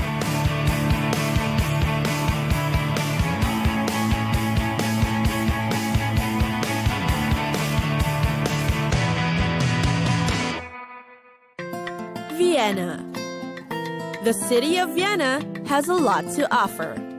There's the classical music scene, the historical site, its famous architecture, and its rich culture of theater and performances. Many also like its slow-paced city lifestyle and unique old city charm. Inside the old walls of Vienna is a place teeming with young energy, vibrant creativity, and experiences waiting to be explored. What to do in Vienna? Start your trip with a relaxing activity and choose to stay in one of its many coffee shops. Back then, the students and great philosophers were churning out bright ideas in these coffee shops. Today, you can simply cozy up with light reading or go people watching. Breathe in the city air as you enjoy your melange or cappuccino. Vienna, in fact, is also known for its sweet desserts and cakes and many must-try delicacies. One of the popular Viennese dishes is the Eitrig, which is a hot sausage with cheese that you'll find in many stands around the city. Looking for bars and clubs? There are many located in Vienna. Whether you want to dance the night away or settle for light drinking, you'll find specific establishments that cater to the pre-drinking hours, to high-energy dancing until the wee hours of the morning. And everything is within walking distance too, so it will be a blast going club hopping with your friends.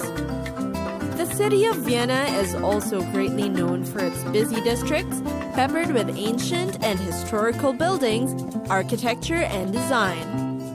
There, you will find market stands that are surrounded by structures, boasting intricate exteriors. There are also a string of restaurants and interesting boutiques nearby. Meanwhile, the metropolis isn't short of greenery too. A lot of tourists visit Vienna to see its green scene. You can even go to the countryside for some homemade food and wine. The community in Vienna is quite active, leaving you with a lot of things to experience every day. When it comes to shopping, you'll find a place specifically for organic bread, veggies, fruits, and spices. There are huge flea markets all over Vienna too.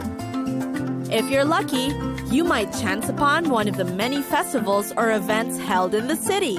It could be about a cause or a festival, a sporting event, or a film showing. Walk through Vienna and explore freely.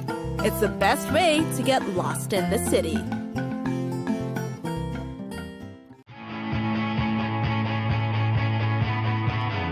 It's time for us to go. Pack your bags and get your tickets ready. And we'll see you on the next destination. Catch us again next time on Cities of the World.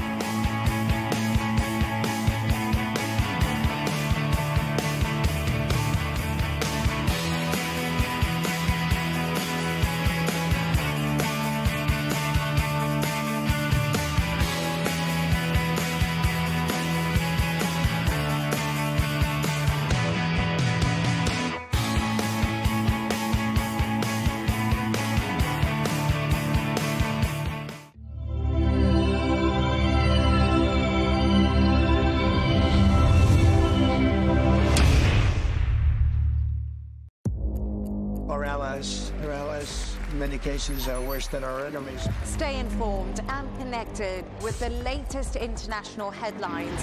There obviously is a risk. From breaking news to in-depth analysis, it would appear that this war is coming to an end. Who buys this stuff? Investors, pension funds. We deliver the most important developments straight to your screen. Iran always wanted to deal with militia. Join us for compelling, expert-driven conversations. A curfew order has been established. And an insightful look at the issues shaping our world today. There are a lot of proposals about European architecture for security. I'm Leigh Ann Gerrans, and this is W News. We dealt with this when I was chief of staff in the first term. Where you don't just hear the headlines, you get the full story.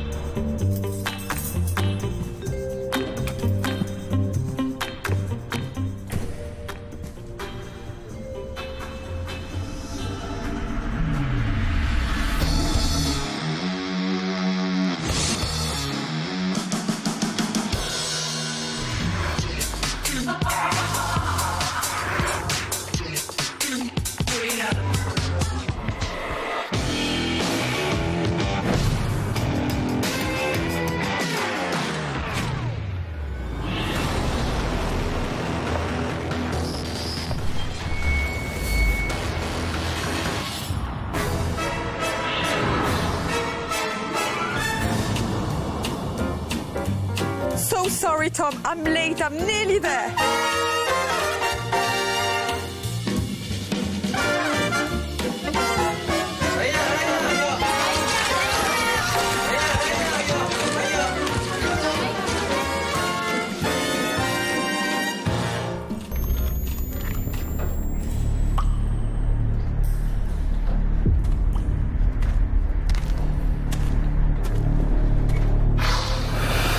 Hello. Hello. Hello, gentlemen. How are you? Hope all is well. Yeah, good.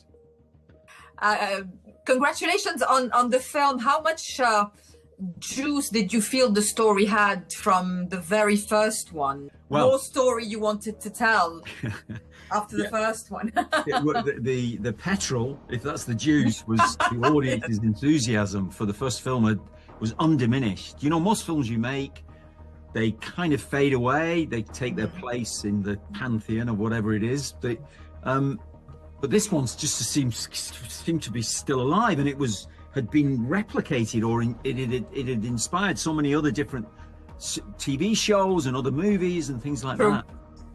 But there is a connective line, a lineage through directly from the first film, which you haven't, and it's in the figure of Cillian Murphy eventually, who you'll meet in the second film, and then eventually hugely in the third film. So yeah, there's lots of juice, lots of reasons to go back to it, which led us to get very excited about doing it, and now to let people see it in the cinemas. Men go mad with watching them.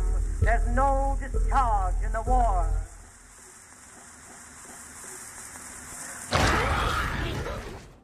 How exciting is it for the both of you to build those characters as if it's a little bit in a painting, each one of them so specifically different that they kind of match the whole picture? Not to be kind of difficult, it's just it's not how I would see it. It's not so much how much does one enjoy it, and it's not really about like it's good if the Clockwork Toy happens to enjoy it sometimes or not enjoy it, but really it's just there's a task. That's it. It's something like that. It is. Yeah, but and obviously this kind of relationship with you now is different. You reach for reasons to justify things. You paint things with perspective, really. You know. But an element, I think, what you're talking about is that Alex writes these characters, and then we hire actors who bring an identity. They give them an identity. They obey generally what they're asked to do by the script, but the identity that's created is uniquely them, and always it will be them. Really, whatever was in your mind, if indeed a person was in your mind, a particular person was in your mind for the character. So it's a stickleback thing, of course, as well, as it goes on.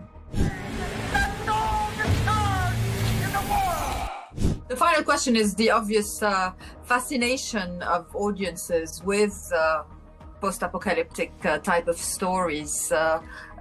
What do you think it stems from psychologically? What I find is that people always project themselves into the story quite intensely. And if it's a rom-com, I don't think they do. I don't think they think, yes, I'll be like Jennifer Lawrence. You know, I don't think that's what happens exactly. I'm going to be taken to this Italian island and charmed by this person or whatever it is. I think with a zombie apocalypse or any kind of apocalypse story, nuclear, whatever it happens to be, aliens, they think, what would I do in that circumstance? Who would I go and find? Who would I get in a car or a bike? Or they sort of project into the stories in a different way. And I think it's because those thoughts are just in them anyway. They're turning them over in their minds, something like that. Well, thank you, gentlemen. They're wrapping me up already, but congrats on the film. Cheers. Oh, thank you. Judgment. My children! There's no discharge.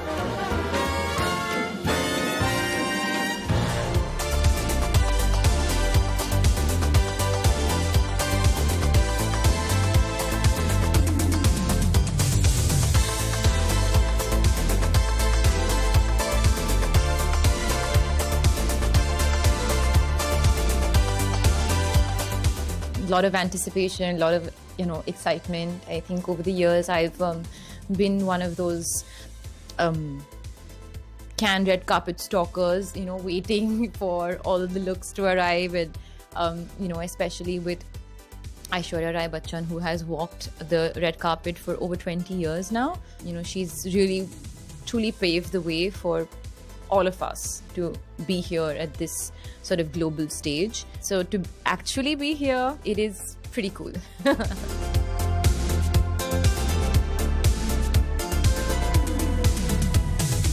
Just from when I started 12 years ago, there was not as much focus on creating the same amount of opportunities for women than there is now. I think there's always been a strong female gaze and a strong female voice. It's always existed, and it's cut boundaries many times, very, very, very often. I'm just saying, coming from where I am, from India, from my mother India, went to the global stage back then, and I'm talking, over 2 decades ago. So I think for me, the light is being shone upon maybe now on the last couple of years, but the intent was always there. It always existed.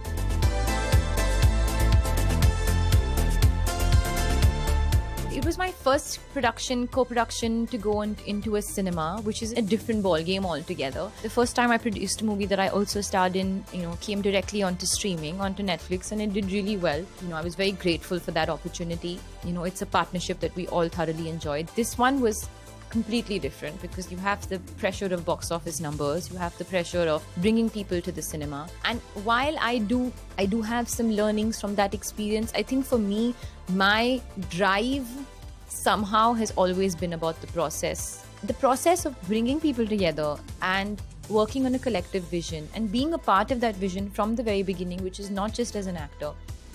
I think that's something that I enjoy the most. But the learning of what the public and what the audience wants to see, along with the vision and the story that you want to put out, is something that I'll take a couple of years to understand. India पर attack कर innocent civilians को क्यों मारा?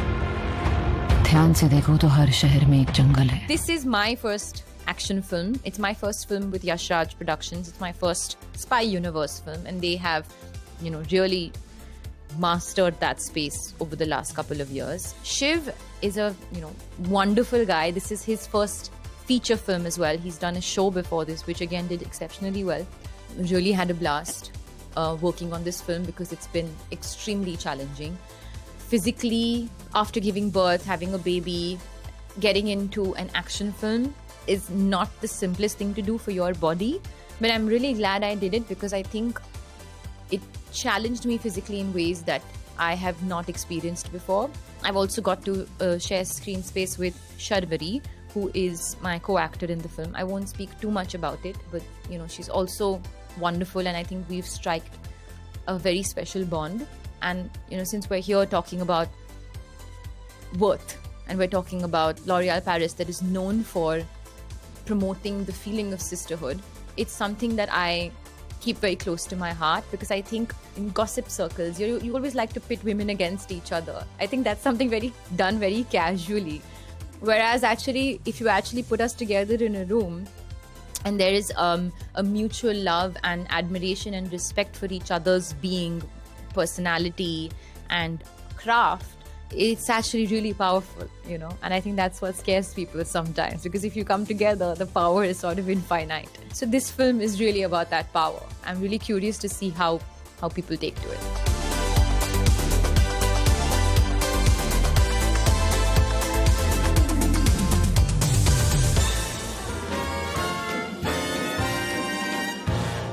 You must be new. That is Bruce Wayne. Pleasure to talk to you guys. Nice to see you again. First of all, you know, we see those iconic characters in very different moral, physical ways. How much was it an enjoyment to tackle them in a fresh start? It was, I loved it. I mean, you know, I came on board and they had already been, you know, a ship that it was already running. They had already done a whole movie, and so I was catching up a little bit, but it was a lot of fun. I mean, and it was fun to kind of come into a movie where everybody did already, the ship had already, you know, was running full steam, and so everyone was in, you know, good running order, and I loved it. I had a great time, and the cast was great, and you know, these guys were all just fun to work with, and it made it very easy for me to do what could have been a very difficult thing. Oh, you did it very well. So. Thank you. Most of the world doesn't share your opinion, Mr. Wayne. Maybe it's Gotham City and me. We just have a bad history with freaks dressed like clowns. You know, he's quite morally conflicted in this one. Mm-hmm. He is. With this one, what makes it interesting, what made it a fresh approach on Superman particularly, was that we're seeing the evolution of Superman, we're seeing the development, we're seeing him in a nascent state, and it's not the finished product. And within that story come mistakes and hopefully lessons. Oh, you don't realize... Oh, you don't understand? Do you get excited about turning up on those sets because they can be so enormous? I know a lot of them is making your imagination work as well. How much do you enjoy the experience itself of those sets? It was nice because it wasn't all green screen. You know, when it's all just green screen and all special effects, it's like, it's very frustrating because nothing seemed real. But Zach did a lot of in-camera stuff and built a lot of sets, so you actually could see the inside of the Kryptonian mothership, or, you know, all these, you know, real builds, and that, you know, the real Batcave. That really makes it land like, wow, this is a big movie. I never got to visit the Batcave, unfortunately. I'll have to next time. You know, try and revisit that opportunity when I can. Again, same answer as Ben. It's having that world exist was a lot of fun. With the CGI stuff and the green rooms, that they can become exhausting after a time. And because especially there's no depth perception in that green, and so you can start to go a little loopy. But it is also nice to exist within your own imagination during the shooting of those scenes. Absolutely, this is where it all started after all in comic books.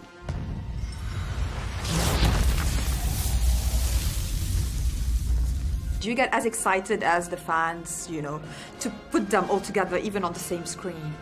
Yeah, it definitely hits you when you see the other people in their characters, and then seeing even some of the other new characters, you know, being tested out and coming and going, and get the feeling that it's mounting an even bigger and bigger world of heroes and preparing for Justice League. That was like even cooler, feeling like the potential that this was really going to expand into something bigger was definitely a kind of high geek ecstasy moment. Absolutely, I wouldn't describe it better. It's great. Civil liberties are being trampled on in your city.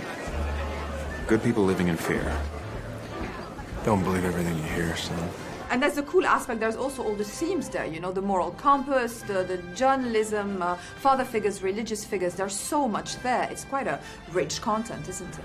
And absolutely, and one of the wonderful things about this movie, I think, is it mirrors the genius of comic books, in the sense that everyone can take a little bit of something from it depending upon their own personal perspective. And that's the idea, and if the movie does well, then people will. It does resonate very well. I think so, yeah, because I think it's you know, it's a story that emerges from our time and our reality, and so it feels very current. It doesn't want to take you away to some imaginary land. It brings these heroes to our world and says, well, what would it be like if there really was a Superman here today, now among us? recently you've come under a lot of fire for what some it's might. A lot of fire, it's a lot. Today, the Secretary of Defense said he was going to look into your actions. My actions? I stopped a war. It is always a pleasure to talk to you. What an exciting adventure this one has been, because how easy or difficult is it to jog your creativity for a story that's been known for audiences for such a long time? Well, I was daunted by it at the beginning. So people know I was offered Superman like in 2018, and I said no. But the idea stuck in my head. How would I attack Superman if I was to make that story? It's this problem in my head that I was trying to figure out. And I think eventually, I started to see what I could do with it. And so when they came back to me and asked me to do it again, I said yes. In effect, you illegally entered a country. This is how you're gonna be? I'm not the one being interviewed, Superman. Did you consult with the president?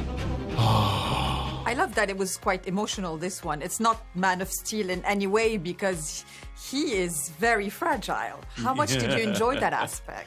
Well, I think it's fun to get to know a character in a real way. And I don't think he's especially fragile, but I think we are getting him at a time in his life that is very, very difficult, both on an emotional and personal level, in his relationship with Lois and his relationship to himself, and what's going on with him and the rest of the world, and finally facing an adversary in Lex Luthor, who is his equal and maybe more than his equal.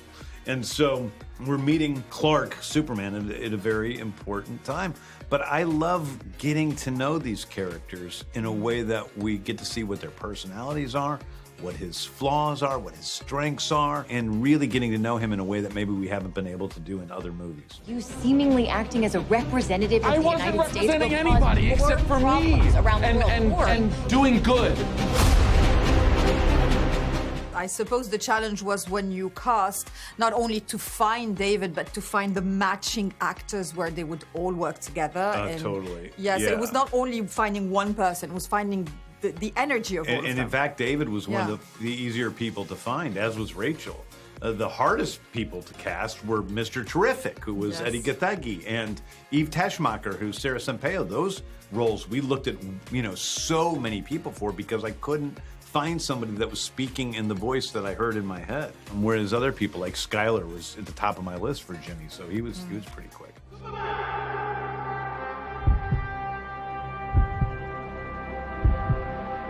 Hey, buddy, eyes up here.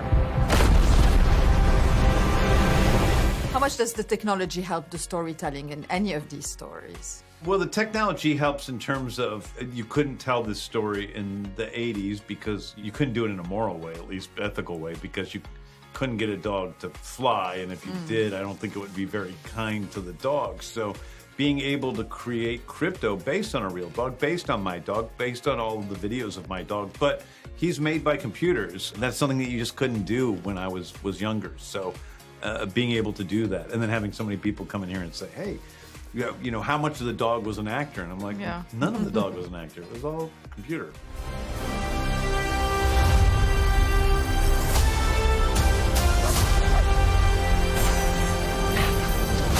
Your choices. What are you most hoping for audiences to find in this one? Obviously, as we said, this is a story that's been around for decades. This is a new flair to it. Yeah, I think that hopefully, younger audience will come to love Superman as I did when I was young and saw Superman the movie. And also, I think that Superman exemplifies a sort of kindness or earnestness that can be considered old-fashioned in some ways, but I think is really the most rebellious thing you can do in a world that is so overcrowded with meanness and irony, that being pure and simple and true is really the coolest thing you can do. Your actions. That's what makes you who you are. That's about working with Nicholas and the other flair that he brings to Lex Luthor. I love it. Nick is just such a great guy. People know he auditioned for Superman first. And I think it's only fitting, like Lex, that he became Lex. And I think that Nick brings a depth to Lex Luthor and really is the truest version of this character ever in film. So eaten up with envy that he's taken it upon himself as almost a spiritual quest to take down Superman. and really has rationalized that he's doing something good for the world because of it. Yeah, he does believe it. He's not a man. He's an it. It's somehow become the focal point of the entire world's conversation. The final question is about, the balance between pleasing an audience and pleasing your vision. How do you manage that?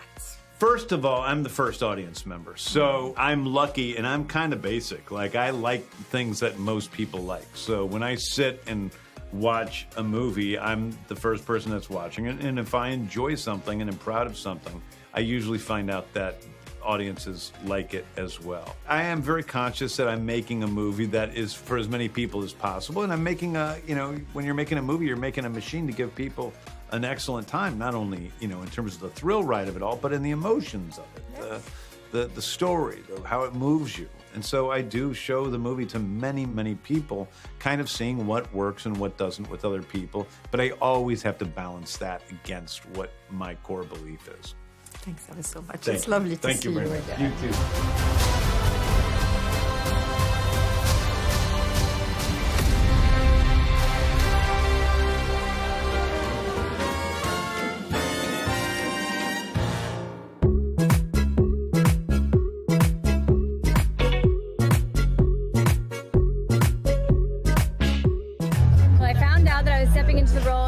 Toilet, so I was praying that somebody didn't flush one behind me, and then I was very intimidated, but also really excited to get started.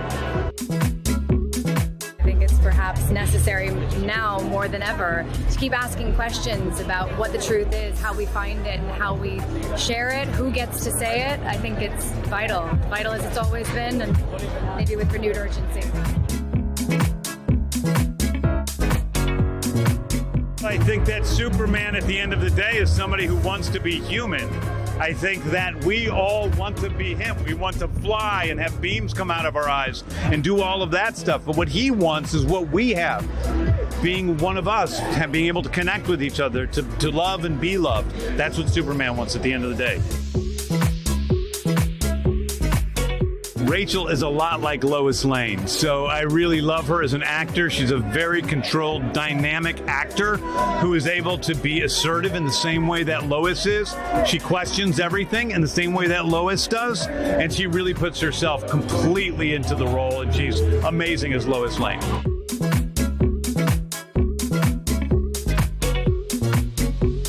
He has a certain indefatigable nature, an ability to just keep putting on his boots and going to work.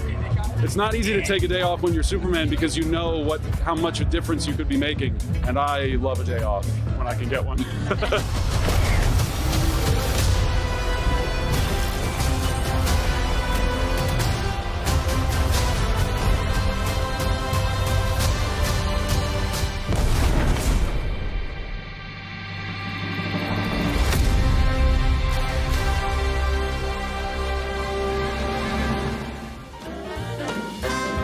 وهلا للبيج اكسكلوسيف انترفيو مع كل فريق عمل الفيلم بنشوف سوا.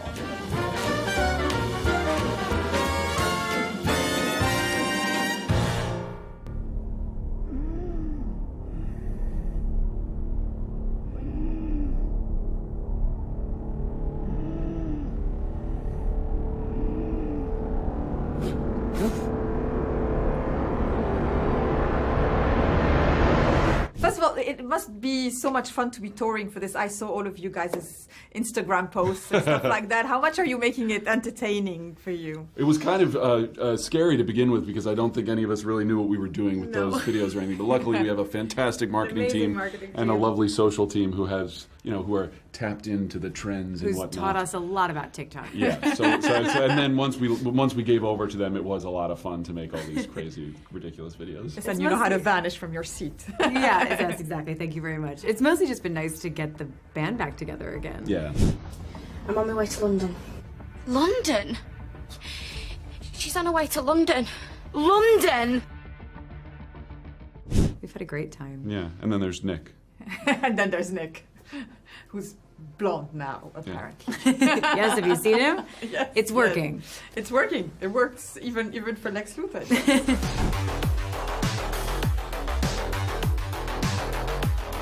I just asked James, it's not only a question of, you being a Superman and you being Lois Lane, it was a question of the whole group having this cohesion and chemistry together. Is it the right impression?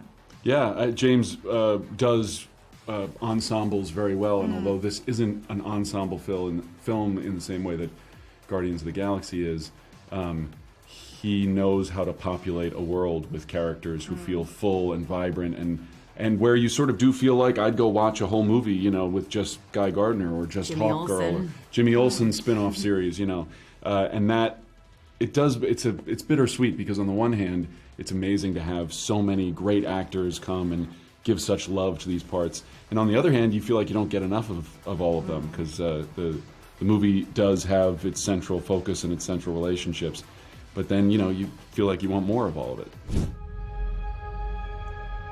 Being a child, I loved the purity of Superman. It was a time when I was starting to understand what movies were.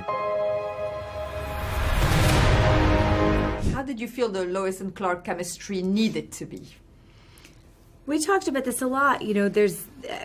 Because we're dropping into the middle of their relationship and we're not meeting them when they meet each other or when she discovers that he's Superman, as we've seen in the past, we felt like we needed to give them history and wanted to make sure that you felt the intricacies of their relationship, the intimacy of their relationship as soon as you come into the movie with them. And so we spent some time together, we spent some time with James figuring out what that would look like at this point, 3 months into their relationship, where they're wondering if this was a fun fling or a forever thing.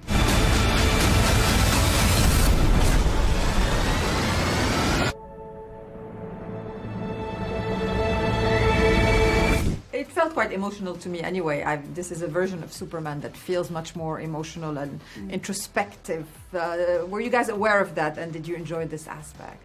Yeah, well, it's always great as an actor being presented with a character, especially a character with such a rich, storied history, to see that your writer and director wants to explore all the interesting things about them. And James has said he was led by the question of what if it were real. And it really did feel like, as you were reading these scenes, what would this fantastical character in this fantastical world really feel and really think and really be worried about, really be affected by? And that's all you do as an actor is just try to figure out what this person would do. Yeah, we get asked a lot what it felt like to take on these iconic roles. And of course, we knew, that we were stepping into big shoes, but at the same time, because it felt so real, in a way it felt like the work was exactly the same. We just had to find our way into these characters, and James laid such a fantastic roadmap for us and was a real guiding force for us throughout the process.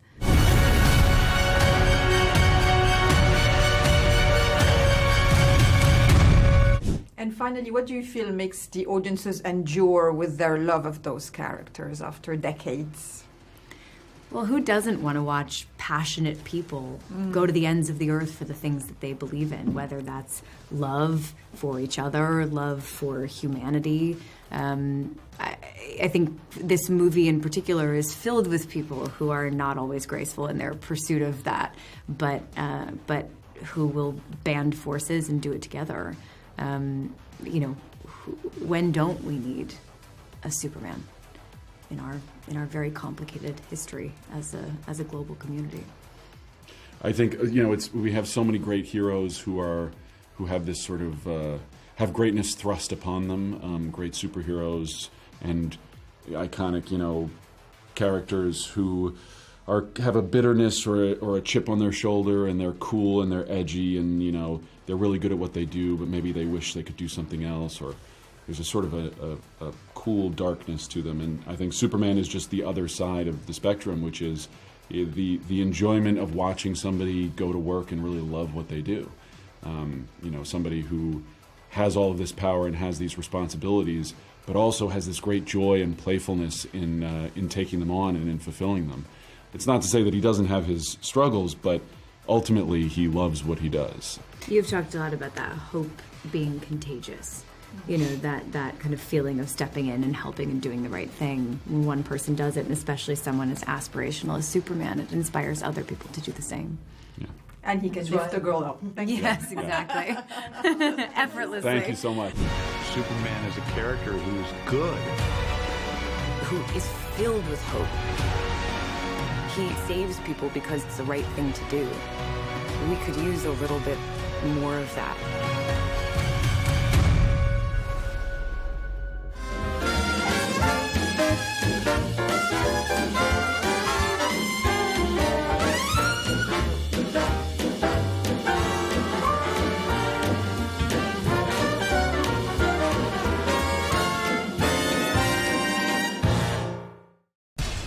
We have to take care of our people, and we're going to take care of our people first. For in-depth analysis and all the latest developments across the globe, make sure you join us every weekday. President Trump is trying to negotiate a ceasefire. With so much happening, so much information, and so much noise, International law will have no part in his administration. it can be hard to keep track. Tariffs will just fuel inflation. We're going to fight these tariffs. But you can count on us to tell you what you need to know. We stand by your side. Join me, Tom Burges Watson, for Global News Today, right here on Al Arabiya News. 117 drones hitting 4 separate airfields more than 4,000 kilometres away from the border. Ukraine has just pulled off an audacious attack on Russia's air fleet. The timing of the strike sends a strong message, coming on the eve of the latest round of ceasefire talks in Istanbul. Today, our panel will debate if this is a turning point in the war. You're watching Counterpoints with me, Melinda Nucifora.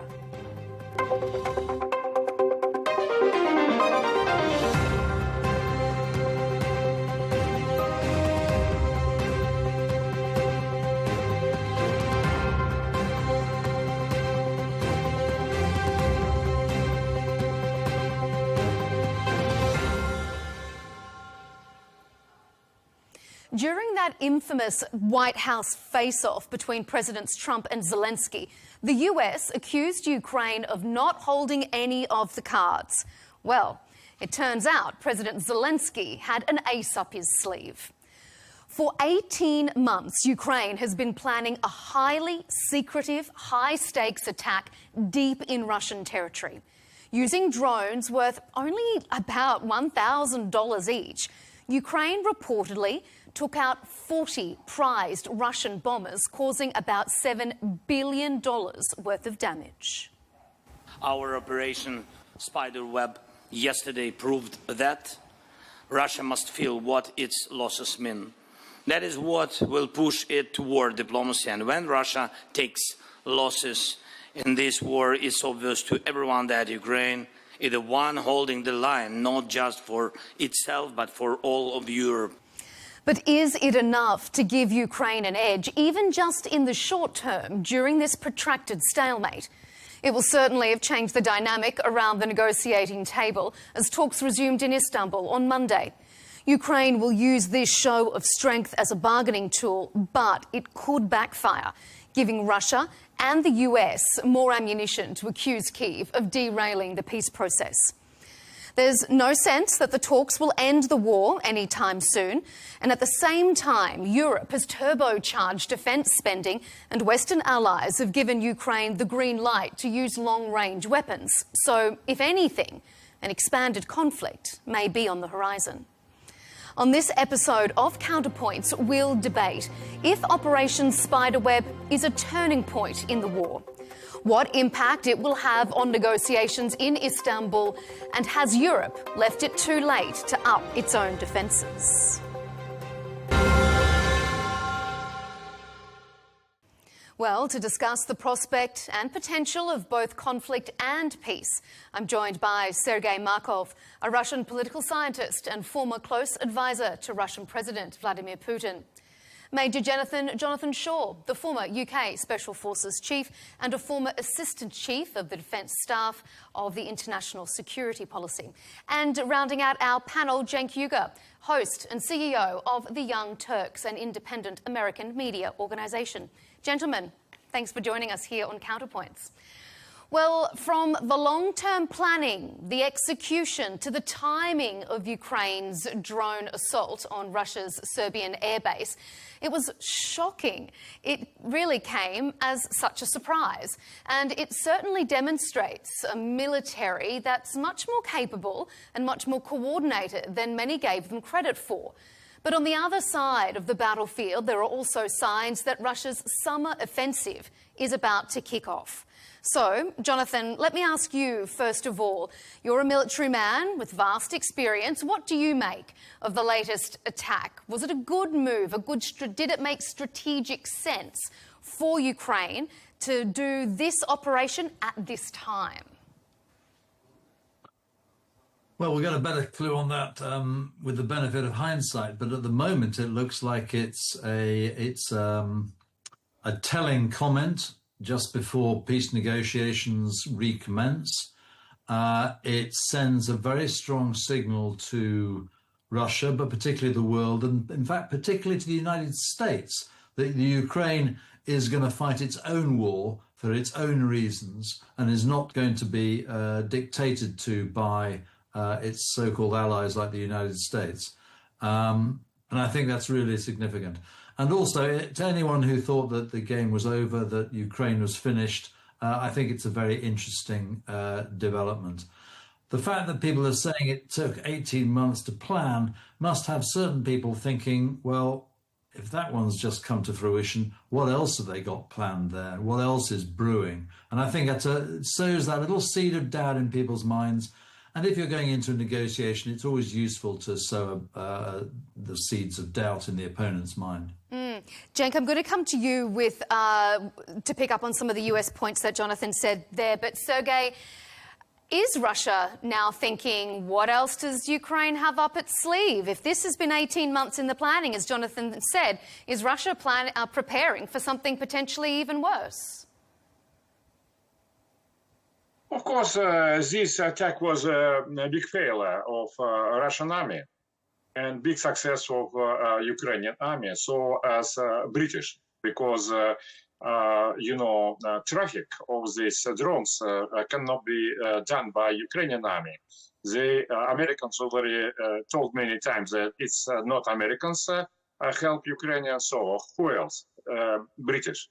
So this was a Ukrainian-British attack against Russian nuclear potential. It's from Russian point of view. And Russia didn't give a response because Russia afraid of nuclear escalation.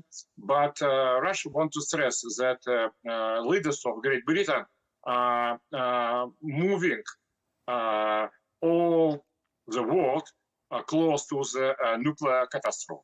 And it's extremely irresponsible political behavior of British government. Okay, Cenk, Cenk, hold fire, because Jonathan, I want to ask you, Jonathan, to respond though. Was this Britain? Was this a British attack, not really just a Ukrainian attack? I very much doubt it, but I don't know. I just think it's highly implausible. I think, I mean, historically, it's what Sergei says echoes comments he's made about nuclear escalation and foreign interference over many years, in fact, throughout the invasion. I think he shows a naive faith in the power of the British state, which I wish I could believe in, but I just don't think we'd do a thing like this. I think this is Ukraine actually doing what it's doing and doing it very well. Cenk, what's your take? Yeah, so first I've got to note the moral outrage from the aggressors is grating on the nerves. I can't stand to hear Russians who invaded Ukraine telling us that they're morally outraged they've been bombed in their own country. How many times is Russia going to do that before we laugh at their idea that they're outraged? It's like Israel kills 30,000 women and children and then claims they're against terrorism. So now that we've gotten the morality out of the way, the practicality is much more difficult. I want this war to end very badly. Already way too many people have died. And let's be honest, America has spent too much money on it. So at this point, I don't know if this helps bring the war to a closer and because Russia's worried about lack of leverage and realize that perhaps this war is not as winnable as they thought, or it makes peace negotiations more difficult because it makes Russia dig in. But the goal of America should be peace. Make sure that we end this war no matter what. So let me ask you then, Sergei, is this a turning point in the war for Russia? And do you think it could prompt a more serious response? It's absolutely, from military point of view, this attack was very interesting for everybody. I think, by the way, that American and British militaries now are very much concerned about possible attack of the Chinese or somebody else against their military base. Because it's open, I would say, new front for the all militaries. But on the practical, it has absolutely almost zero influence on the battlefields, because few reasons. Zelensky told that 40 jets have been fired. Of course, this is a lie. As I was told that something about 10 jets have been fired, almost fired. Among them, only half of them real strategic bombers and half of them transportation jet. It's one. Secondly, Russia, it means that it's something about 3% of Russian fleet of strategic bombers. Also, these strategic bombers are not used intensively on this war. Only possible 10% of them use on the Ukrainian front. Is first of all because the main problem is not amount of bombers, strategic bombers. It's amount of the rocket missiles. It also and it's how this rocket missile is expensive for the use. From military point of view, this successful attack of Ukrainian army will have absolutely no any result. Jonathan, with your military background, how would you assess this? Do you agree with Sergei, or could this have more of an impact on Russia's war machine than perhaps Russia's willing to admit? No, I broadly agree with Sergei. I think the war will carry on. It will not prove decisive. I think the major influence is the psychological one, and militarily it will just be another response, and Russia will respond. Well, the Ukrainians must be expending Russia to respond, and my understanding is that subsequent to the attacks, Russia has mounted attacks across Ukraine. So this is to be expected. Cenk, do you think this is going to backfire potentially on Ukraine? Is the backlash going to be worse than maybe anything that they've gained from this strike? So, look, I don't know about that. And Sergei seems to be saying that this is an absolute outrage, but at the same time, it's no big deal. So he's probably got to make up his mind on that one. And I hope that they put it under the category of no big deal. But this going back and forth is reprehensible. And look, again, morally, it's very clear. It's all the Russians' fault. They invaded, and the invaders have the moral responsibility to end the war, to end their occupation of Ukrainian territory. That one is easy and obvious, and no amount of Russian propaganda will change that. Then the question is, yes, but what do we do now? And I think that America needs to, and Europe needs to put all of their leverage into ending the war. This is not going to help the people of Ukraine, and it's not going to help the people of Russia, who are, obviously suffering because of this war, economically, militarily. And by the way, we should all note that drones are changing the landscape of the military entirely. And now, including the U.S., we all have to be worried that drones can just nullify the trillions of dollars we all spend uselessly on defense. Okay, before we move on to our next segment, Cenk talking about drones changing the game. Sergei, is it changing the game? Is Russia having to rethink its war strategy now when it sees what Ukraine can do with drones worth only a few $100s? I think the thesis that drones change the game and the style of war is very important. And of course, now, as I know, have information from the front line, now something about 5 drones against 1 soldier on the front line. Of course, this is absolutely changed situation also, which is very important that it's on the very long distance from the front line, something about 30, 40 kilometers. It's all, in fact, front line as well. But not this exactly case. So what is this man's case? These drones have been moved by big automobile quite close to the airfield, and then they attack this airfield. It means that they, in fact, this is important information that another, for example, nuclear power station can be attacked and so on. And it means that Russia, not only Russia, I think all other countries now will need to have very big rocket missiles, anti-rocket missile system for the many thousands of different positions on the territory.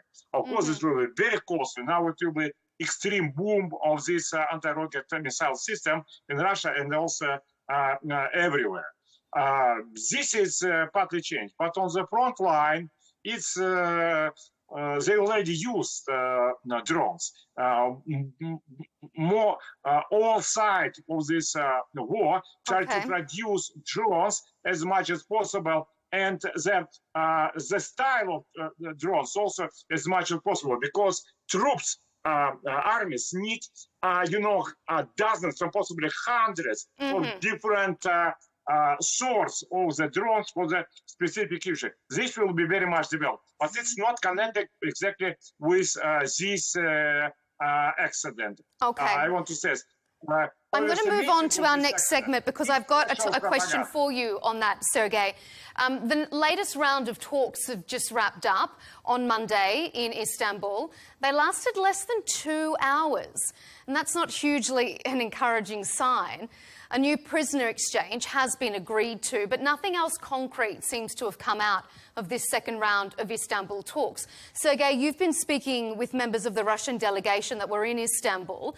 They offered a 2 to 3 day temporary ceasefire, which was rejected. Is that fair? And what sense were you getting from them about the talks? It's very simple. I'm really just told with members of the delegation just before this, a couple of them very good friends of mine, and Russia agree with temporary ceasefire. Fully agree, but Russia against unconditional ceasefire, temporary ceasefire, because Russia believes that this ceasefire will be used by Ukrainian army, who is failing this war step by step.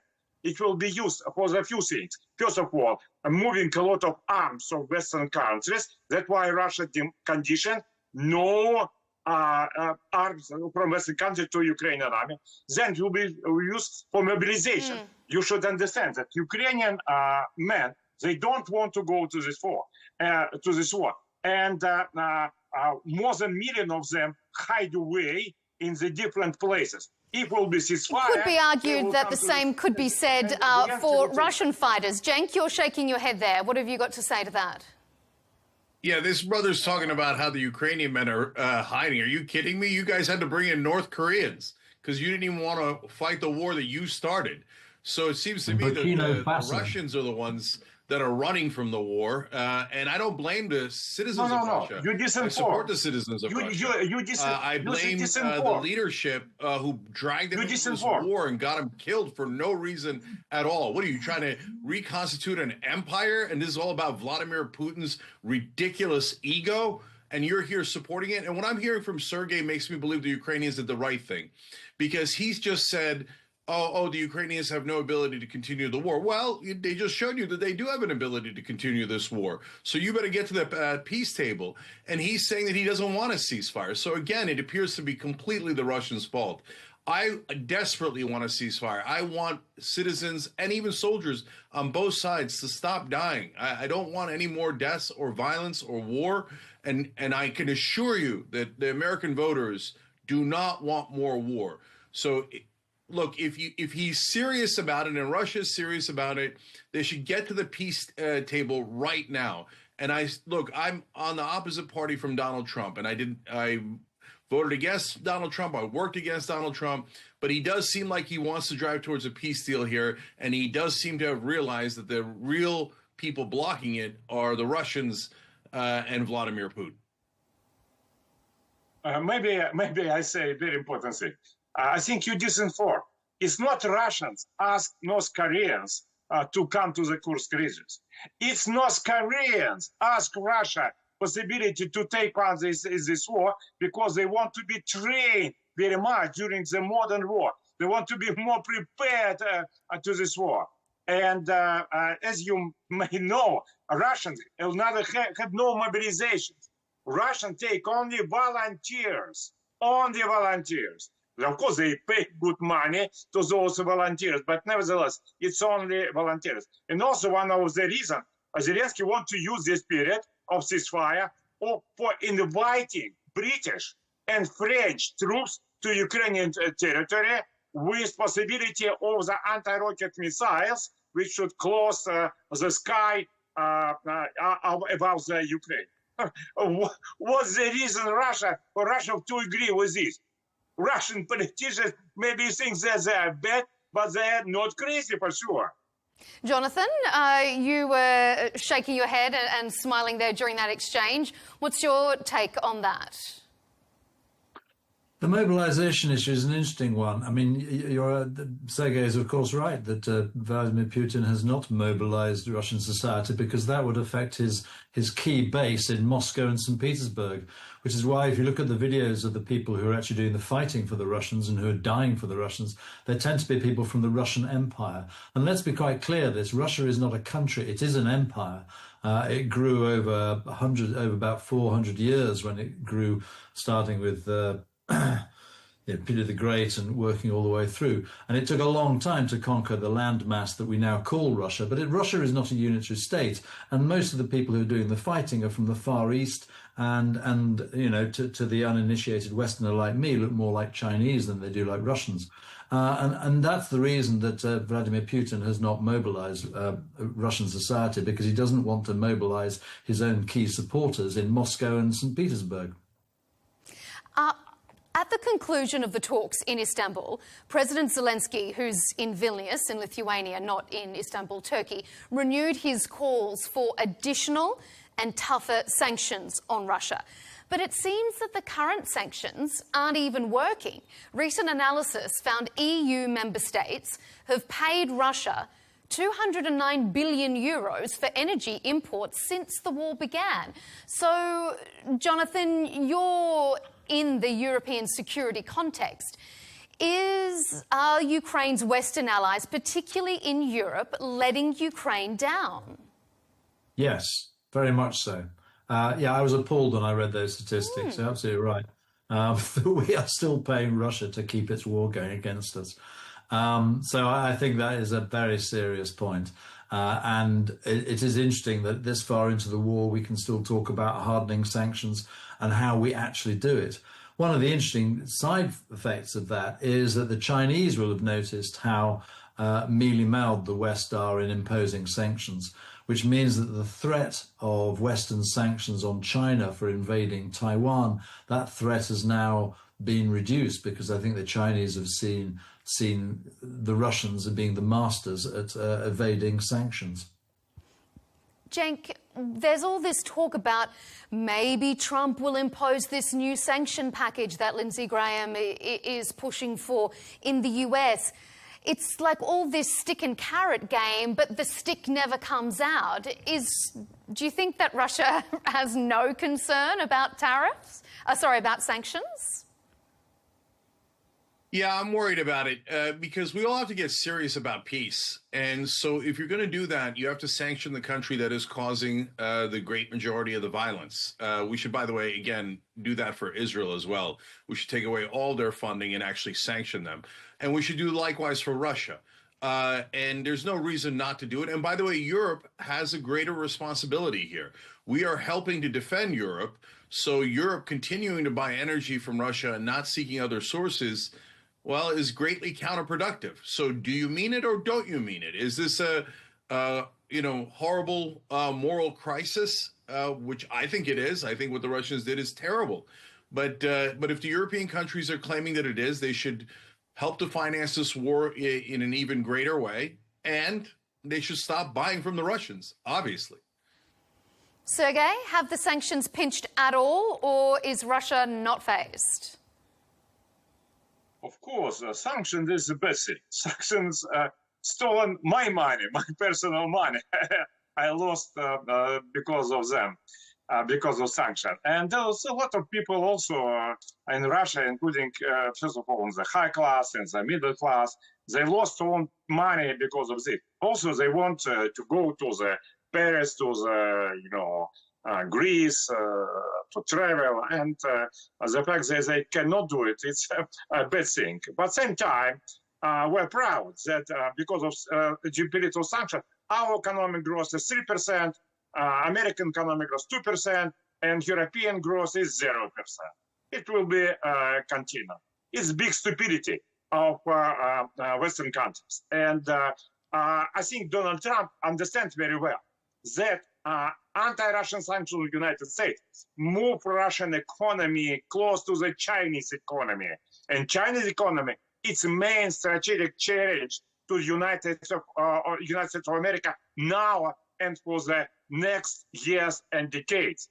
That's why anti-Russian sanctions against the United States, it's stupidity of Joe Biden team, and Donald Trump repeated it many times, it says this. And if it's difficult for me to imagine that by having such idea, Donald Trump can start new sanctions against Russia. It's just to continue stupidity of Joe Biden.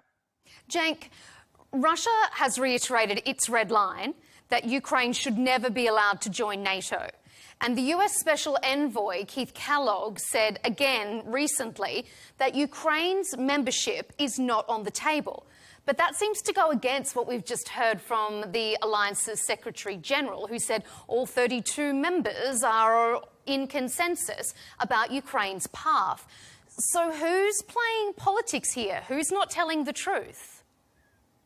Yeah, well, the situation is incredibly difficult because on the one hand, we told the Ukrainians that we would protect them if they gave up their nuclear weapons after the Soviet Union fell apart. And so here we are protecting them. So I'm glad that we're keeping our promise. On the other hand, this can't be a war that continues indefinitely. And I know that bringing NATO close to Russia's borders does aggravate Russia. And I don't think that that's a wise policy. So if there's a peace deal to be made here where Ukraine does not go into NATO and Russia withdraws from some of the territory, I could certainly live with that if both sides can live with that. Look, obviously this should be stated that the war could end immediately and we could have complete peace if Russia withdraws. But Russia doesn't want to withdraw from their invasion. They want to grab more land. So again, they're clearly the guilty party here. That's not in question. The question is how to end it when Russia wants to keep more land and the Ukrainians don't want to give it up. And it's a very, very difficult question. Would I have pushed for Ukraine to enter NATO before the war? No, I didn't think it was a good idea to do that. Does that mean that it's the Ukrainians' fault or the West's fault? No, it's always the fault of the aggressor, which in this case is clearly Russia. Jonathan, what do you think? Would you have pushed for Ukraine to enter NATO before the conflict, and has that changed now? What's your take on what Cenk has been saying? You mean before 2014? Yeah. You're talking about? I think I was more interested in getting them into the European Union. You see, I think the If you look at what Vladimir Putin says about Ukraine, I think the NATO issue is in part a red herring. I think he would even object to Ukraine joining the European Union.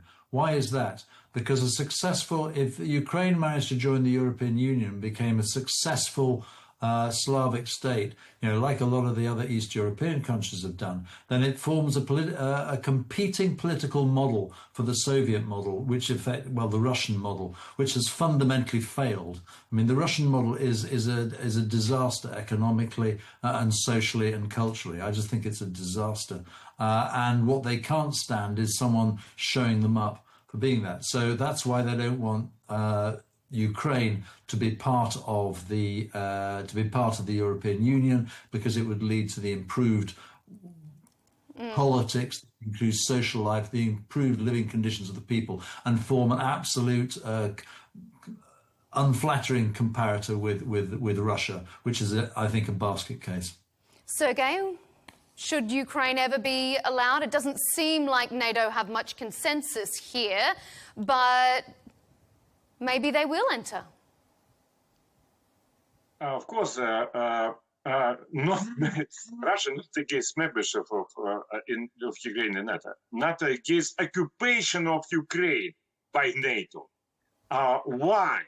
Because NATO used as a military force for consolidation, clear, undemocratic, criminal, and terroristic regime in Ukraine.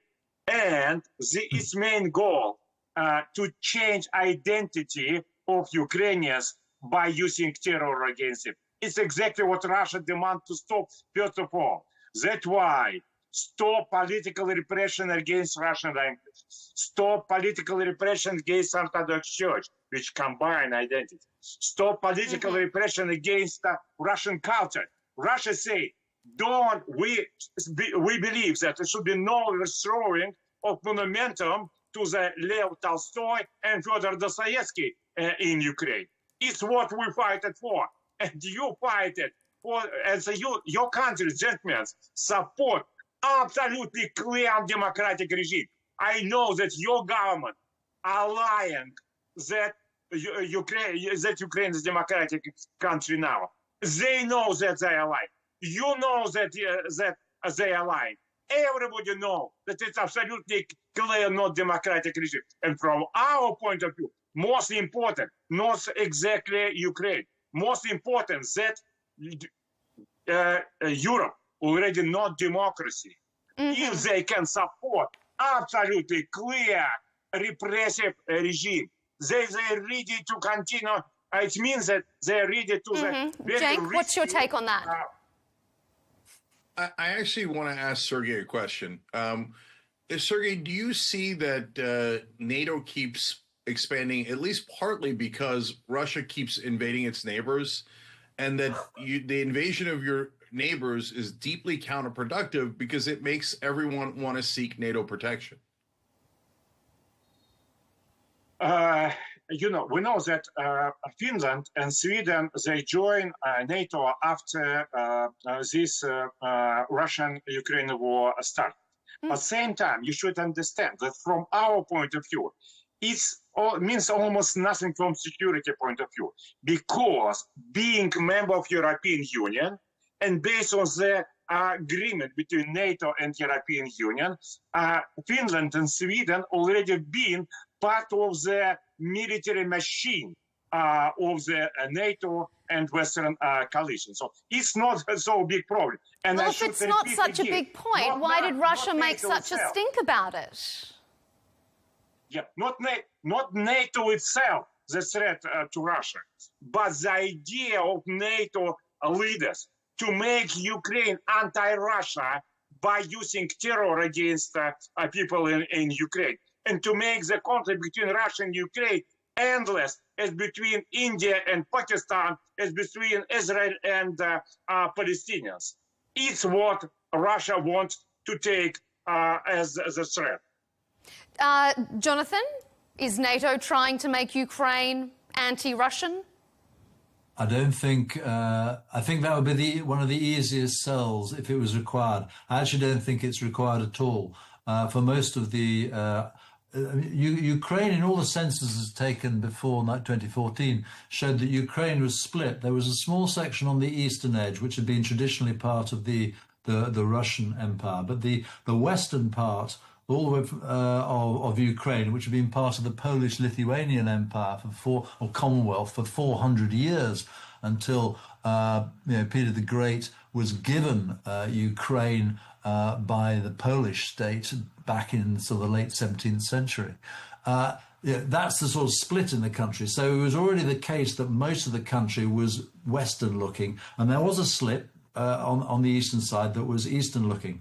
But once the invasion happened, what we find is that the majority of, in fact, the vast majority, almost complete, even the Russian speakers on the east of Ukraine suddenly rebelled against the Russians. And as Sergei himself has admitted in an interview, he said the Ukraine was expected to switch sides, but Ukraine did not switch sides. And that's a direct quote from you, Sergei. So you would agree that the Russian attack was based on a false premise, i.e. that the Ukrainians all want to be liberated and that you'd be greeted as heroes.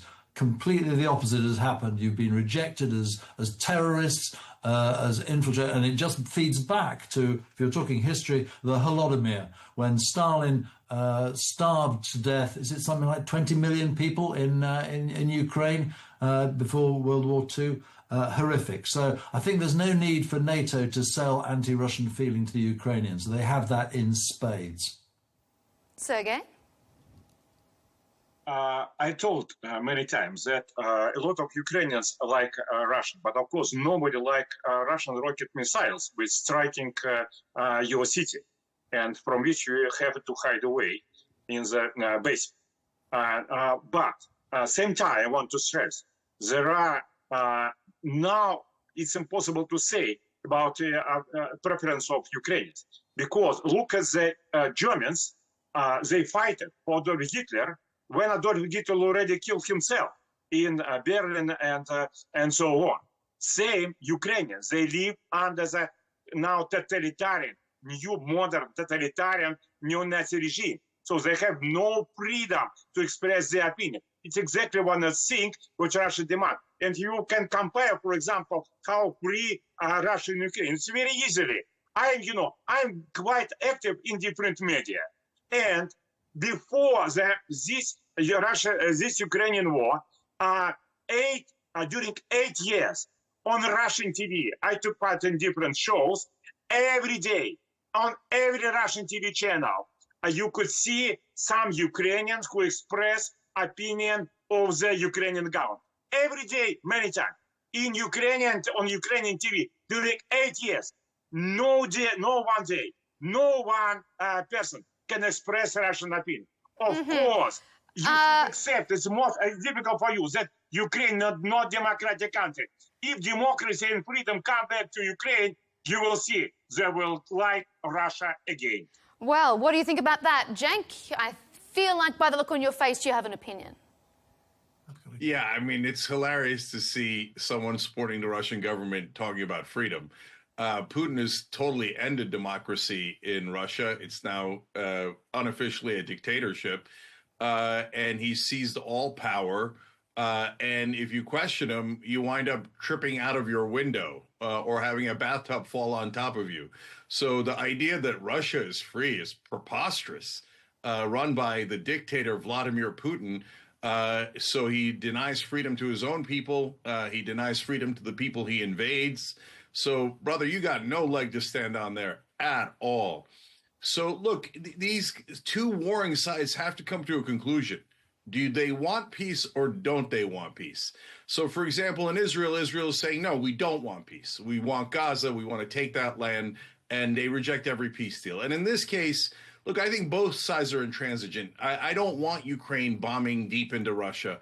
I don't want to escalate this war. I don't want to get dragged more into the war. And I don't want to keep financing it. I speak on behalf of, honestly, a majority of Americans, right? At the same time, Russia keeps being more and more aggressive, and they keep dragging us back into the war. So Russia has the ability to end all of this by simply getting to the peace table and executing a peace deal so that both the Russian people and the Ukrainian people can have peace. Jonathan Shaw has had to depart our panel, so we thank him for his contribution. Staying with us, of course, is Sergei Markov. You were just wanting to respond to a few points, Sergei, that Jonathan and that Cenk had raised before we had to lose Jonathan from our panel. Go ahead. Yeah, I think you're demonizing Russia and Vladimir Putin. I told you specific facts why Russia, we're talking about before, so why Russia was much more free than Ukraine. You just used very demonizing words. So let's talk using facts if we want not just to go military propaganda. We should explain people. And democracy, I think, is the main solution for Ukraine now and the main security guarantee. When Ukraine was democratic country before 2014, Ukraine has absolutely no problem or security problem with Russia. So the solution is to stop a repressive regime in Ukraine, which is supported by Western countries, and move it to the democracy. You support a neo-Nazi in Ukraine as exactly Western countries supported Franco regime, Salazar regime in Portugal, Franco regime in Spain, Pinochet regime in Chile. It's your responsibility. Cenk, I'm going to let you respond before we move on to our final segment. Yeah, I mean, they do this absurd talking point about how the Ukrainian people led by a Jewish leader, Zelensky, are neo-Nazis. Yeah, I don't think so. Yeah. He's neo-Nazi. Okay, now, yeah, sure. So look, Sergey, let me ask you a question back. I'm very happy to have independently verified by international organization elections in Ukraine and in Russia. So would you allow for independently verified elections in Russia as well as Ukraine? Of course. But independence, it's not those who from Western countries. Western country taking part in the war against us, as you know. Independent is Brazilian, Indonesian, Indian, and so on. We invited them on all our elections. And, as a member of Council of Europe, I've been part of the different monitoring election team. I'm sorry, they are not independent. They fully depend on, so-called Western coalitions. Is the problem that no independent international organizations? Okay, I'm going to move it on to our final segment here before we get too bogged down in elections. Germany's chief of defence has warned NATO members to prepare for a Russian attack within the next 4 years. Germany has already upped its defence spending, reversing years of neglect, but as have other European countries. But you can't just flick a switch. That kind of military ramp-up takes time. Cenk, do you think this is just fear-mongering, or is this a very real possibility? And is it then something that the US is going to have to foot the bill on once again? Again, we're in a difficult position here because I don't want any more military-industrial complexes in the world. They have a financial incentive to drive all of us into wars. So the idea of Germany rebuilding their military is a frightening one. On the other hand, I understand why Europe wants to defend itself, especially as America grows very tired of the wars. And so it puts us in a difficult situation, and there are no easy answers. But if I'm the Germans, do I want to protect myself against the Russians? Of course I do. I mean, the Russians show an insatiable appetite for conquest. And every time they have an excuse, just like Israel, they made us do it. They made us take their territory. It's the Ukrainians' fault that we had to invade them and kill them and take their land. No, it's not the Ukrainians' fault. It's your fault. And so if I'm the Germans, I start to get a little nervous about my, historic adversary, Russia, which has always had expansionist dreams and now has put them into effect. So, I mean, Sergei, I think you'd have to agree, the Germans and the others would be crazy not to be worried about your imperial expansion. First of all, Russia had no imperial intention, but at the same time, I think the war between Russia and NATO could be very easily, and not in the 3 or 6 years, but even this year. But it's because aggression from NATO.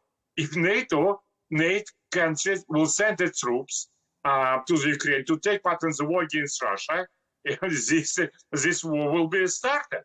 And it's exactly the plan of Zelensky and Papi Macron and Starmer. They want to use ceasefire for sending their troops to the Ukrainian territory, and they want to say anti-rocket missile system to set up them in Poland and Romania, saying, look, this anti-rocket missile system will defend our French and British troops. Then Zelensky provoked new kind of war, and as a result, the fighting will start between troops and French and British troops on one hand, and Russian troops on another hand, and also from Romania and Polish territories. And as a result, Russia will have to strike against a military base on the Poland and the Romania territory. So that sort of rhetoric, then, you wouldn't think it was too far out of the realm of possibility for Europe to be preparing to be attacked by Russia? They will be prepared, probably, for this. It could happen this summer, not in the summer yet. This summer, according to Zelensky's plan, the war between NATO and Russia should start. You think Zelensky wants a war between NATO and Russia? Of course, very much. Russia doesn't. But Russia doesn't want to have a war. Russia doesn't want to have this war, and Russia many times told to the Western countries, if you send your troops to take part in Russia, against Russia on Ukrainian territory, you will be situation in war against us. It's very dangerous. It can lead also to the nuclear war and to the total catastrophe. That's why what do you think? Russia repeating many times. Is Zelensky trying to lead NATO, Cenk, into a war in broader Europe? I don't know about Zelensky's intentions. I do know that we definitely should not use NATO against Russia. So I want to de-escalate the war. I don't want to further escalate it. And using NATO troops is totally unacceptable. Look, as you can tell throughout this interview, my heart goes out to the Ukrainian people. But bringing in NATO troops against Russia would only make things worse for Ukraine and everyone else.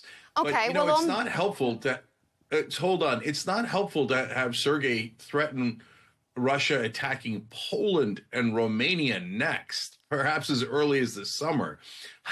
Sergei, I don't understand how you can't see that people are reacting defensively towards you as Russia continues to not only take land, invade nearby countries, but to threaten Europe itself with an attack. You're making the war more dug in and opposition against Russia more dug in. So you've got to get out of there and end this thing. It's not going to end well for Russia, Ukraine, or anyone else if this war continues to escalate. Of course, it's very dangerous. But, I'm saying, where I have to give you response if you will fight against me. You say, you're saying very dangerous that you fight against me. I'm repeating that Russia will target Romania and Poland only if Romania and Poland will give their territory for attacking Russia. The UK Prime Minister, we're talking about whether or not we're going to expand into Europe here. So I want to play you a part of an interview from the UK Prime Minister. The UK PM has refused to rule out the possibility that British troops could be sent into Europe to fight against Russia. Take a listen. We are moving to war fighting readiness as the central purpose of our armed forces. When we are being directly threatened by states with advanced military forces, the most effective way to deter them is to be ready. I'm not sure if you could hear that very clearly or not. Cenk, what do you make of the thought of UK being on a war readiness footing? Does that bring us closer to peace or further away from it? I think all this talk leads to a rise in the escalation of the war. Both sides have to cut it out. So not only in bombing deep inside Russia, which I think, certainly can be counterproductive, and they should not use U.S. weapons to do that. And Russia with constantly trying to take more territory and threatening more wars. So I don't like it when the British or the Europeans do it. I don't like it when the Russians do it. Everybody's got to bring the rhetoric down, get to the peace table, and end this thing.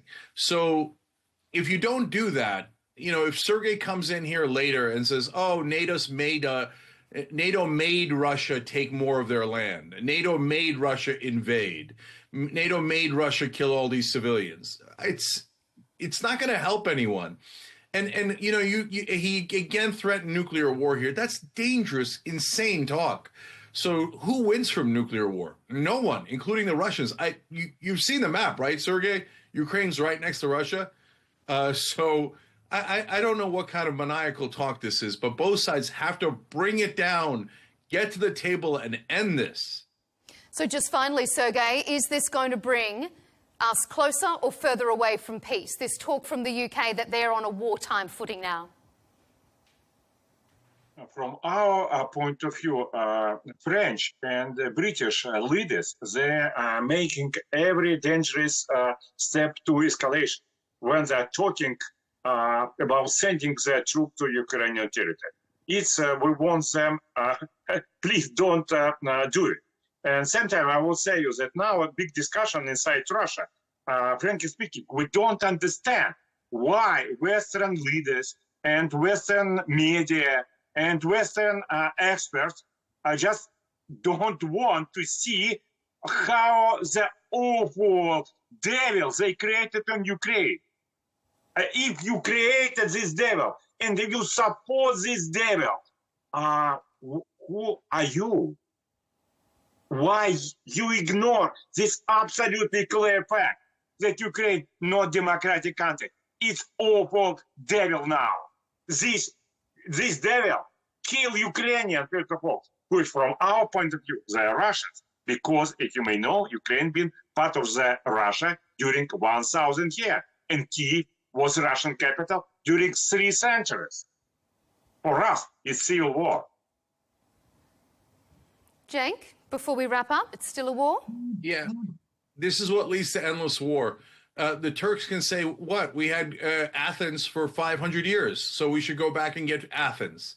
And then the Greeks could say, oh, we had Eastern Turkey or Western Turkey for thousands of years. So let's restart every war because of ancient ethnic strife and the belief that you own the land. You don't own the land, brother.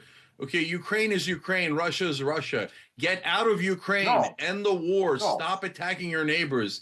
These are not difficult asks, they're the bare minimum asks. And so then when you invade your neighbors 3 times over, don't get surprised when people think you're the aggressor. Let me ask you a very simple question. Why you, if you're pro-democratic, why you ignore political repression against Orthodox Church, political repression against Russian language? Russia, very simple information. When Ukrainians come to the banking machine to take their money, you know how many of them are choosing Russian language for the talking with banking machine? 97%. 97% prepared to use Russian language. But to be fair, Ukraine hasn't outlawed the speaking of Russian. It hasn't outlawed it. People are allowed to continue to speak Russian in Ukraine. It's just not the national language. But we're out of time and we have to leave it there. Once again, we thank all of our panellists. It's been a very illuminating, a very robust discussion, as it always is here on Counterpoints, and that's why we appreciate having your company. Joining our panel was Major General Jonathan Shaw, former UK Special Forces Chief. He had to leave our panel earlier. And we thank our two remaining guests, Sergei Markov, former close advisor to Russian President Vladimir Putin, and Cenk Uygur, the host and CEO of the Young Turks, an independent American media organization.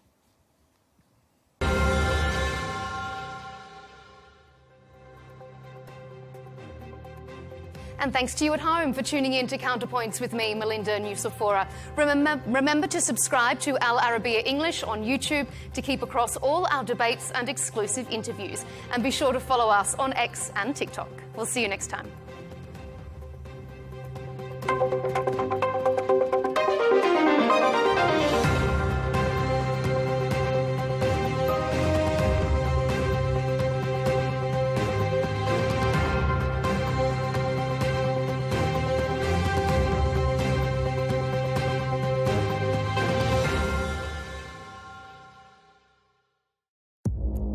Our allies, in many cases, are worse than our enemies. Stay informed and connected with the latest international headlines. There obviously is a risk. From breaking news to in-depth analysis, It would appear that this war is coming to an end. Who buys this stuff? Investors, pension funds.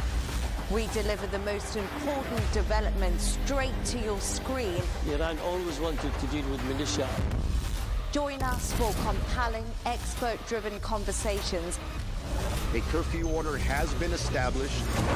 And an insightful look at the issues shaping our world today. There are a lot of proposals about European architecture for security. I'm Leigh Ann Gerrans, and this is W News. We dealt with this when I was Chief of Staff in the first term. Where you don't just hear the headlines,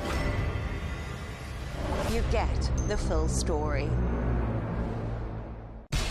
We have to take care of our people, and we're going to take care of our people first. For in-depth analysis and all the latest developments across the globe, make sure you join us every weekday. President Trump is trying to negotiate a ceasefire. With so much happening, so much information, and so much noise, International law will have no part in his administration. It can be hard to keep track. Tariffs will just fuel inflation. We're going to fight these tariffs. But you can count on us to tell you what you need to know. We stand by your side. Join me, Tom Burges Watson, for Global News Today, right here on Al Arabiya News.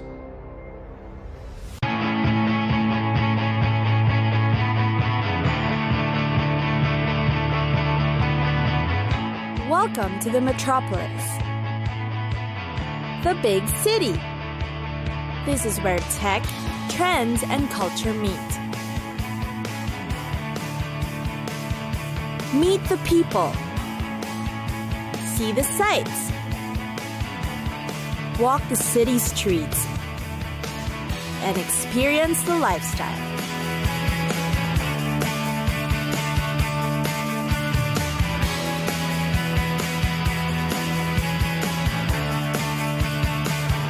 This is your first-class ticket to the cities of the world.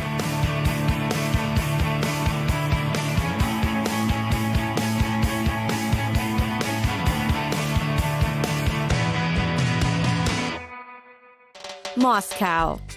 Time to visit Moscow, the heart of Russia. The city of Moscow represents both the Russia of the past and the present. It is known as a city that has inspired authors and poets for being the center of the Soviet mystery during the Cold War. Moscow has over 10 million residents, consisting of mainly ethnic Russians. It has been heralded as one of the world's most expensive cities, being an international business center. Many global corporations have set up corporate branches in Moscow. The closer to the center you stay, the more expensive accommodations in Moscow will be. If you're on a budget, it's recommended to stay outside of the city instead. The Moscow Kremlin is located in the heart of the city, making it the seat of Russia's government. Tourists in Moscow today have the privilege of seeing the architecture even back during the reign of Ivan the Terrible, such as St. Basil's Cathedral. These serve as signs of Russia's history, from how the Tsars once ruled over it as the president does today. Moscow is also home to the greatest writers of Russia. Many of them lived in the capital city, some born there, others died there. These legendary writers all left literary masterpieces to pay homage to. Many Russian author museums can be found in Moscow that tourists will definitely appreciate. In Moscow, you'll also find the Tretyakov Gallery, which is the city's cultural treasure. It is considered the world's most important museum of Russian art, featuring the masters Repin, Vrubel, and others. There's also the Armory Museum, which features a special collection of jewels, crowns, thrones, and carriages from royal Russia. The Armory State Diamond Fund preserves these important symbols of Russia as a tsardom and an empire. Moscow is also known for its intense winter season, lasting for until April. Summers can be very hot, but still bearable. Fall begins early, making May to September a good time for a visit. A tour around the city is also possible via commute. Moscow's metro system is fast and efficient, inexpensive and easy. The metro stations are in fact attractions in themselves. That way, you get around the city in convenience and style.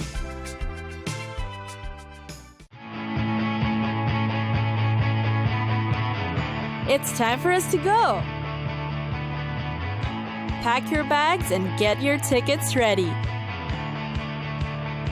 And we'll see you on the next destination. Catch us again next time on Cities of the World.